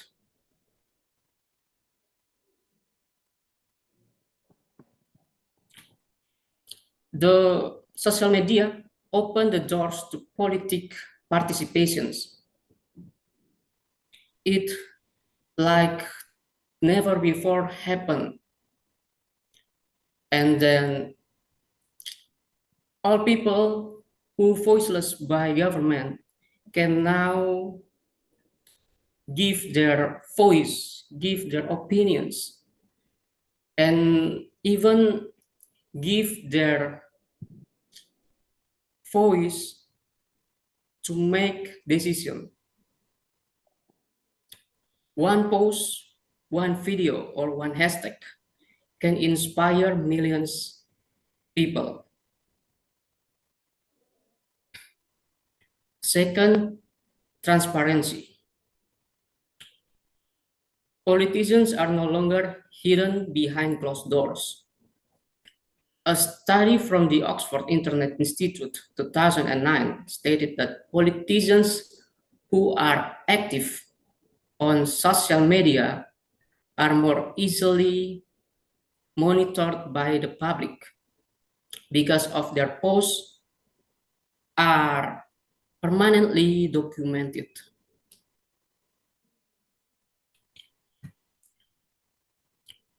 The statement means that their words, actions, and even mistakes are recorded, uploaded,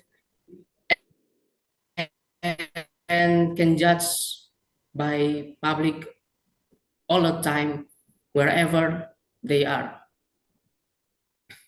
This is going to make leaders be more accountable and encourage honesty in politics. Third, mobilization.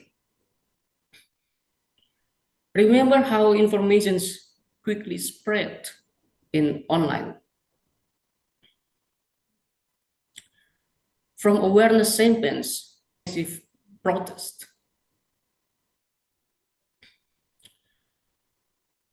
Social media gives ordinary people to have more power to unite and take their own actions. But ladies and gentlemen, let's not be blinded. Social media is a double-edged sword. Now let's move to the dark side. The first of the dark side is fake news and misinformation. Fake news and misinformation spread faster than truth. A single fake photo, a misleading headline, or a deepfake video can change public opinion just a few moments. The second worst, social media often creates polarization. The algorithms feed us only what we want to hear. It's trapping us in an echo chamber. Echo chamber is a condition or situations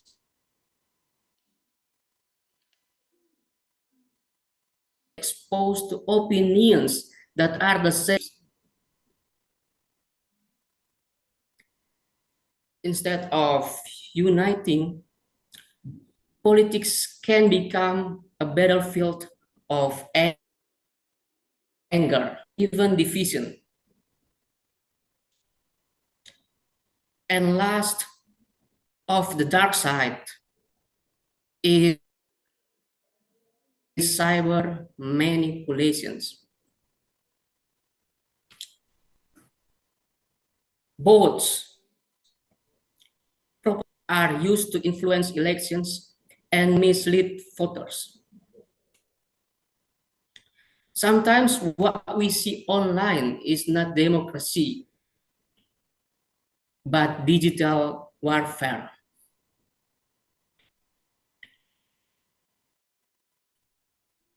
And next, after hear all this bright and dark side of social media effect on politics, a questions will arise. And the question is, what can we do? What can we do as a citizens, netizens, is about our responsibility. As citizens in the digital age, we must practical literacy, practical digital literacy, learn to questions, to verify, to think before we share. And also governments must protect democracy from cyber threats. Or they can create laws for publication of information. And about social media companies, they must fight this fake information. Like they can. Well, Johannes, your time is over. They can block the fake account. And the conclusion of this statement I already say is we have to choose wisely action. We have know the better and the good and the bad way of using the social media. I'm Yohanes Liweri. I'm finished. Thank you very much. Okay, thanks for Johannes. And now I give the time to Pa Erwin to keep him with questions to improve her speech. Okay, thank you very much, Papa. Johannes, I think it's important to pay attention on the signal because at the beginning of your speech, it's quite difficult to follow. Also, please mind the timers, the timing. Yeah, okay. Well, anyway,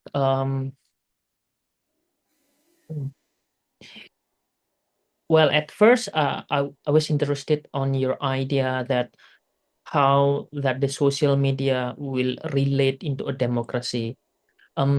Given to your arguments, you argued that the social media gives everyone a voice in a democracy. To your perspective, how can we or us as the young generations make sure that this freedom of expression does not lead to misinformation or hate speech?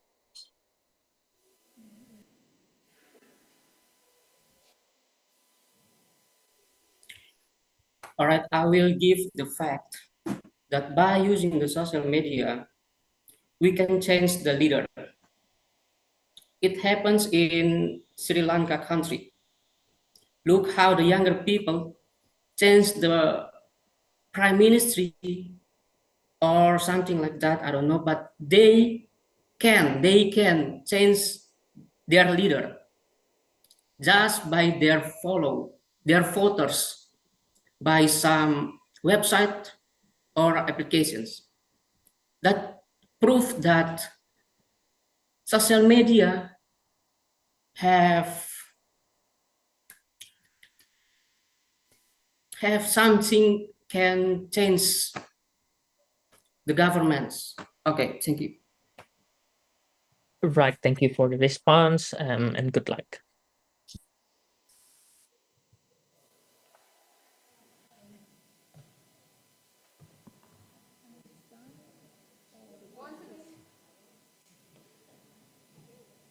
Once again, let's give a big round of applause to all of our participants today.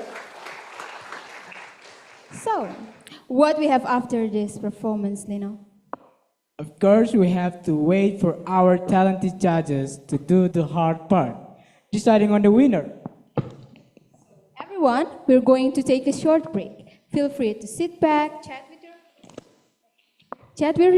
with your friends. You may grab a drink or just sit back and relax. And while you are waiting for the judges, we might enjoy the entertainment that we've prepared for you guys.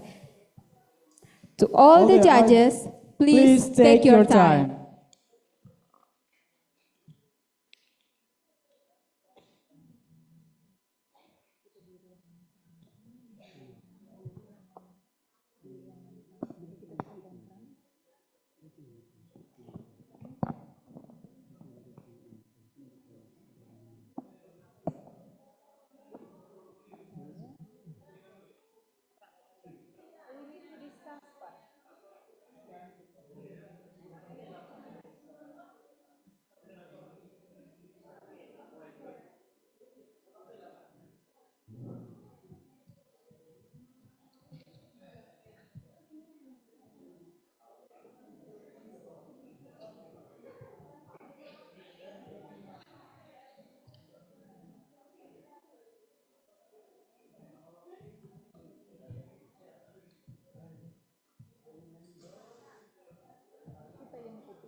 Maksudnya yang eksternal saya minta mereka share di sini aja ya di grup. Nanti tinggal diakumulasi, tinggal kami serahkan ke Mister sama Pak Mai. Pokoknya juaranya 5 teratas. 1, 2, 3, harapan 1, harapan 2. Enggak ya, saya lepas ya. Cek. Boleh, silakan Miss. Ini yang Pak Erwin sudah share di grup yang scoringnya beliau. Atau mau kami printkan? Oke. Nanti kami antar ya. Di ruangan mana Miss? Oh, wawancara.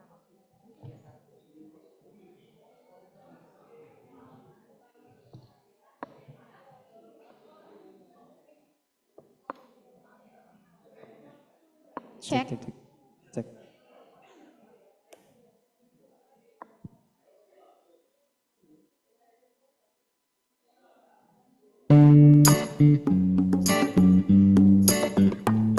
Okay, can I just say something crazy? I love crazy. All my life has been a series of doors in my face, and then suddenly I bump into you. I was thinking the same thing, cause like I've been searching my whole life to find my own place. And maybe it's the party talking, or the talk that found you. But with you, I found my I see your place. face, And it's nothing like I've ever known before. Love is an open door. Love is an open door. Love is an open door. with you, With you, with you, with you. love is an open door.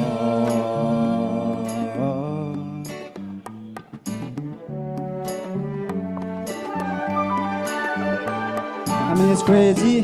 We finish each other. Sandwiches. This is what I'm gonna say. I never met someone Who thinks so much like me? Thinks again. Our mental synchronization can't help but one explanation. You and I were just meant to be. say goodbye. Say goodbye to the pain of the past. We don't have to feel it anymore. Love is an open door. Love is an open door. Love is an open door. Love is an open door. Can Can I say something crazy? Will you marry me? Can I say something even crazier? Yes.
Coruga na voz, ela quer blocada, ela quer fuzil. Quer blocada, ela quer fuzil.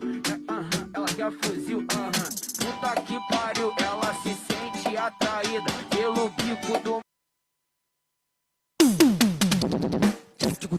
Cachorrinha, ai, au, au, au, vai!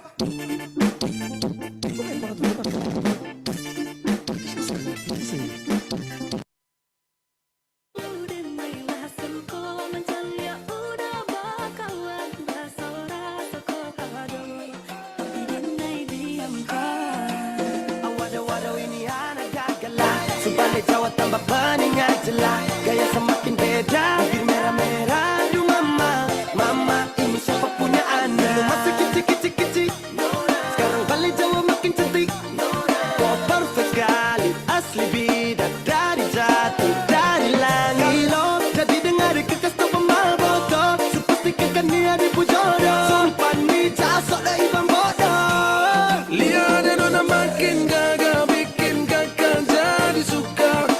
Ada rambut kepang dua, sekarang rambut merah-merah.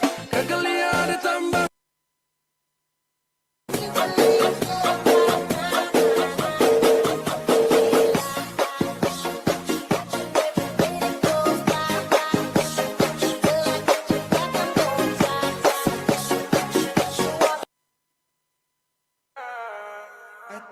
Así que trépate, actívate, así cálate, que te quiero ver, te vas a recoger, está con mi mujer, está con mi mujer, está con mi mujer, esta noche la pasamos bien, conmigo no te quieren.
Ini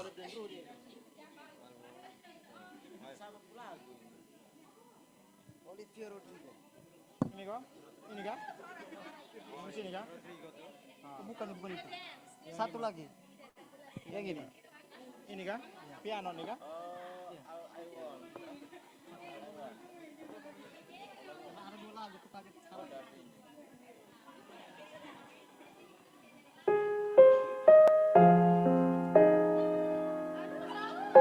Ya.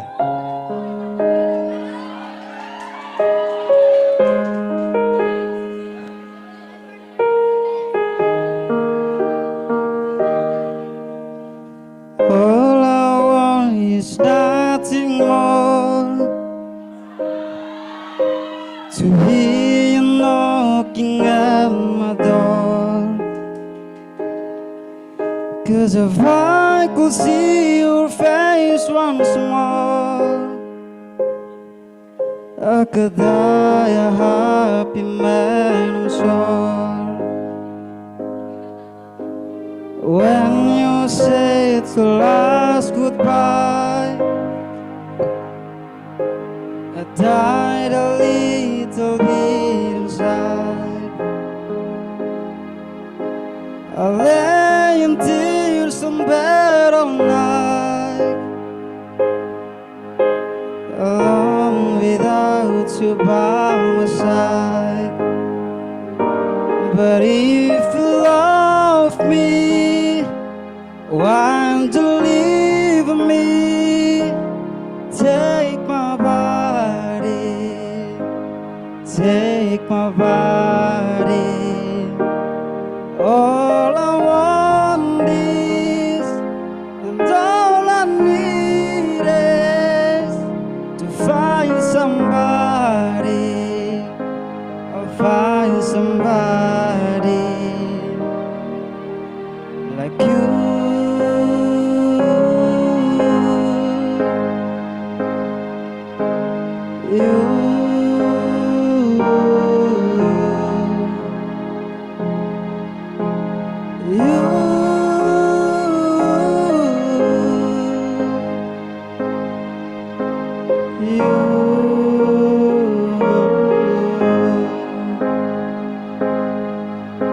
So you brought out the best of me, a part of me I've never seen. You took my soul and wiped so clean. Our love was made for movie screens. But if you love me, why don't you leave me? Take my body, take my body. All I want is, and all I need is to find somebody, or find somebody like you.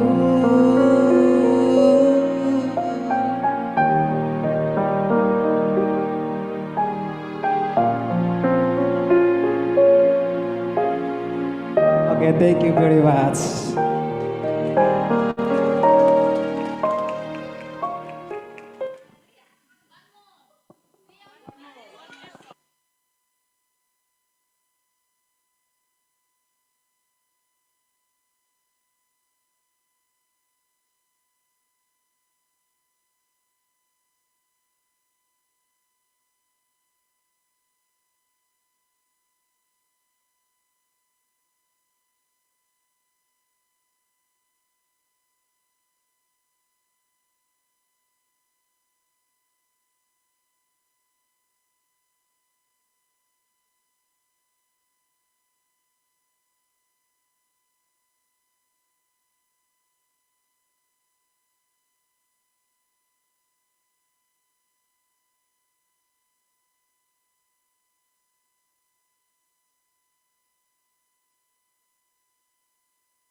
Cek. Kepada Kakak Rudi, tolong menghadap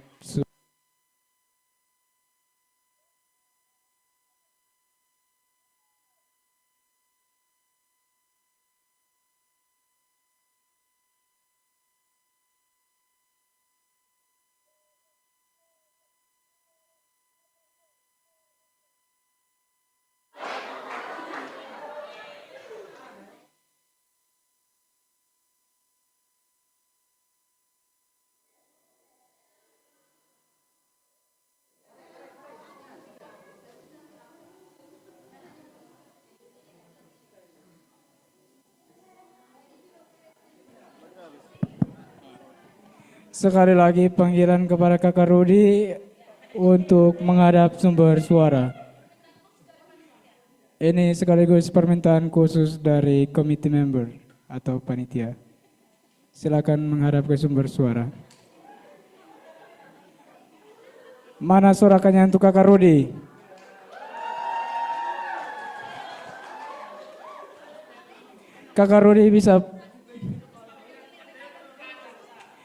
Kakak Rudi bisa mencari seorang partner atau bagaimana untuk pertunjukannya?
Judges have made their decision, and it's time to announce the winners.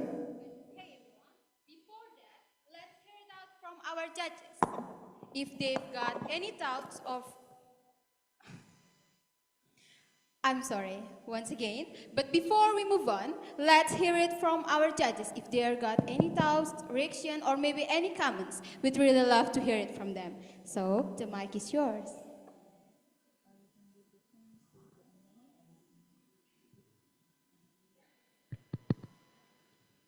Okay, thanks a lot for these competitions today, and we have calculated the result. And firstly, I would like to say from our English study program who held these competitions, we would like to say thanks for all participants who take part in this English debate contest. And also we would like to say thanks a lot for all the lecturers who accompany the participants to come to the English speech contest. And now we come to to announce the result.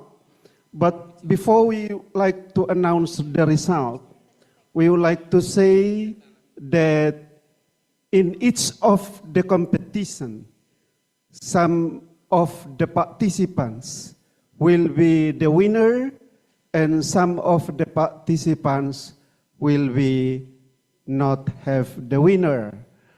That's why we are for justice that have calculated the result. And we think there is no any aspects that we would like to think, but we think positively and objectively to announce those who are the winner of today's competitions, I mean that speech contest. That's why from this chance, we would like to say that all participants, we say thanks, and also the teachers in each of the university or polytechnic or other or vocational high school. We say also, I would like to say thanks a lot in accompany the students who take part in these competitions. And I would like to give the chance to my friends to announce the result of these competitions today, I mean that speech competitions. Okay, well, thank you so much. I'm honored to announce the result of today's competition.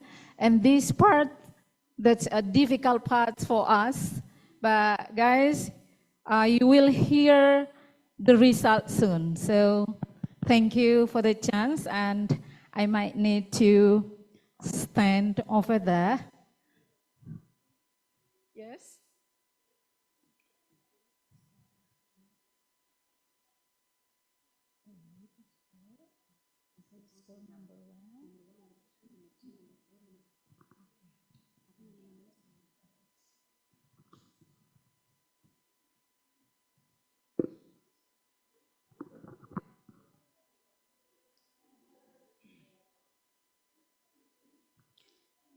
Okay, well, good afternoon, ladies and gentlemen,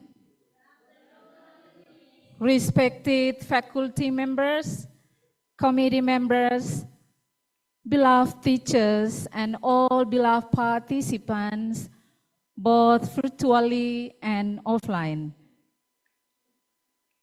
First of all, allow me, on behalf of the juries, internal and external juries, to express our deepest appreciation for all the contestants who have delivered their speeches today. One thing that you need to know that all of you are the winners. Please give a big round of applause for all the contestants today. We truly admire your courage, your confidence, your dedication in presenting your ideas in English.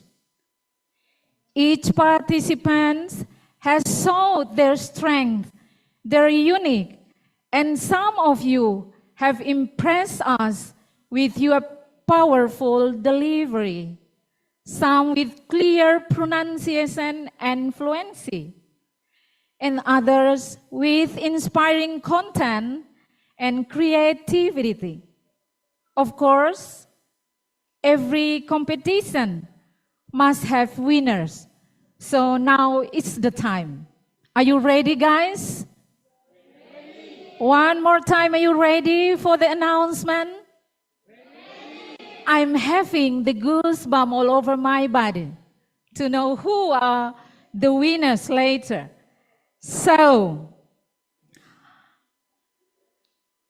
we hope you continue to polish your skill for each of you, because today's performance is only the beginning of your journey. So now it is my honor to announce the result of the English speech competition.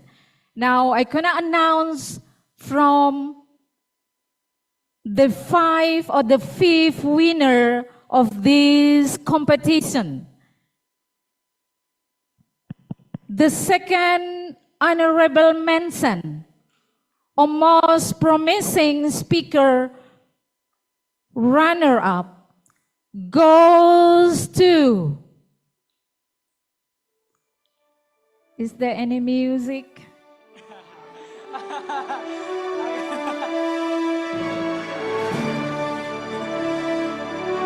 Nur Aina from University of Polytechnic Tanah Laut. Congratulations! With a score of 355.73. Okay, give a big round of applause for the second honorable mention today.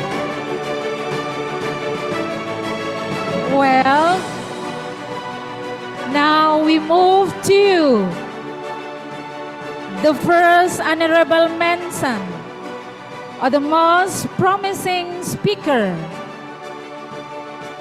goes to Muhammad Naufal Farel Evansa from University of Polytechnic Tanah Laut. Congratulations on your performance today. The score is 359.22. Well, give a big round of applause for the first honorable mention for today's competition. Okay, well,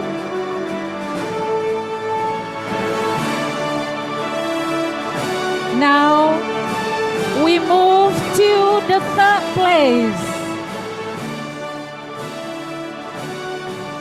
The third place goes to... You ready, guys? Ready. Well, you ready again? Yes. Yes. Well, goes to Indah Putri Talan. Congratulations to Indah Putri Talan. You can stand up. From Universitas Timor.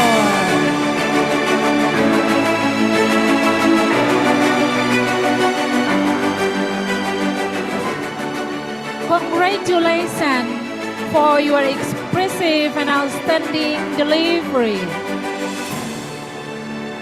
The score for the third place is 369.09. Please give a big applause to Indah.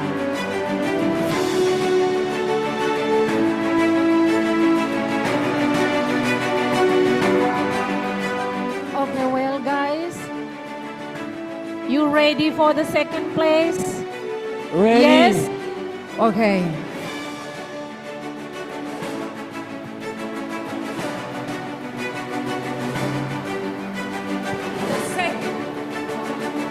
The second place goes to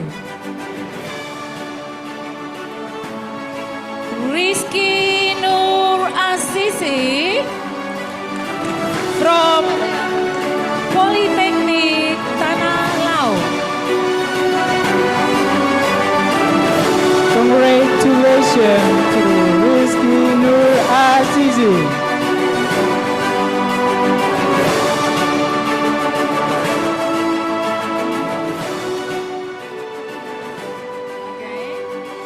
Thank you for your speech that well structured and you've delivered it with great enthusiasm.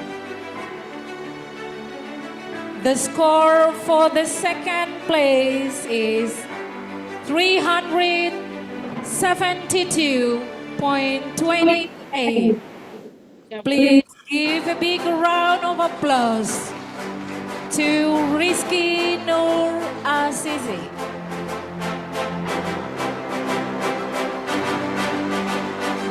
Well, are you ready guys for the first one? This is the final one.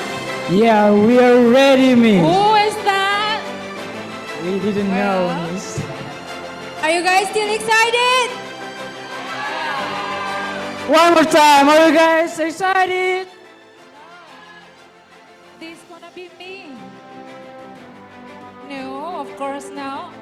Finally, we come to the first winner of today's National Hybrid English Speech Competition. The winner is awarded to Maria Hilaria Talan. Congratulations to Maria Hilaria Talan.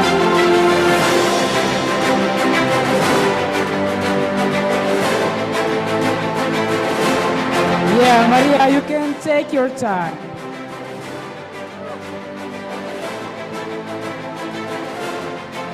From English Study Program, Faculty of Teacher Training and Educational Sciences, University of Timor, with the total score 373.46. Please give a big applause to... Once again, congratulations to Maria Hilaria Talan. Congratulations on your outstanding performance, powerful message, and excellent use of the language. Let us all give a big round of applause to the fifth winner of today's English speech competition. And also every participant who made today's competition meaningful and inspiring. Thank you very much. Have a nice evening and God bless you all.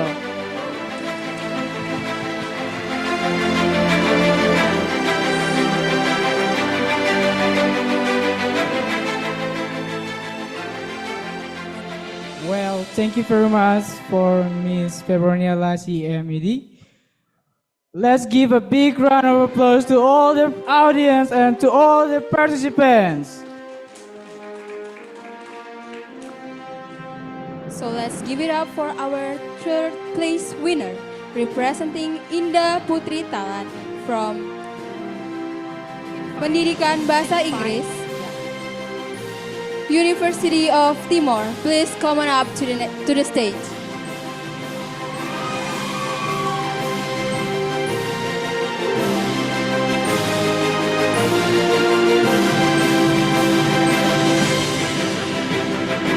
And next up, our second place winner from Politeknik Negeri Tanah Laut Kalsel, Divisi Teknologi Rekayasa Komputer Jaringan, Rizky Nur Azizi. Please turn on your camera.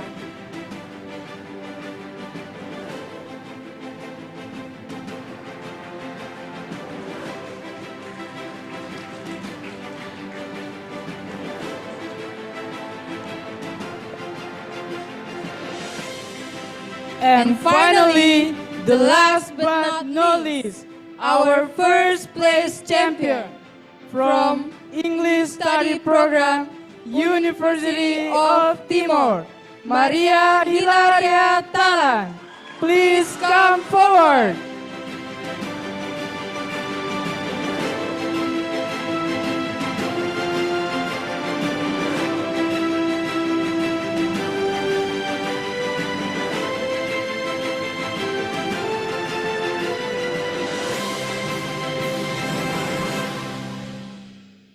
And of course, let's not forget our first runner-up goes to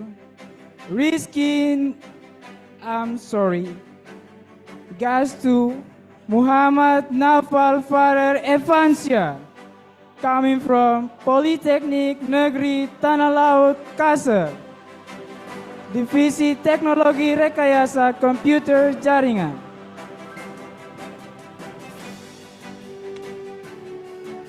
Please turn on your camera. Thank you very much.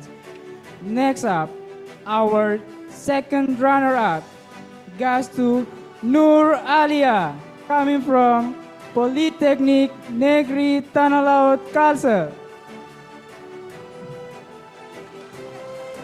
Wow, they're so still already, Indah.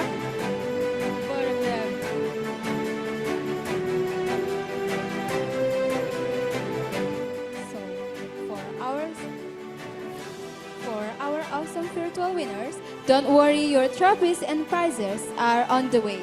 Just hang tight a little longer while we get them to your doorstep. Thanks for your patience.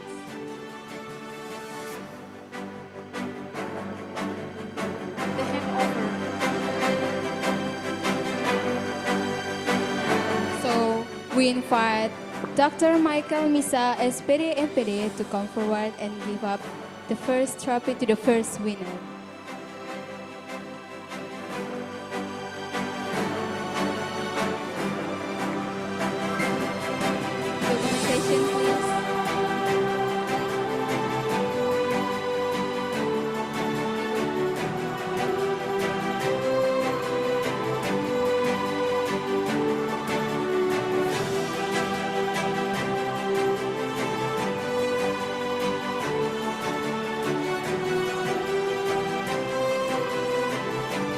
Give an applause for our first winner.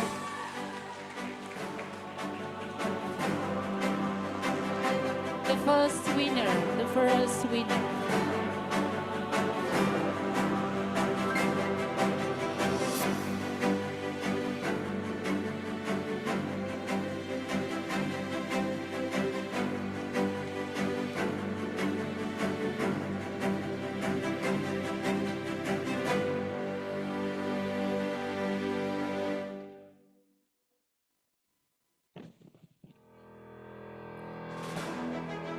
And the next one is the trophy for the second winner. Don't worry that your trophies and prizes are on the way. You just have to hang tight a little longer while we send them to your doorstep. So thank you for your patience. Give a big applause for our second winner.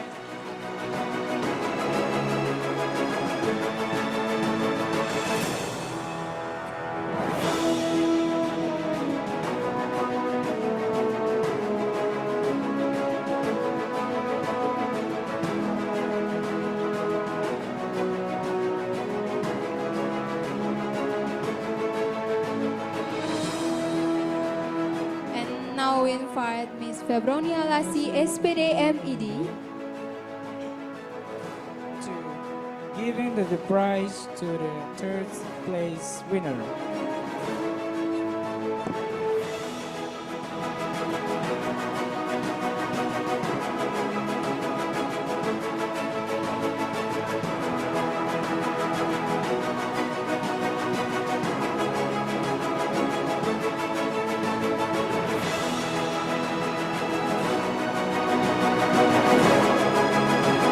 Give a big round of applause to all of the winners.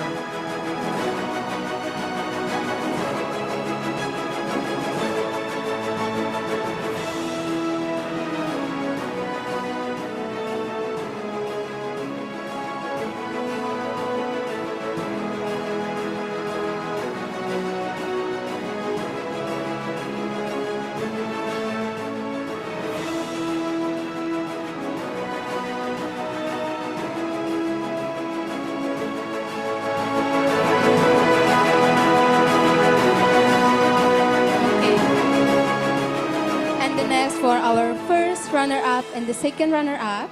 Once again, your prizes are on the way. Just hang tight a little longer while we send them to your doorstep. Thank you for your patience. You might take a look for your prizes here.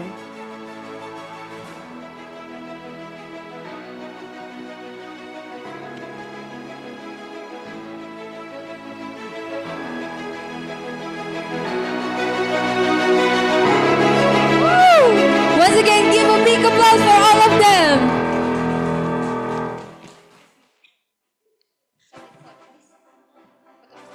So, the next is we invite all of the winners. For the offline winners, step right for your spotlight shoot. And for the online winners, hit that camera button, strike a pose, and make sure your background's looking fab. Let's have some memories. And the last, please look at the camera.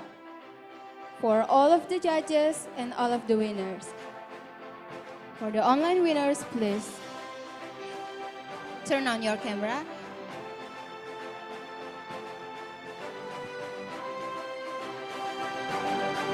And for the external judges too, please turn on your camera.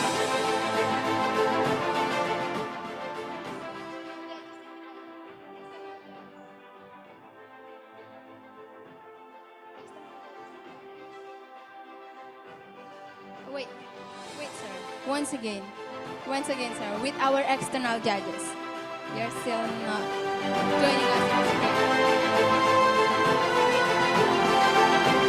So, once again, please look at the camera and take a picture with our judges. The documentation, please. Woo!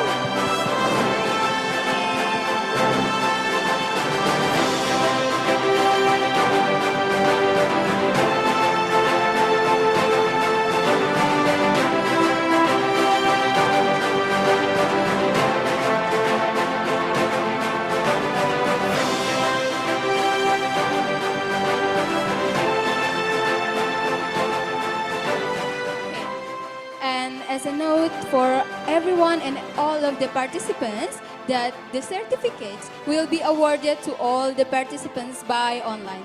Once again, as an information for all of the participants, the certificates will be awarded to all of the participants by online. Thank you.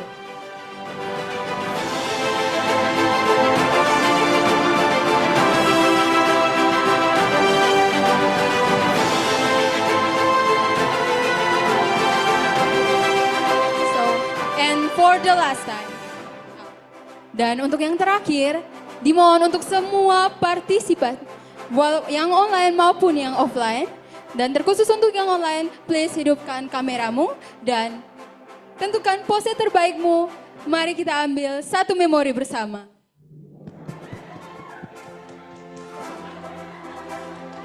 So guys,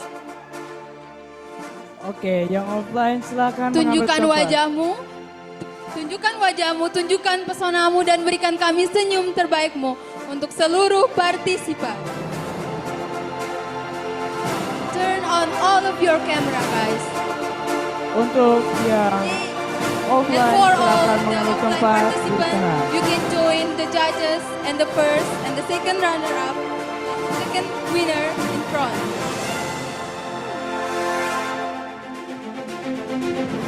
Once again, for all of the online participants. Ya. Dan untuk satu pemberitahuan lagi untuk seluruh online participant, please turn on your camera. Silakan nyalakan kameramu.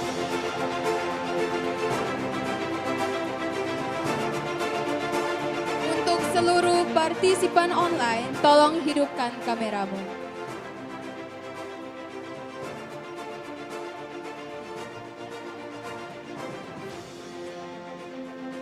Okay, we waiting for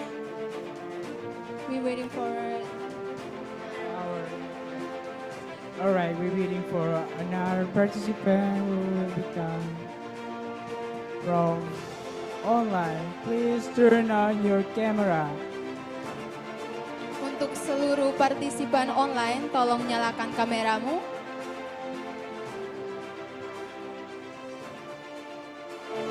Oke, satu kali foto terakhir, strike a pose.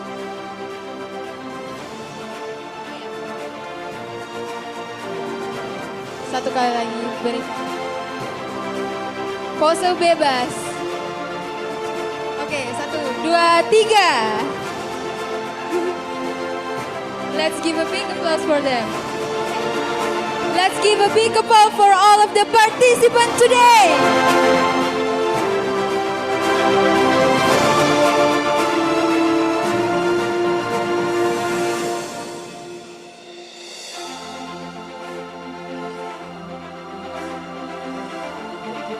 You may have a seat, please.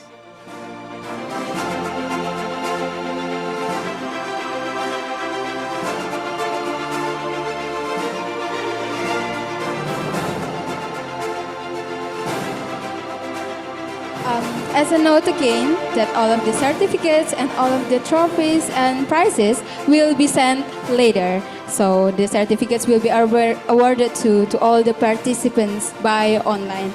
And one more time, let's hear it for ourselves. Please give a big applause for all of us today. You guys are doing something incredible just by showing up and giving your best today. And to all of our online and offline participants, you guys are absolutely great for today.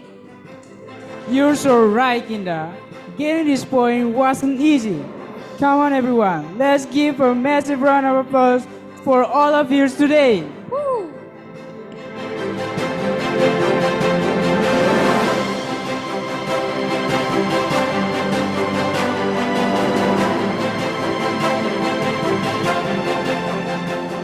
So now, guys, the time for us to hand it back to our formal MC. So, I am Merlinda Alvaria Tanesa.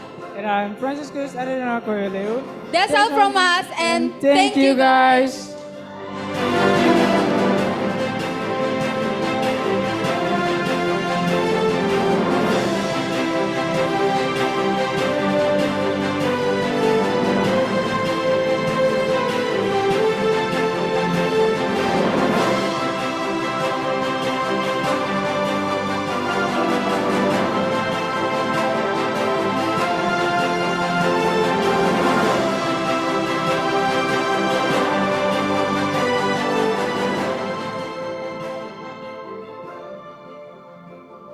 Okay, ladies and gentlemen, that brings us to the end of today's speech competition. We sincerely thank all participants, judges, and the committees who made this event possible. We hope everyone enjoyed the competition and found it inspiring. Congratulations to all the winners and thank you to everyone for your support. I am Tricia Helorosa Abaria. And I am Johannes Dombosco Naif. Thank you very much for your attention. Please have a safe journey home. And for the online participants, we hope you enjoy the rest of your day. We look forward to welcoming you all again at our next event.